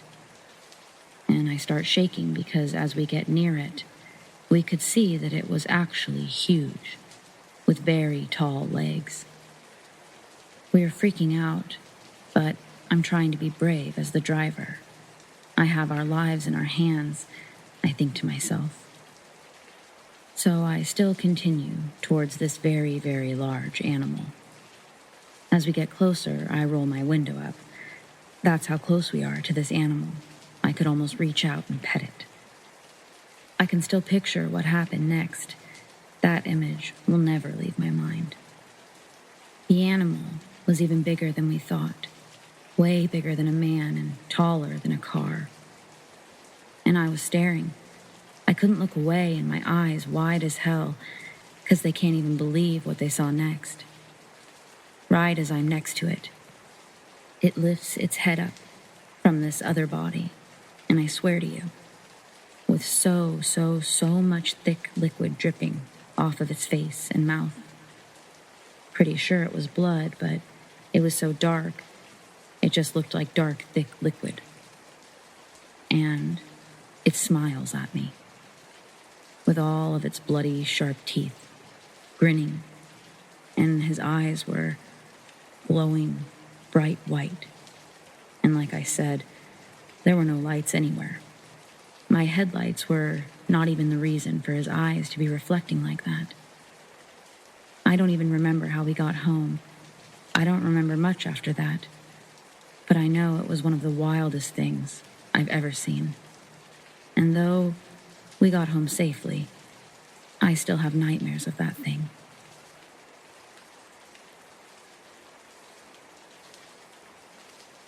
I'm a student filmmaker, and I have been for about 7 years. About 2 years ago, we were scouting locations for a The Road-inspired short film. One of these locations was an abandoned motel. It used to be next to the main highway, but business dried up in the 80s when the new interstate was built 40 miles away. The place had a real fall from grandeur feel to it. The owners left it behind in the late 80s, and it's been untouched apart from one of the buildings being used to store some mechanical stuff in the 90s. The building that didn't get used in the 90s was completely falling apart. Practically no walls were completely intact, and the roof was falling in most places. The other building was in relatively good shape. No holes in the ceiling, only one entrance that was difficult to get through. It had all the internal walls removed, and only a few small individual rooms within the building. Completely dark, and lots of places to hide. Once we squeezed through the entrance, we yelled out, but didn't hear any response. We went about taking footage inside to refer to later, just wandering around the place. Tucked into a corner was a filthy mattress with some blankets thrown over it. I saw this and assumed some drifter had been through a while ago. That was, until I looked into a trash can near the mattress. Inside the trash can was some food waste, including an apple core. That didn't seem too weird to me, until I realized the apple core hadn't even turned brown yet. I felt my heart drop and I froze for a second. I yelled out to my friends, "Guys, I don't think we're alone in here."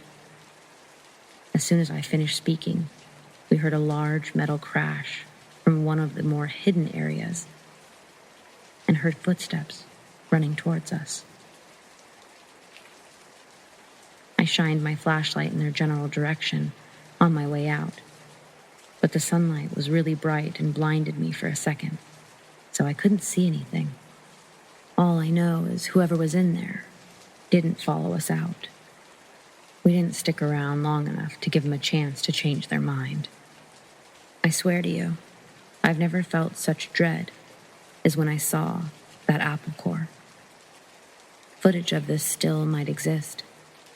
If we find it, I'll post it.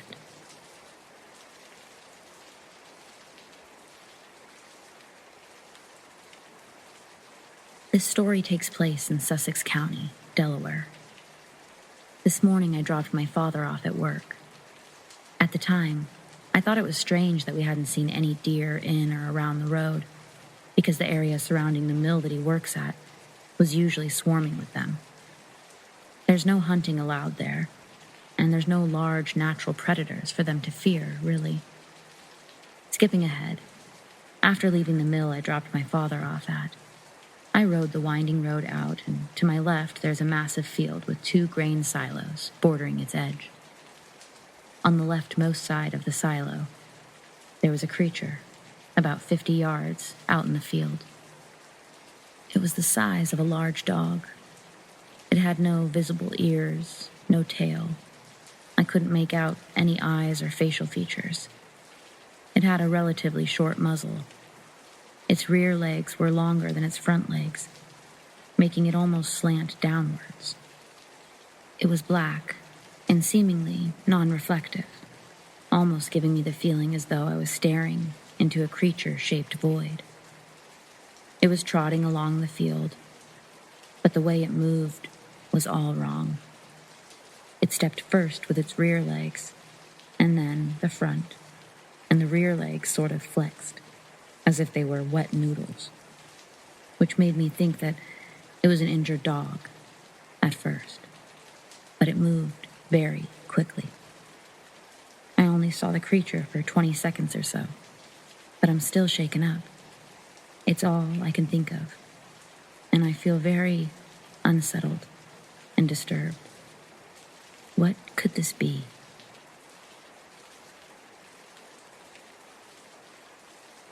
Here's a story that still haunts me to this day. A little explanation of my room in the house I grew up in. I lived on the top right corner of the house. 2 windows, a wall shared with my parents' room, my closet wall connected to my brother's room, and 2 walls facing the outside, each with a window. We only had 1 tree in our front yard, of which I was nowhere close to. My neighbors had a tree in their backyard, also unable to reach my room. I am also, if it wasn't clear, on the 2nd floor of the house. Keep that in mind. I was in high school, sitting in bed one night, staying up late. I was about to fall asleep when I hear this long, loud, slow scratching on my wall facing the street. It begins at the wall separating me from my parents' room, continued and ended at where the closet started. It went back and forth, probably 3 or 4 times, and stopped. It started at exactly 11 o'clock. It scared the piss out of me, but I tried to chalk it up as mice. The same thing happened again the following night, at the exact same time. This time, there was a shadow in the window. I always kept my blinds closed because the streetlights lit up my entire room. So you can imagine my horror when I looked at the window to see the well-defined shadow of some kind of creature as the sound of long, terrible scratches fill my ears. I didn't move. I blinked and the shadow was gone, and the scratching stopped. My heart was pounding out of my chest as I prayed to God to save me. The next night, I was over it. I put salt on the windows and hung a cross on the drawstring of the blinds. I stayed up until 11, waiting for the scratching. It never came, and I haven't heard it since. I can't rationalize this one. I usually want to get rid of every possibility of a situation before I blame ghosts. But I just can't explain this one.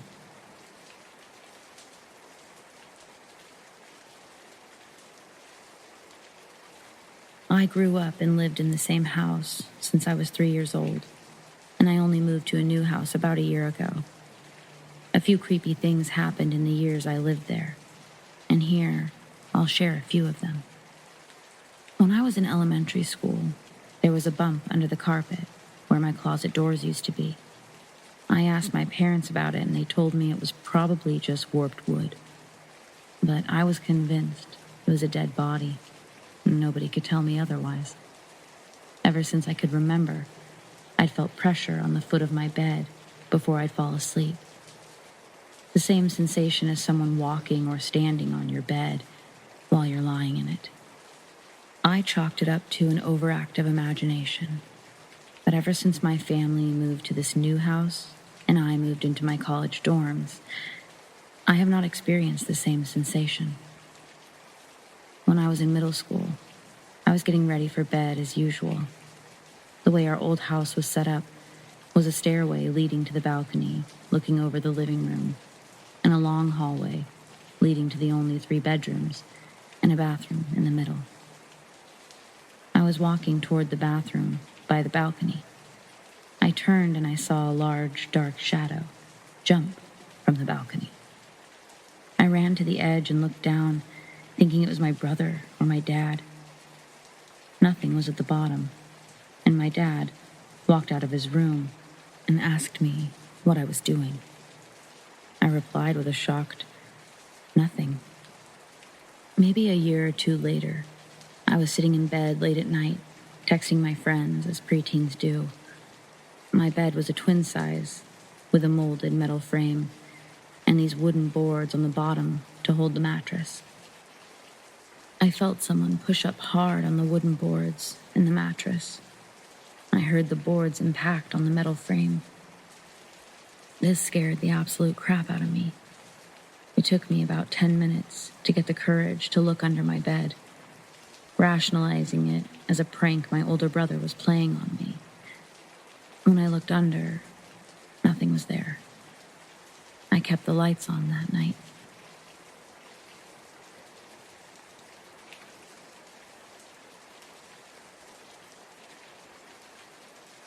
A little backstory on a very haunted house. I live in an old home built in 1917. Been here since 2012, when we moved from a house that was certainly haunted. But anyways, I lived here with my dad and my mom until she tragically passed away in October of 2020.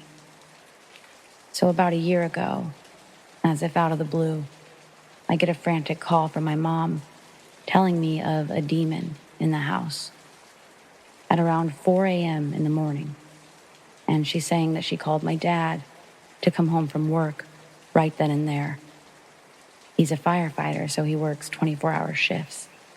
She told him to come home because she was so frightened.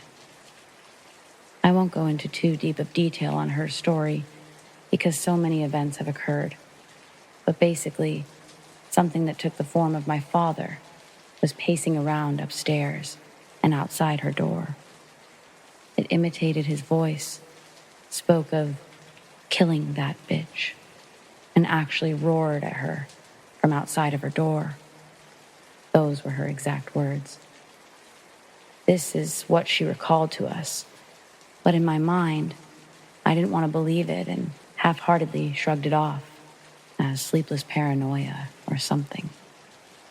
Well, she passed due to suicide in October, but wasn't suicidal to our knowledge. And the day before, she texts my dad something along the lines of, "I'm moving out of the house tomorrow. The house is haunted." The next day, she is dead. In the following months, I moved back in with my dad to the home, since I didn't want him alone in the house where his wife, my mom, just tragically passed away. In the months following, I've had terrifying experiences nearly every night. Footsteps pacing up and down the stairs, almost always starting around 3 a.m. We have a burglar bar on the door, so nobody can even get past the door to come upstairs. But it's nonstop and very loud. I had gotten so shaken up and was almost certain somebody was inside and upstairs that I barricaded the door with a mini fridge, and I kept a rifle next to me. I hear running around a lot, things being thrown around, etc. Well, last week, it intensified a bit as I was in my parents' room, where a lot of this stuff has been heard or has originated. They have a closet, and the door doesn't exactly latch as the frame and the door don't exactly fit. And it's very stiff. When it's closed, you nearly have to give it a rough pull to open it. Well, the entirety of the previous night, I was hearing the same walking up and down the stairs, and I was basically sitting up in bed, saying prayers from 3 a.m. onwards.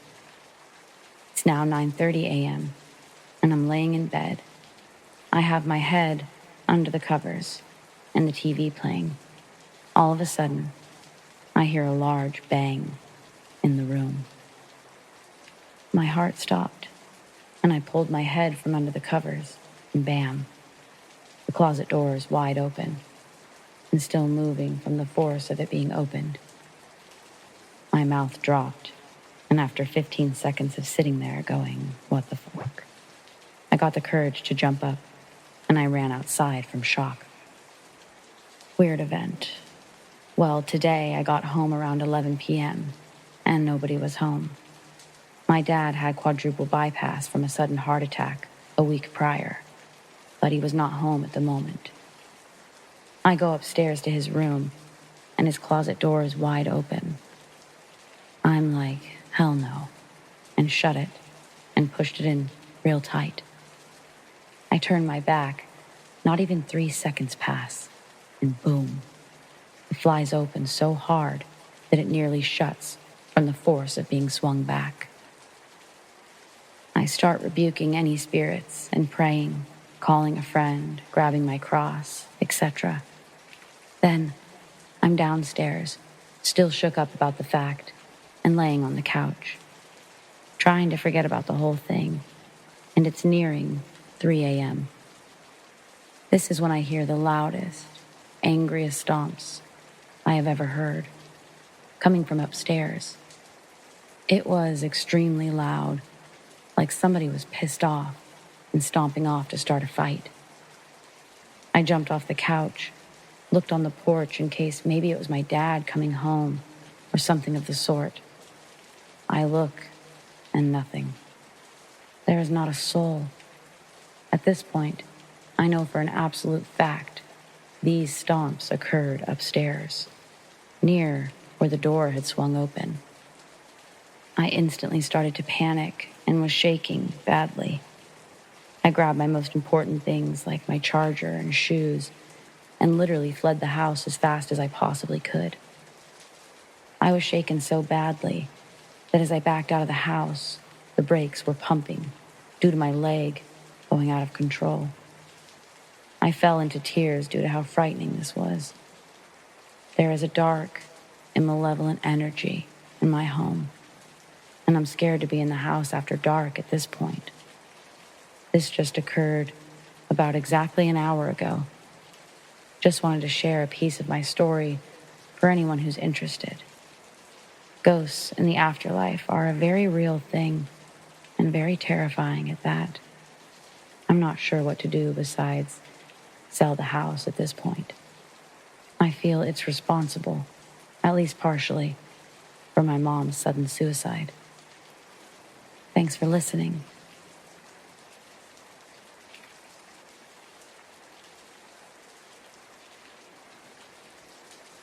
I thought you may all enjoy the many stories of what I would think to be a paranormal hotspot, Spirit Lake, Idaho. Spirit Lake is a small town north of Coeur d'Alene, Idaho, with many haunted houses and much talk of ghosts. Before I get into the deep digs of the paranormal activity in the area, I would like to put a little background content out there on the town, and I want to fully disclose that all this information I'm providing is word of mouth, except for how the lake was named. Before it was even settled, the Kootenai tribe resided in the area. The tribes in this area were constantly at war with each other. To make peace, the chief promised his princess daughter to marry the prince son of the enemy tribe. But the princess was already madly in love with a warrior. Completely distraught, the couple went to the lake and jumped in, drowning and haunting the lake forever. Legend has it that you will see the two in a canoe with mist around it. The tribe named the lake something that translates into English as Spirit Lake. On top of this eerie tale, there are many deaths and memorials around the lake. It's exceptionally weird because I've been to many lakes in North Idaho, being an avid fisher, and none have nearly as many memorials or graves as this. I only confidently know 3 stories of deaths in the lake. One was a 7-year-old boy swimming in shallow water, got tangled in weeds and drowned. I always wondered about why weeds that could easily be pulled up drowned him. The lake bottom is very muddy and stuff like that just doesn't root well in there. Maybe he just panicked and couldn't pull up. Or maybe something held him down there. Another was at your classic backwoods trespassing high school bonfire party. A junior was drunk, and no one noticed him falling into the water. How did he not make a sound? Sound echoes in a lot of the area that he was in. There wasn't any loud music because they didn't want to get caught. Did someone jokingly push him in and thought that he was well enough to get out on his own? Did he slowly fall in and no one noticed? Or did something pull him in? The final story I know is a drug deal gone wrong. 2 teenagers were fighting over pot money. It was winter, and the other got violent and pushed him in.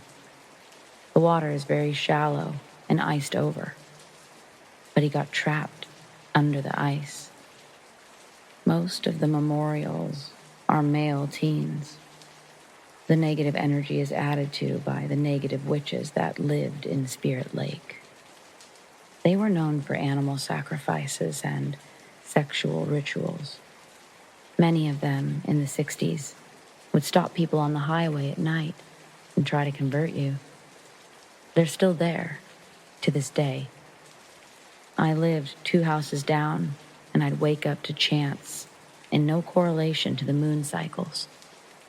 The women in the family, they were not allowed to get out. The father and uncle were pervs. They dressed in old-fashioned farmer clothes, browns, grays, and black. The woman would wear bonnets. To this day, many animals go missing on Halloween. I know they do so everywhere, but much more were noticed in Spirit Lake, more than any of the other bigger neighboring towns. Spirit Lake started out as a logging town and died shortly after. There were many old buildings left, and it's advertised as a beautifully historic downtown Spirit Lake with inland empire trails, at least on local radio stations. It also has many haunted buildings. The old movie theater that is now a florist shop, the White Horse Saloon, a run-down building next to the elementary school, a greenhouse next to the park, one commercial building that is no longer standing, behind the hardware store. Many locals claim that they have both negative and positive spirits haunting their houses as well. And Spirit Lake is full of good, honest church people. It is widely accepted that ghosts are everywhere, and we pray devoutly for protection for us and our neighbors. There are 2 mountains nearby that also have paranormal or alien activity: Rathdrum Mountain and Hoodoo Mountain. Lights, ghosts, and Bigfoot reports frequently come in from there, all both negative and positive experiences. I have been hunting many times in the Hoodoo area and Inland Empire Paperland as well. I haven't had any paranormal experiences really, but I have seen how a Bigfoot could be hiding. There is so much wilderness and pocketed areas that would provide much coverage and hiding spots. I haven't had any really paranormal interactions with the area, I don't think. One day, I was completely distraught and walked through the woods, and the woods felt comforting and more reassuring than usual. But I'm 90% sure that was just because I love the wilderness. I do know people in groups who have seen stuff that I completely agree with. They are honest, old-fashioned, and churchgoers. I do recognize that Spirit Lake has an above-average drug usage problem and may cause some of the paranormal interactions. But I do feel a negative energy in certain areas from the sorrow and dark behaviors that the land has, and I think the druggies feed the paranormal energy. Some things are just inexplicably complicated and unknown. While Spirit Lake haunts many, it also blesses many with beautiful land, plentiful hunting and fishing, and a tight-knit community that looks out for each other.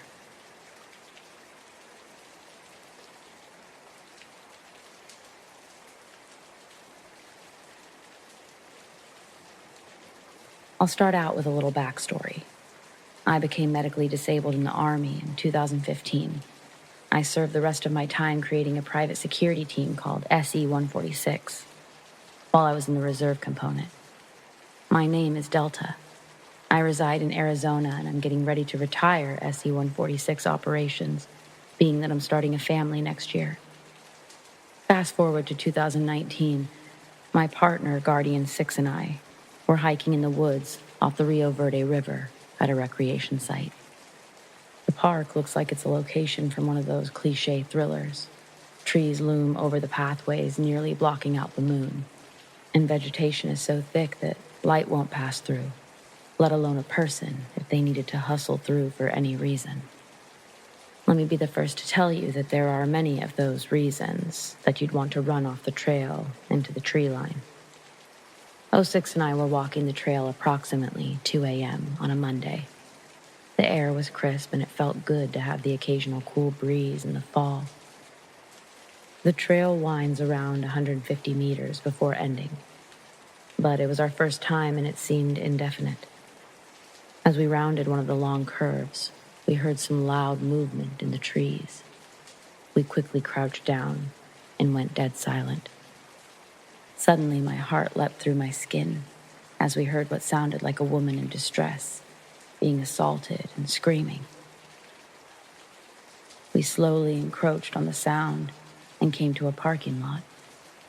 We scanned the asphalt and trees, and no one was around. There were no vehicles, no movement.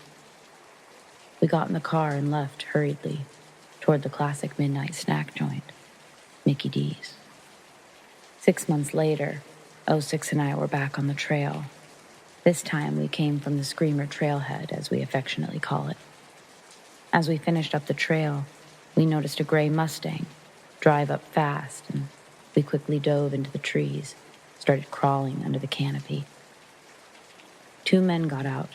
They were speaking Spanish while they opened the trunk. To my astonishment, they grabbed a large black bag and hauled away what I can only describe as an adult-sized human cadaver into Screamer Trail. We've been to that river dozens of times on operation.